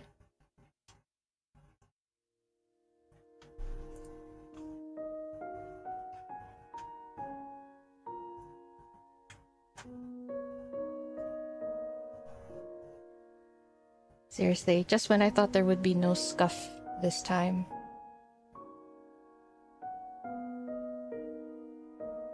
Just when I thought there would be no scuff this time, I experienced scuff.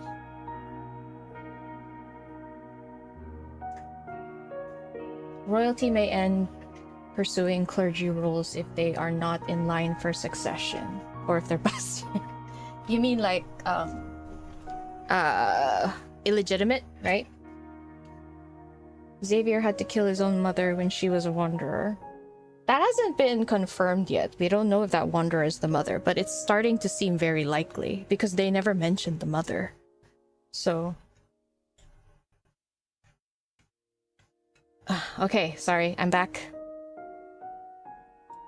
Okay, my iPad is charging for now. And I also realize I'm sinking. Let me just lift myself up there a little bit. There we go. Okay, I'm ready. I feel like I'm about to discover something incredible, so I'm ready. Okay. This is the first time he stopped to listen to the Revenant's songs ever since the false world came into existence. If there is a god out there, please hear my wish. May my death not be meaningless. Should our prayers be answered, we willingly surrender our freedom to a false faith.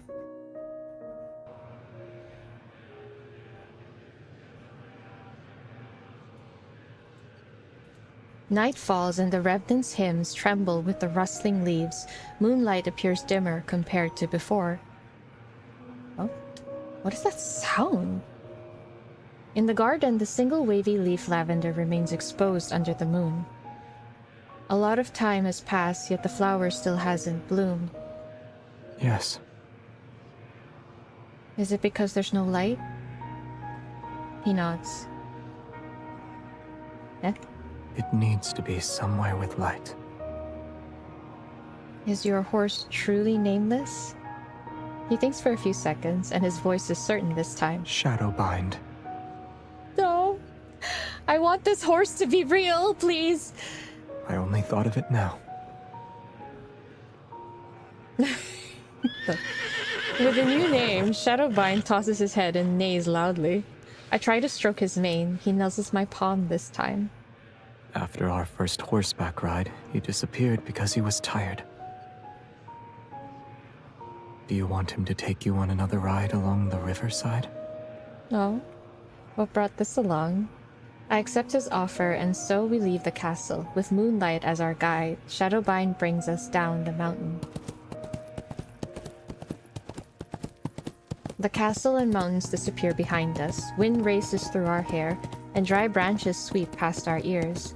We ride past burial grounds and abandoned cities. Fireflies sparkle between blades of grass, and the frost-white mountain paths wind beneath us under the moon. Shackles, boundaries, cities, and fate itself are left behind in the rush of wind. We race into the night as it deepens the charge toward the boundless horizon.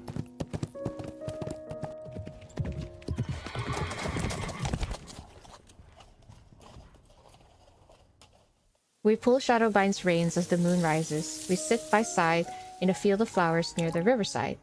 I tear blades of grass into pieces and drop them into the water one by one. Some sink and others are blown away by the wind. When he notices I've entangled the ends of his hair around the flower stem, he doesn't get angry. He slowly untangles it instead. A moment later, he plucks a blade of grass and tickles my cheek, with it as if to punish me. Oh, okay. Alright.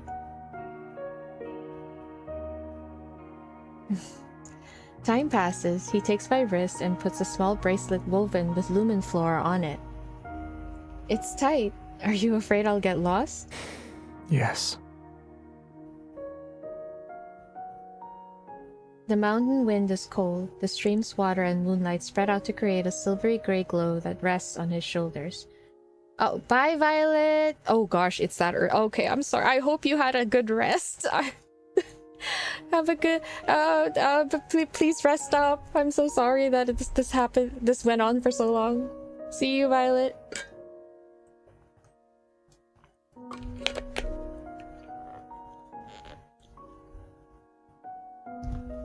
Xavier's mother was sacrificed? It wasn't confirmed in Lightseeker. He just says he found a wanderer. What he found there. He did. I think he said she, though. But he never said his mom. There were just theories. At one point, the theory was they sent the most loyal knight. Yeah, a female. So that's why I don't. It's never been confirmed. Oh, thank you, Becky. A female that protected the king. Oh, that's okay, Pookie. Feel free to come back and watch the VOD. Anyway, okay. The mountain wind is cold, the stream's water and moonlight spread out to create a silvery gray glow that rests on his shoulders. My eyes are half closed when I rest my head on his lap. It's so comfortable that I almost fall asleep. Who were you planning to give that flower to? You. I froze for a second. I hadn't told him my memories were coming back, but a thought started to form. Maybe Xavier had known who I was all along, but I didn't know why he kept it from me or what he'd really been through after I left. Oh, this is nice. So Queen MC is technically back. They're meeting again, now that I think about it. Oh no. Oh no. Oh no. I don't know why it's just dawning on me. She remembers now. So this is Queen MC. She's back. Does he know? The past was like those rusted swords hidden in the flowers, left behind and forgotten. I remember the sword he once wielded was reminiscent of moonlight. It's just like him. Do you know how to use a certain kind of sword, Xavier? Why do you ask? He doesn't use it anymore. I grabbed 2 rusty swords from the grass and tossed one to him. Oh my gosh, is this how he's going to find out? It's nothing. I realized we haven't even sparred once. Using identical swords make our duel fair. Alright. He's laughing. First move, second move. Oh, it's just like in Lightseeker. Oh no! Yet I still managed to block your attack. 10th move, 20th move. These techniques are all too familiar. He extends his fingers, slides his hand down along my blade, and strikes my wrist. A tingling numbness shoots through my wrist, and I almost drop my sword. You... Stay focused when you spar. 21st, 25th. Who taught you that?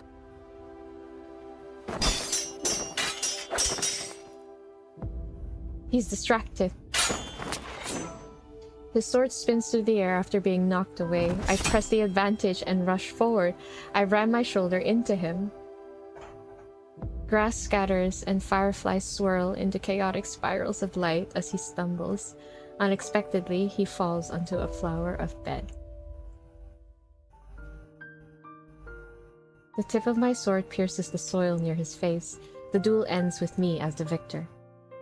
I suppose the prophecy was correct, Xavier. I truly am destined to defeat you. A deal is a deal. The city is now under my control.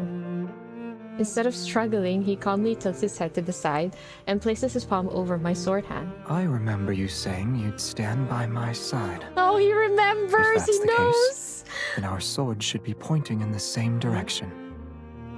He knows! Well... You still haven't told me who taught you that move.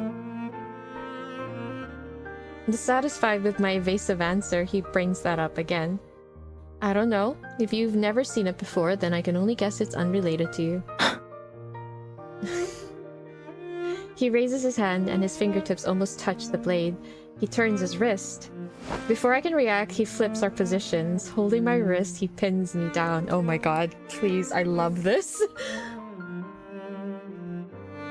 Xavier, our duel already ended. You didn't say we should stop, so it wasn't over yet. I don't think that's how it works, bro. Instead of backing away, he leans in. His nose almost brushes against my face. I taught you that move. You said our sword should be pointing in the same direction. I also said that soft-hearted individuals cannot become a ruler. I should have gone all out. Can I claim my prize now? I push him away. I'm about to oh, when a kiss suddenly lands on my forehead.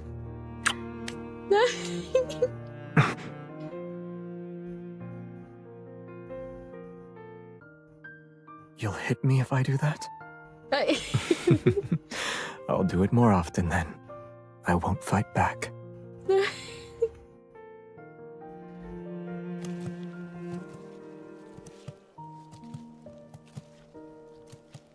Wait, that's it? No, it cannot end this way. Cuddle. Ugh, I don't know. On the way back, he carried me on his back in silence, his figure seeming to hold up the entire night around us. He's willing to tell me stories about his past this time. So how wonderful was this forgotten queen? Very. Maybe you're the only one who thinks so. Many of Philos's myths and stories exist because of her. She issued an order that forbade anyone from entering that man-eating forest. She offended the entire Council of Elders. There you go. Sacrificing yourself is a simple matter. Bearing condemnation while walking into darkness is not. Perhaps the Mad King who's condemned by all is the person who can save Philos. Remembering the rumors I'd heard from those little revenants, I gently tapped him on the shoulder. A book said he refused every marriage proposal sent his way. Is that true? What do you think? Holding back a smile, I run my fingers through his hair. I mess it up before slowly combing my fingers through it to make it neat again. If this tree of life doesn't exist, will all of us be unable to return? I catch a glimpse of fleeting sadness in his eyes this time. If everything must fade away, then I wish I could stay in this moment forever. They're aware that that means all of them will just disappear. We return to my room after walking through the moonlit corridor. The firelight gradually dims, its last embers casting a gentle glow on his peaceful expression. He leans down and kisses my forehead once more. Don't overthink it. Rest. You'll feel better soon enough. And when you open your eyes, you might realize this was all just a dream. My eyelids feel as heavy as lead. I'm sleepy, yet why isn't Xavier going to bed? Has he never felt exhaustion before? Good night. I'll see you tomorrow. Yes. We'll see each other tomorrow. He's a remnant too, isn't he? I recognized you the moment I saw you. Oh. When you return to Philos and see I'm not there, will you be angry that I deceived you again?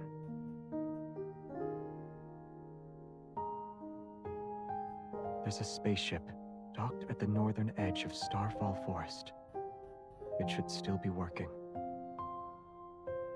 Coordinates have already been inputted into the navigation system. You can leave if you want.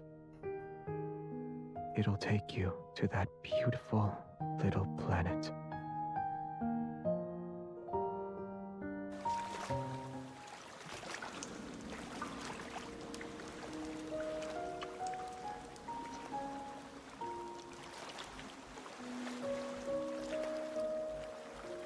Huh?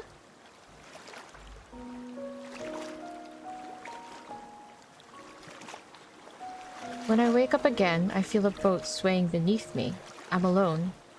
An elderly ferryman sits at the stern. There's a dull ache in my heart, and my memory is a blur. I don't know who I am or where I... Oh no! I look around. The river, cave, rocky shores, everything is unfamiliar to me. Where am I? Who are you? I look at the ferryman. I feel like I know him, but I can't remember who he is. Once you cross the boundary between life and death, the rest of the journey is yours to walk alone. For some reason, I'm clutching an oddly shaped fragment. It emits a faint glow and responds to the energy flowing from my heart. The boat enters a narrow cave passage. The sound of water droplets echoes and strikes my ears. Before long, the boat gently runs aground. It rests at the shore before a hazy halo of light. Everything is immersed in this soft, gentle radiance. Motionless, I stand where I am. I cannot suppress the feeling that behind the light lies an invisible force. It's drawing me in. The faint sound of the wind approaches from a distance, as if it's coming from the entrance to another world. Oh, okay.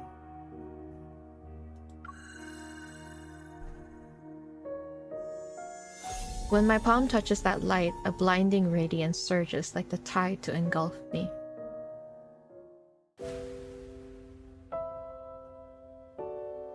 When I open my eyes again, I find myself in an unknown place.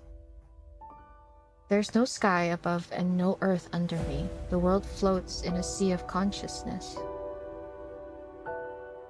This tree is different. Why? Is it that protocore? The air is moist and seemingly flowing with life. I can almost believe I'm positioned at the end of a circulatory system that's making its way back around. What is that? Countless fine vines of light extend from a main trunk, the rhythmic flow resembling the breathing of a large organism. It's a beautiful, enormous tree. Go a little further ahead. and you can return to where everything began. Who are you? Our fates are similar, and yet they are different. I sensed your presence when you entered the heart of the planet. Heart of the planet. I feel like I know that place very well. I sensed your presence. Yeah, so this is literally the people who have been fed to the You planet. must be feeling very confused right now. I am. Yes, I am. Wherever there is light, the shadow must follow, and together they'll coexist. Likewise, Cindersfell is the shadow of Philos. Yeah. So, yeah, we were right. Cindersfell is like a mirror of It is Philos. also a failed possibility that continues to expand. Failed possibility. So Cindersfell is heading towards its destruction too. Why am I here then? Just like how you saved Philos, you possess the power to save the city of revenants. Old memories wash over me. I sat on the throne and waited for a long time. But, oh god, did we have to go back to that? But my knight never returned to me. They told me the only way to save this planet is for me to walk into the heart of the planet. But if I willingly became nourishment for Philos, then why do I still feel pain and loneliness? Was I not prepared to be sacrificed? Was I waiting for someone to find me? But this time I refuse to repeat the same mistake. I refuse to be Philos' salvation, and I refuse to be everyone's hope. The Chosen One is nothing more than a tool for selfish people who want to keep their immortality. Exactly! Good job, MC. Good job. Be it in Philos or in the city of revenants, it's all the same. You are correct. Philos' destruction cannot be prevented. There was once a king. When he was still a knight, he reached the same conclusion. That was Xavier. To truly save those trapped in eternity, one must return to the correct divergence point and create new possibilities. And that's Lincoln. That's why he did Traceback 2. He went the divergence point. That's why he traveled back. So the old Lincoln, the one that we are in the current timeline. The current Cindersfell is but a false branch. It's a tributary destined to run dry. Ah, okay. So this is like the failed attempt. Are you talking about going back in time? When is the correct divergence point? She lets out a soft sigh. The two of you chose different methods to save the planet. Neither was right nor wrong. The two of you? So she's done this before. But salvation should never be achieved through sacrifice. The path of backtracking is dangerous. Success is far from guaranteed. Is that where they got the name? I remember him bidding me farewell in the empty space.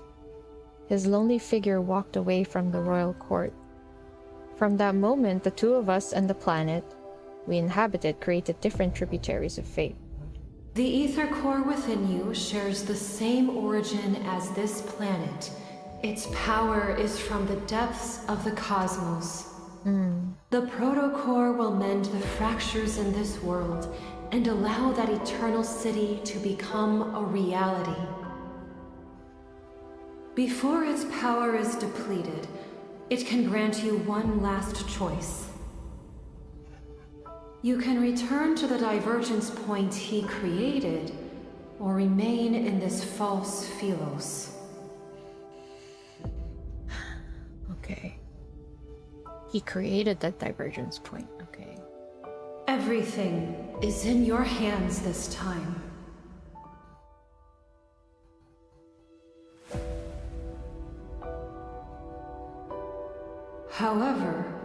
I must warn you. If you choose to return to the past, this world will immediately collapse. Phelos's fate might find a new hope, or it will march toward irreversible destruction once more. Even you shall become an unknown variable. Oh wow, here we go again with the unknown variable. I mean, she is the unknown variable.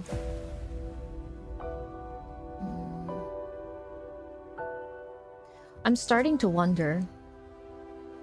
She said, one second, she said, return to the divergence point he created. Xavier went back in time already, isn't it?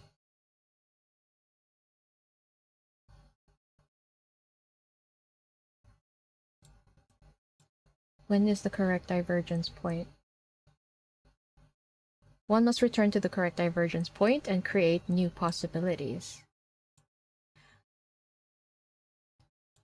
Remember in Lightseeker when Xavier came out of Starfall City, he looked they said he came out like almost like a different person. Like something shook him. What if the Lightseeker myth that we read is the time that he went back to? The one that we're reading right now is the failed timeline. I think Xavier went back.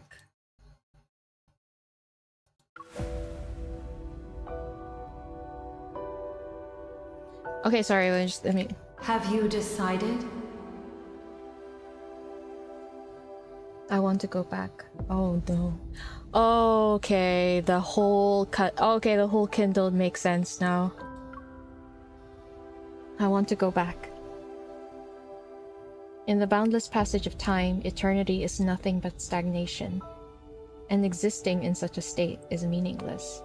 They've repeated this theme ever since Caleb's story came out. The stagnation of eternity. This is what we're fighting against, and yet this is what Ever is aiming for. More importantly, Xavier shouldn't be trapped in that darkness. Yeah, she doesn't want it to ever happen. But then that means right now you see it crumbling. That's so... Oh god, I don't know if I can do it. The light fades and I feel my body becoming solid again as I return to the entrance of the cave. I come to my senses and look at my hands. They're gradually becoming transparent. Does that mean this world is collapsing? They're disappearing. The ferryman waits silently at the cave entrance. Only when he sees me emerge does he smile. Go. You've made your decision, and I'm certain it's the best one. No, it's that teacher. Oh no. Oh no. Will she remember? Oh, it really says teacher. My dear child, I have always been proud of you, and you've been through so much. Oh my god. As your teacher, I owe you an apology. Oh my... I stare at the old man's familiar face, yet I can't remember who he is. He says nothing else. He hugs me before giving me his oar. Oh!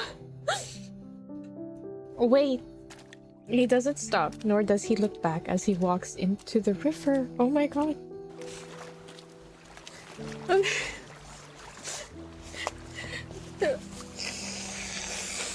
The waters lap the shore and wash away his last footprints. What the freak? Why? Oh my god. Oh.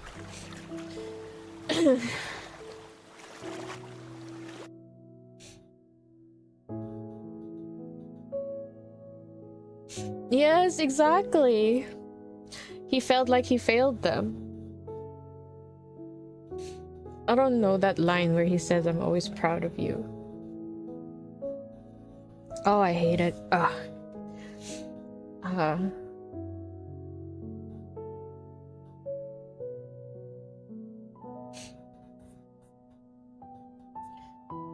I know when Xavier returned from Starfall Forest, you know, the 7 days thing, he found out about the cave. But I wonder if that is also the divergence point that he created. Either way, the current one, the failed one, he turned against his father. But in the new one, it feels like the new one is the one that we were reading in Lightseeker. Oh shit, maybe that's why it's called Traceback 2? They've done it before. He's done this before. No, I don't know. Could be? I don't know. I'm still hung up on that. So then basically, yeah, like I'm saying this over and over again. That Lightseeker myth we're seeing, we've seen the moment of the divergence point. The one that he created, but it's not necessarily the right one. He's trying to find the right one, hence the traceback mission was to find a point where he can undo what is Philos. A better path for Philos. He is... Yeah. The failed one is he came back and MC sacrificed herself. Yeah, exactly. I wonder if Jeremiah knows. That's another thing. So then when Jeremiah says, for all we know, she's become cosmic dust. It's a different one. Okay, alright, sorry. Moving on. The small boat rocks back and forth as it sails along the inky black river. Acting as my guide, the glowing orb of light that was hanging from the bow vanishes once the boat docks. Shadowbind anxiously paces back and forth along the riverside. He calls out to me when he spots me. Are you going to take me to him? Shadowbind stomps his hooves before galloping off with me on his back. We're heading to Cindersfell. In these final moments, I must be by his side. No matter what happens, we'll stand together.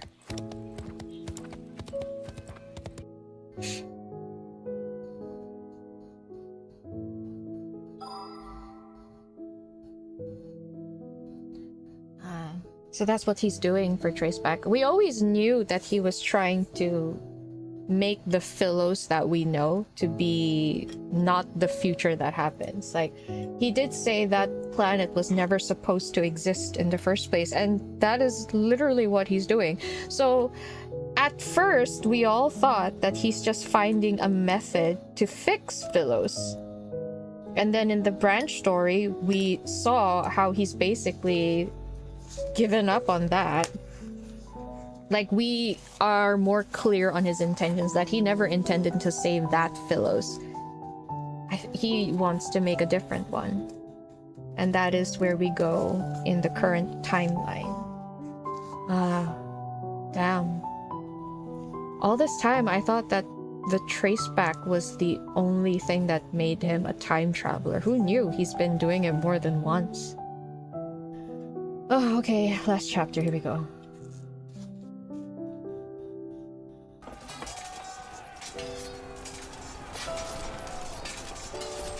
Okay. Wind sweeps across the wasteland. The sky's drenched in the blood-red light. So that's why they were fighting. They're just caught up in their past obsessions. In the distance, battle standards lie in the mud. Revenant knights stagger between mountains of corpses. No one knows when the horns of war sounded. On this night, soaked in unnaturally bright moonlight, the Revenants are reminded of the great battle that destroyed Philos. The king who destroyed Philos is the sinner who destroyed eternity. You decided to face me alone. Shall we make a bet? Let's see if these people you're trying to save, in spite of your tainted reputation, believe in you or me. Oh, gosh. O survivors of Philos, your former king has rendered your sacrifices meaningless! Hordes of revenants walk. They drag their stumbling feet as they approach the city walls step by step. Broken arrows and spears lie scattered on the ground. Meanwhile, he's encircled by thousands of revenants. Countless spears are thrust toward him. Countless blades slash him. The revenants have been consumed by their hatred and despair for too long. They need a living sacrifice to pay the debt they owe to the dead. Yet Cindersfell was never meant to exist. It doesn't belong to the living or the dead. The light blade that once protected the kingdom has transformed into the dark blade that slays the dead. Before its collapse, he entrusted the protocol to me along with Philos' last chance of survival. From that moment, I was the only person who could access the divergence point and return to Philos. Yet he would remain trapped within this madness in eternity's embrace, until the apocalypse arrives. It makes sense now why it's called the Dark Blade. There's no access to light here. So maybe that's why he can't produce Light Blade, or use his Evolve?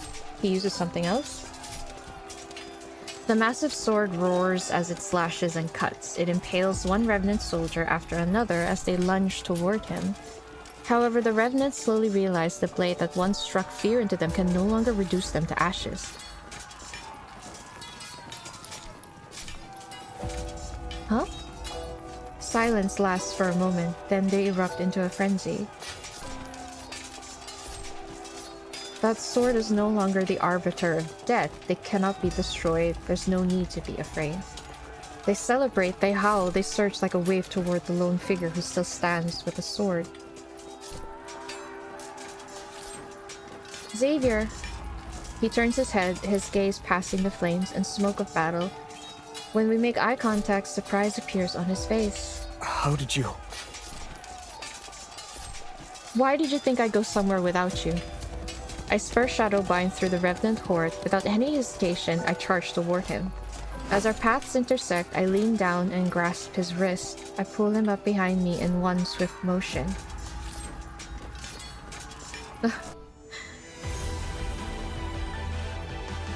I'm the one holding his hand this time. As our powers resonate, light swiftly coalesces and forms into a blade. Streams of light wind along the back of the blade. Power surges and boils between our palms. Before the revenants can lunge toward us, I grab his hand. Together we raise the sword once more. The two swords of the stars were always meant to point in the same direction. Oh my god!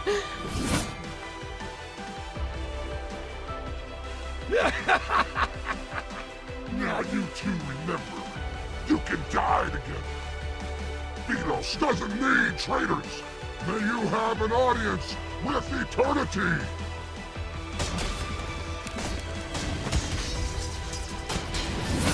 The great sword delivers a mighty slash. The wind howls and the very fabric of reality shifts. Amidst violent tremors, a rift splits open the sky. Countless golden rays, rain down and slice the dark clouds like sharpened blades. Philos' apocalypse shall descend at long last. The light! It's the light! It's the sun! We've returned to Philos, our salvation! The sunlight is akin to a torrential downpour after a long drought. Delirious with joy, the revenants raise their heads and race toward a small hill formed by piles of armor. They're desperate to be the first one to touch the light. This is so depressing. Yet it's so dazzling and brilliant that it's impossible to look at. The revenants are forced to close their eyes. The black armor covering their bodies start to crack. It happens once, but then there's another crack, and a third crack appears. Crystals rapidly spread across the skin that touched by light. They reach their shoulders, chest, and arms. It burns! Monster! I've become a monster! No! This is a wanderer! Is this the price they have to pay? Their faith that's forged from lies, a pilgrimage built upon flesh and blood, all of it leads to an even more absurd death. The overwhelming flood of light knocks them down and breaks them. In the distance, atop a pile of armor, a lone figure remains. He sways as if he's about to fall, yet he struggles to stay upright. Eternity of Philos! It cannot! It cannot!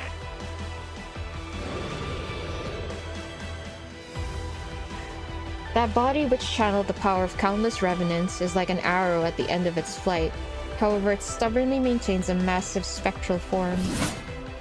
In his despair, he turns only to see a light blade tear through the heavens. It rushes toward him with an overwhelming force. Light blades devour heaven and earth. Time seems to freeze in this moment. Then there is silence. Shadowbind, who's beneath me, vanishes. As I'm about to fall onto the sharp spears below, a hand grabs me.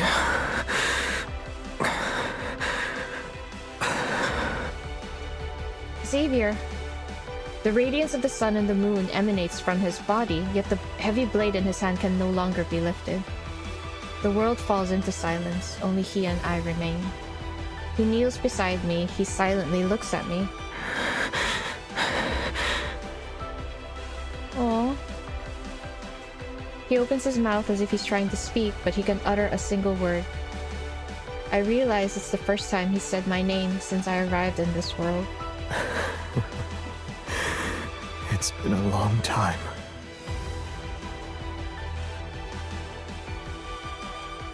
He wipes away the tears from the corner of my eye, yet more replace them at a quickening rate. I don't understand how he can laugh while saying those words. The most important person in my life left me for a faraway place. I thought he would never return. The days we spent apart grew longer than the days we stood side by side. Was this your choice? I shake my head, then I nod. He doesn't actually know my decision. Good. The choice you made must be the best one. I have the same thought. Moon flower petals mingle with ashes and float into the sky dyed by twilight. Our story is coming to an end.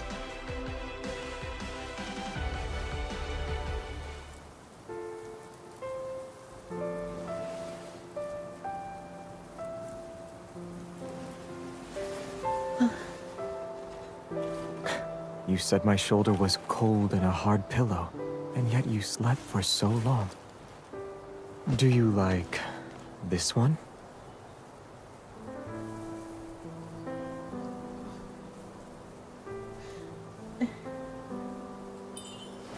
I do like it, but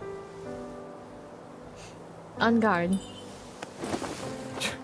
You have a unique way of showing affection.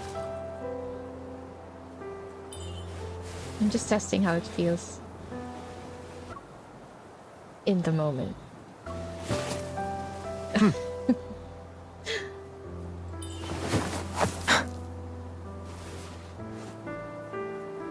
On guard again. Nimble and light when you hold it. It's perfect for your skill level. It managed to strike the crown, has good durability, and is good as a sword. The sword is well made, but the storm has passed. In this world filled with sunlight,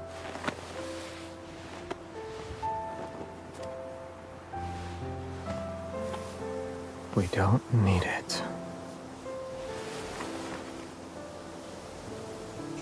Looks like you've been enchanted. You miss it already? of course not.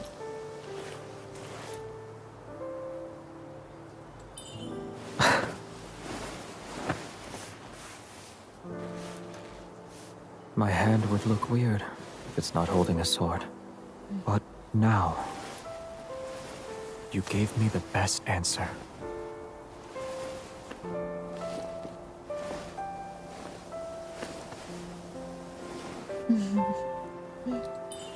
Looks like a little bird's The tail. sunlight and flowers are too peaceful. We could use a lively friend. If only we had one bird. I'm sorry, wait. It's too fast. It might fly away when it's too energetic.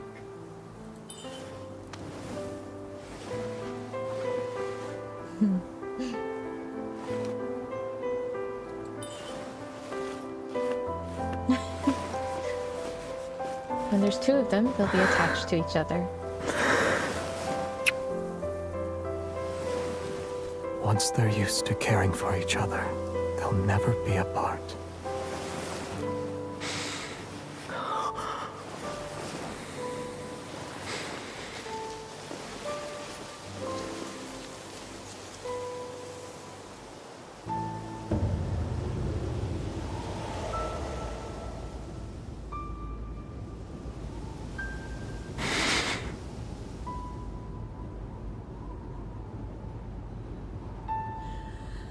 Oh wow.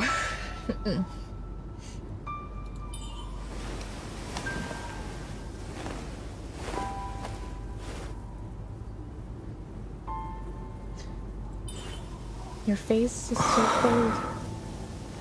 The sun is coming out. We won't be cold for much longer.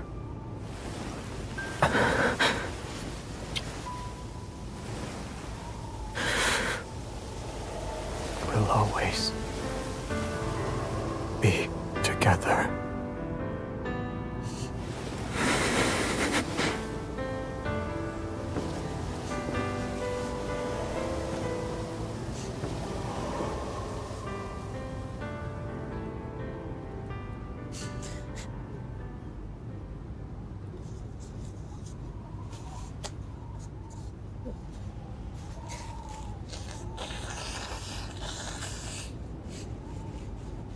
Zay, why do the knights always say, "May Philos prosper and eternity's divine gaze"?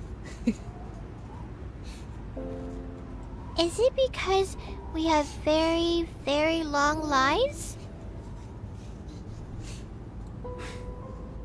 In Philos' oldest historical records, eternity doesn't refer to one's lifespan, but rather the stories of humanity. These tales are told by both the living and the dead. The living gather the embers left by those who have passed away. The footsteps of the dead echo in the dust. Their stories shall be recited by poets and told by travelers around a campfire. When their names are spoken once more, only then will their unfulfilled ambitions, unexpressed love, and unsolved mysteries transform into stories that are passed down for generations. And to endure the test of time can be seen as a divine miracle. Eternity has always been about stories that can immortalize humanity's joys and sorrows.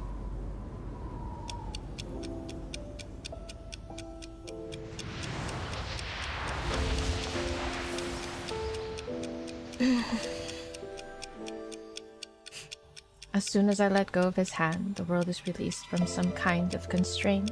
Everything begins to move backward. My consciousness is plunged once more into that familiar darkness. But a beam of light gently lifts my body. In the rapidly flowing river of time, I witness many miracles I've never seen before. A tree learns to stand again from the scorched earth. A bird breaks free from the mud and takes flight. All the wilted flowers with faded colors return to the hands of knights rushing to meet their beloved. Tiny life regrows in the magnificent tapestry of fate. Time radiates outward with countless pathways leading back to the past. Until everything slows down once more. At the very last moment, I hear a gentle voice speak. Thank you for choosing him.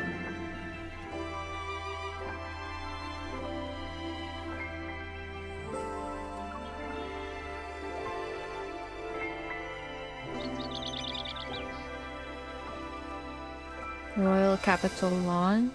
Outside the castle... Oh, did we go back in time already? Outside the castle, the sky is clear and the air is crisp. The surrounding landscape sits in silence. The skylark's song drifts down from above.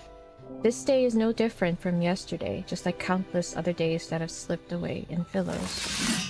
The small boy kneels amongst the wildflowers. He struggles to lift a sword that's taller than him. You had a selection of weapons presented before you. Why did you choose the sword? It suits me.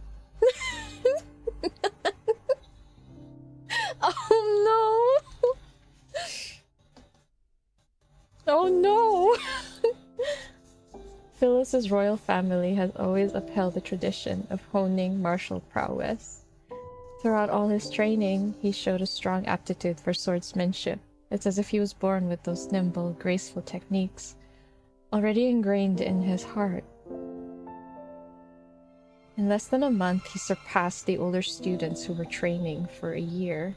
They say that once a knight takes the sword, they must shoulder the responsibility of protecting Philos. Okay. Yeah. Okay, so I guess the theory about the mom being sacrificed, that was definitely the mom. She says, I recognize you when... I forgot, but she mentioned how she recognized her when she when she felt her heart. So when MC stepped in to feed herself to Philos, the tree, or you know, the source of the heart of the planet, recognized her. Yeah, okay, this is really shitty. So that was the mom. I think it's safe to say the mom was the one that was sacrificed. That is so... Oh my god. Recognize the voice? Yes, yeah. Yeah. This is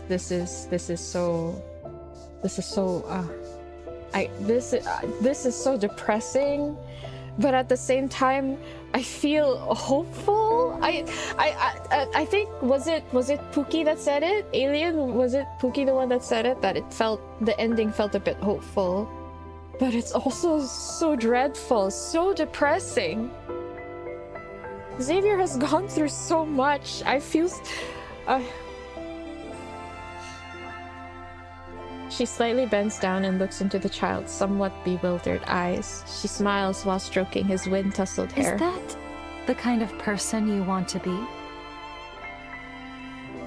He follows his mother's gaze toward the corridor. It's lined with shining golden portraits of past Philosian kings. Should I? Predetermined answers aren't what makes us human. Yes. Oh, this line. Our fates. Ah, yes.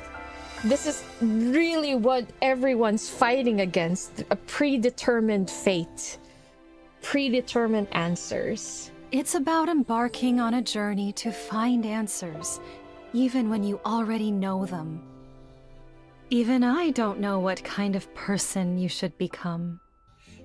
Where can I find that answer? She holds his hand for a moment, then she lets go and leans down to strengthen his wind-ruffled collar. Gauge the paths you've walked, the people you've met, and the very depths of your heart. The farther you travel on your journey, the closer you are to that answer.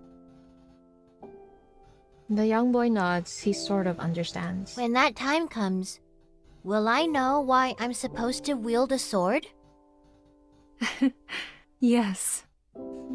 However, a sword is still a weapon. It can and will harm others.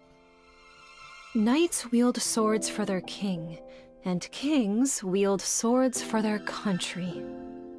You shall have peace in your heart only when you wield your sword for the choices you've made of your own free will.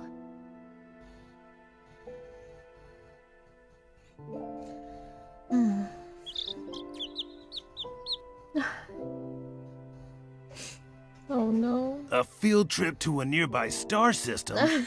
Who came up with that excuse? He did. Oh wow, Isaiah. I did. All of us did. I don't sense a hint of remorse from any of you. Face the wall and reflect on your actions. Oh. Xavier, come here. Yes, sir.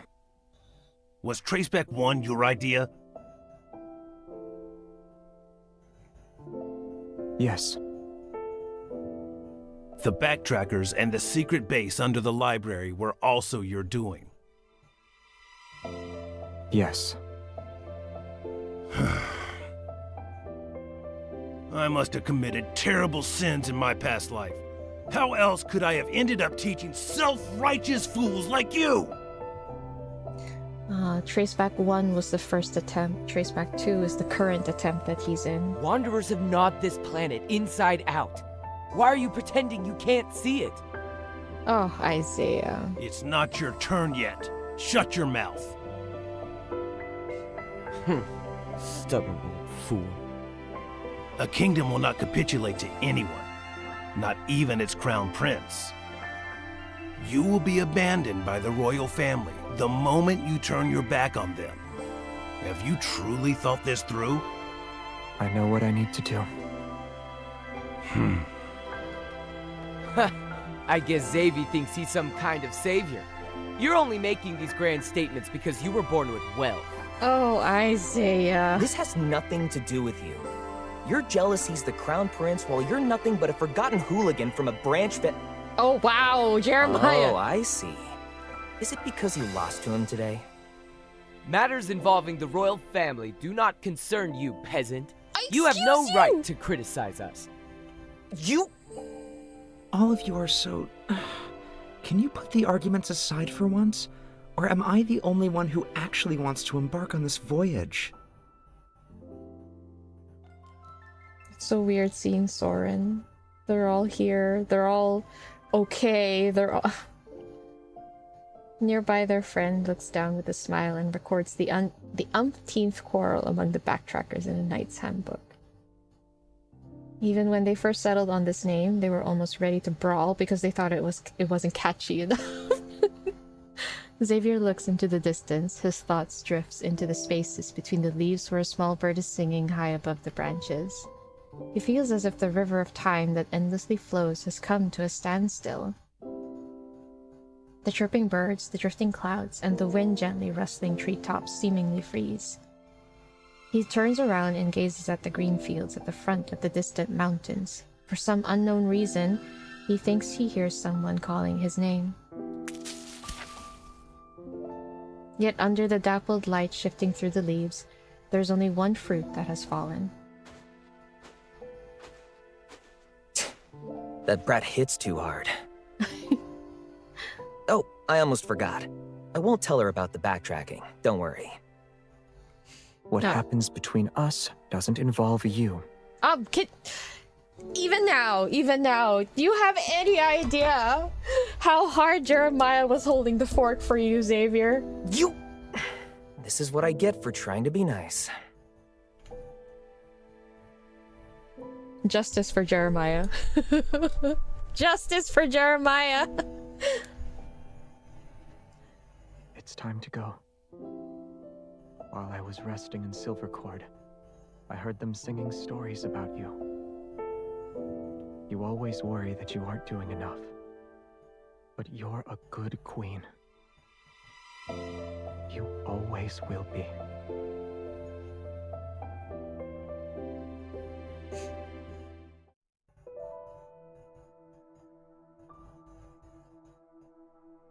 Traceback 2 is preparing for launch. We'll be traveling to a universe that remains unknown to us.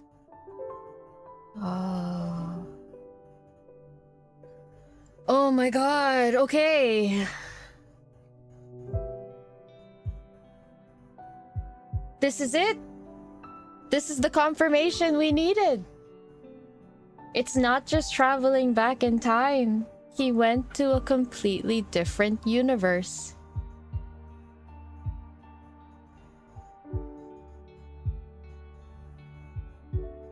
My god.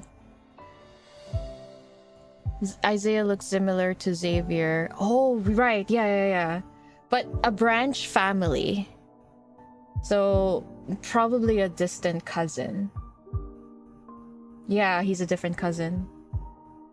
The combo here is a sign that this replaces the ending in Light Seekers. It's much sweeter, and MC knows the truth now. She believed she would never see him again, but now it's see you soon. Oh, I didn't see that yet. Ah. Stars sweep past the window one by one. During a long voyage, most interstellar travelers choose to enter sleep-in pods. Ah, that's the pod that we saw. Only one does not.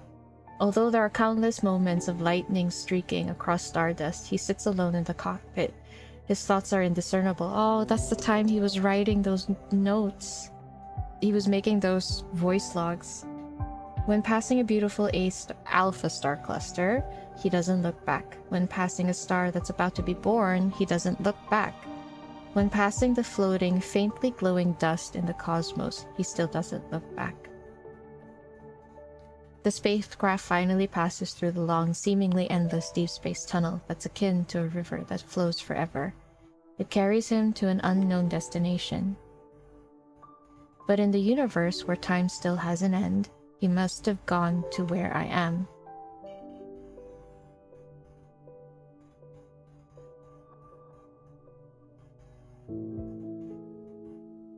No.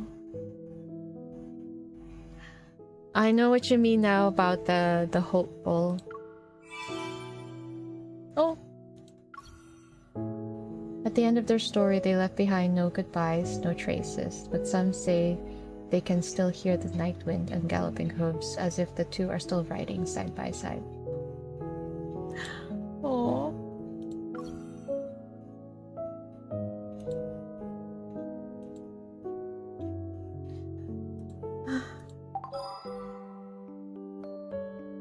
I totally get what you mean by the hopeful. That's... wow. It's interesting how in Xavier's limited myth we're also getting answers to a lot of questions regarding Philos, like Ever. It's very related to the current timeline. Because Xavier's myth is very deeply entwined with the current timeline because of Ever, right? Philos is a product of Ever, after all. Have you gone? Sorta? I think?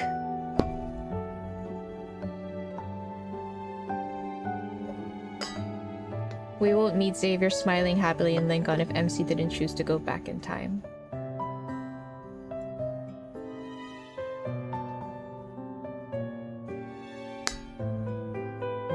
But here's the thing, does he remember?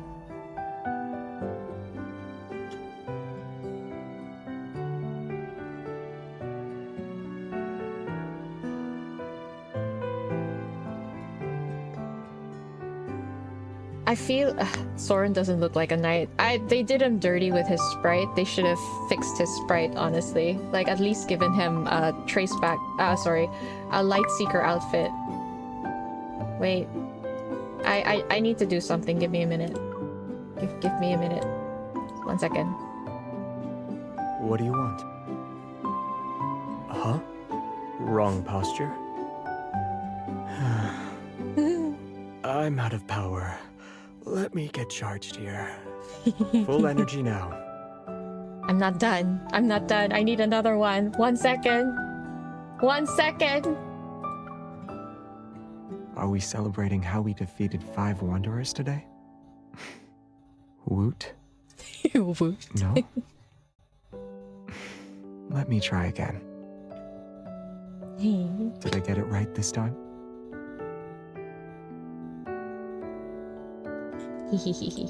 I'm a bit sleepy. Okay, I'm good. I'm good. But yeah. I'm fairly confident that the Light Seeker myth that we watched is definitely a correction since MC traveled back in time. And it led up to this right now, to him going to Lincoln to finding the correct divergence point. So, Traceback 1 was his first, what do you call that? His first attempt, because he did disappear sometime for a while before, also in the in the Light Seeker story. She mentioned how he disappears sometimes. He goes on far off travels, starry sea travels. And then I guess after realizing just how dire it is, after scourging everywhere around Philos, he realizes he has to go to an entirely different universe in order to find it. And hence Traceback 2, they went even further.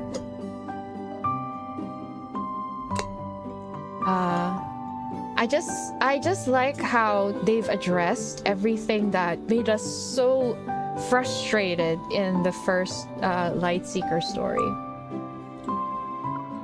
where he was like, hearing him say I should have been more obvious, hearing him say that he had to be more clear about how he felt for her, that was a healing experience, you know? It's like an itch I've had for the longest time finally got scratched, and I'm like, thank God, thank God. And seeing how the MC... Oh wait, where is it? The MC here in Where Stars Scatter, that she remembers she is Queen MC, it's like they managed to reunite and reaffirm their feelings for each other. So thank God that happened. I'm just... Why did it have to happen? After so much time has passed, and it had to go down so badly too. But oh my gosh. Oh, hi Jelly. Is Traceback 1 the reason why he mentioned the intro video? He's been in Lincoln for 200 plus spring, and it might be his last because he went back. I think him appearing back in Lincoln for so many years, that's already Traceback 2. He's literally stuck here. We say stuck though, but he can actually still try and get back. Yeah, exactly. The writing, they knew how we felt about the tiptoeing. It's definitely intentional. See, that's the thing. When people get so defensive about how Xavier was being very unclear, and then people say like, no, he's very clear, MC is just too dumb. Guys, the story is written in a certain way, and it's okay for these characters to have flaws.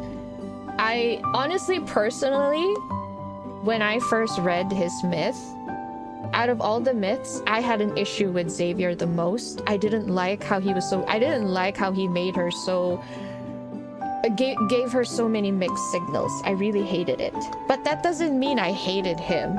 So when I expressed how I didn't like how he handled it, I got attacked a lot, man.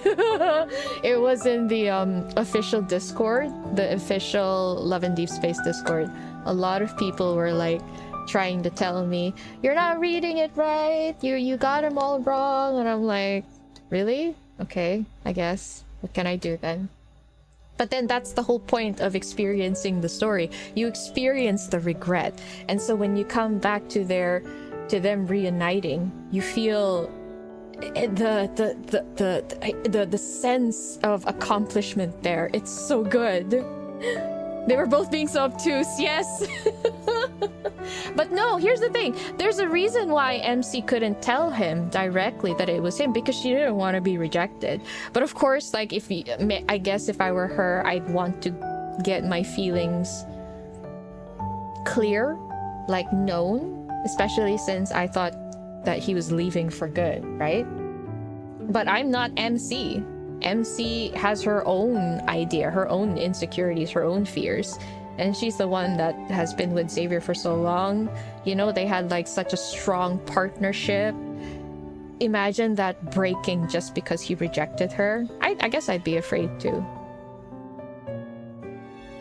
You read back the main story because of this. Honestly, I feel like I should have a stream where we go back to the main story and read it all over again. And experience everything now that we know everything. I feel like I'd be able to pick up something that I haven't before. She told him she was seeing someone else and kept suggesting people he should see. He should see, right. So of course he doesn't come out and say he wants her. But my issue is even before, when she was like, she only said that he should see other people like after he disappeared on her and came back. Where it felt like after 200 years their feelings for each other changed a bit, but for Xavier nothing's changed. But MC is left confused, upset, feeling a little abandoned. So I understand why she didn't say anything. You'd be there to watch it? Yeah, should definitely try. When I read the Lightseeker myth, I had the same... Oh, someone's calling me? Xavier's so ambiguous about everything happening, and when we finally read this today, so much resolve. Yeah, so that feeling of resolution, you know, like everything in my chest was just released. I'm so I'm so relieved, you know. But can we talk about how shitty these elders are? It's always the same.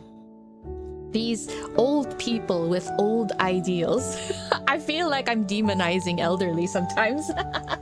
But yeah, man, this just goes to show we need to be more open-minded. We need to be more understanding, accepting, let go of old values that maybe actually bring more harm than good. Especially since it's proven that we can do something better instead. But anyway. The fact that they actually created an entire pilgrimage to trick people, that is... And can you imagine how the dad must have felt?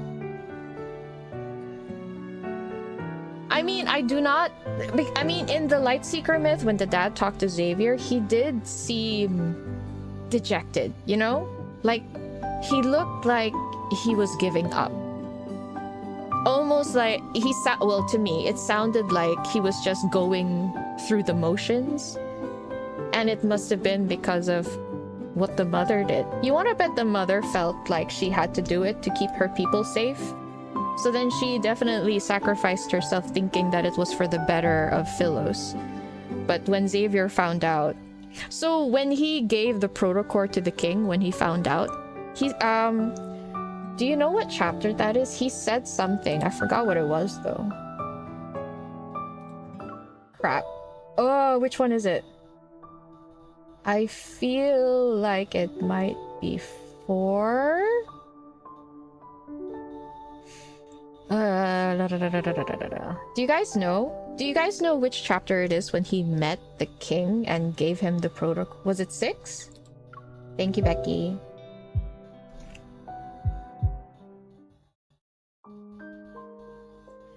I didn't see him again. Time passed. The king passed away. There was... Oh. I think it's before this, isn't it?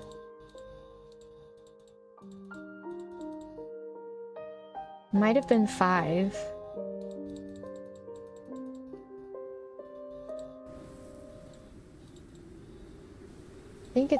I think it might have been 5 or 4. Let me try 5. He said something. I forgot what he said, but it's because of what he said to the king that people believe that it was either the queen, his mom, or another grandest knight, because of how MC was so determined to be his grandest knight, and he seemed like he didn't want it. He didn't want that to happen. Hi, Horsey! Oh no, this is when he left. Is it? Is it this one? I don't think it's this one. I think it's before that. Wait, it might have been after, when he told her about it. In another eon, this heart beat only for you. Ah, yeah. Yes, that's the one. Thank you. In another eon, this heart beats only for you. At first, we thought it was... At first, the theory was it meant servitude, right? You know how like MC was so devoted to becoming a grandest knight to serve the king. So at first, they thought it was about heart beats for you in terms of loyalty. But seeing as we heard the tree, saying that it recognized her energy after she stepped in the heart of Philos. That means it most definitely was the mother. No matter her likeness, this heart belongs to you and you alone. That's the one. Yeah, that's the one. So a lot of people were torn between it either being a dedicated Grandest Knight or the mother. I did lean toward the mother, but then again, because there was no how do you say, there's no proof of it yet, it was still very vague. I just kept it open. You always thought it meant the mother personally, yeah. Now that I'm seeing where stars scatter, it is most definitely the mother. And when she said thank you for choosing him, oh, my heart. That little speech he gave at the end when he was talking to the girl, someone made a comment I read very quickly, but I couldn't talk about it yet. Ding, ding, ding, ding,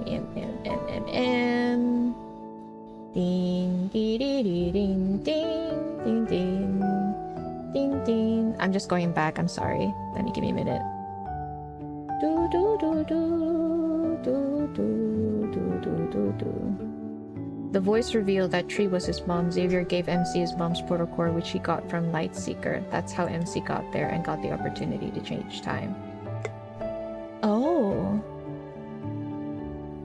I always thought that was the protocore that he got from Starfall, the one that he tried to get before MC passed away. He could finally give it to her this time.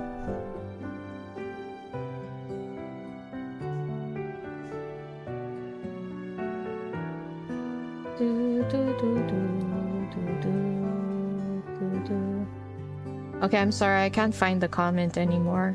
But one of you commented how it's interesting how everyone was obsessed with immortality, but Xavier is here preaching about humanity's morality, mortality, which I thought was an amazing comment, by the way. I wish I could remember who said it or find the comment and pin it, but pretty much what he said about eternity has always been about how the actions of man, the accomplishments of man that almost seem miraculous, for it to withstand the time, withstand time, you know, getting passed on, always being remembered by, that is the true eternity that everyone was actually celebrating. But then it just got lost later on, thinking about eternal life. All because of Ever! All because of Ever! Oh, did you say that, Celestial? Thank you.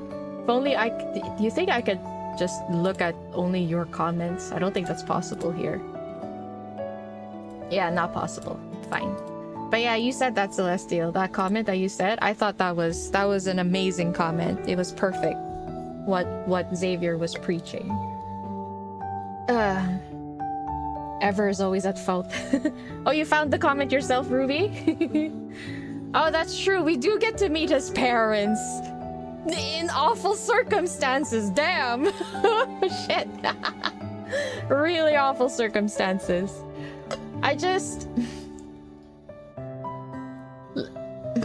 Just the idea that Xavier has been going through all this. Like, I've talked about this so many times. I would have lost my mind, really. I mean, it goes the same for everyone. They remember a certain part of their life in this new one. But for Xavier, it's always been linear, you know? Continuously. And it's so heartbreaking how he has to experience her dying again and again. And it breaks my heart. I feel so bad for Xavier. This one scene... Oh god, why am I crying again? That one scene where... That kindled scene. Their final moments together being so beautiful. But then the reality of it, of where they are, that was foul. That was foul in full. That is horrible.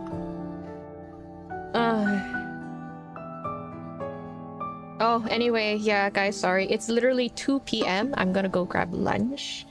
And I still have other things planned for today. I have a lot of editing to do. I recorded a lot of videos yesterday. But guys, thank you so much.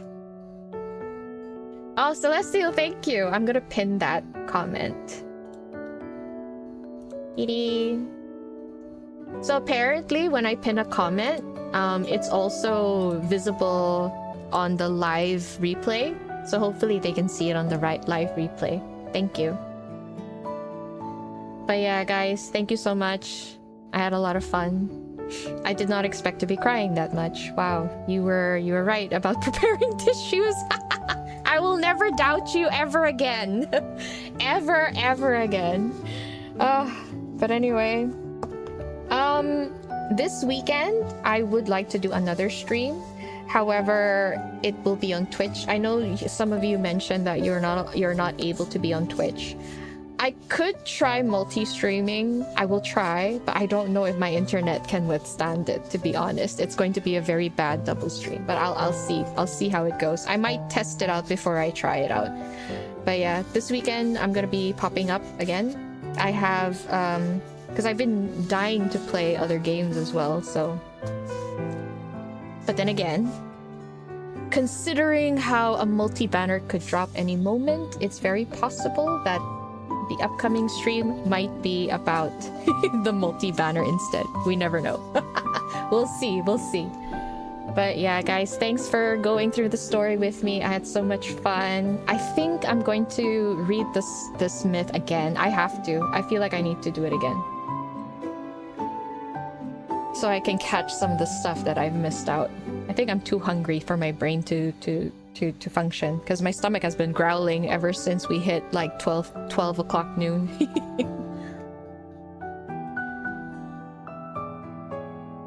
Heart-wrenching, but still a great story. Oh, you must have really enjoyed this myth then, Bunny. And no, unfortunately, I did not R3 the king. But yeah, anyway, guys, thanks again for the stream. Hope all of you have a good day, a good evening, a good afternoon. Make sure you all eat well, sleep well, and have a good day. I'll see you guys next time.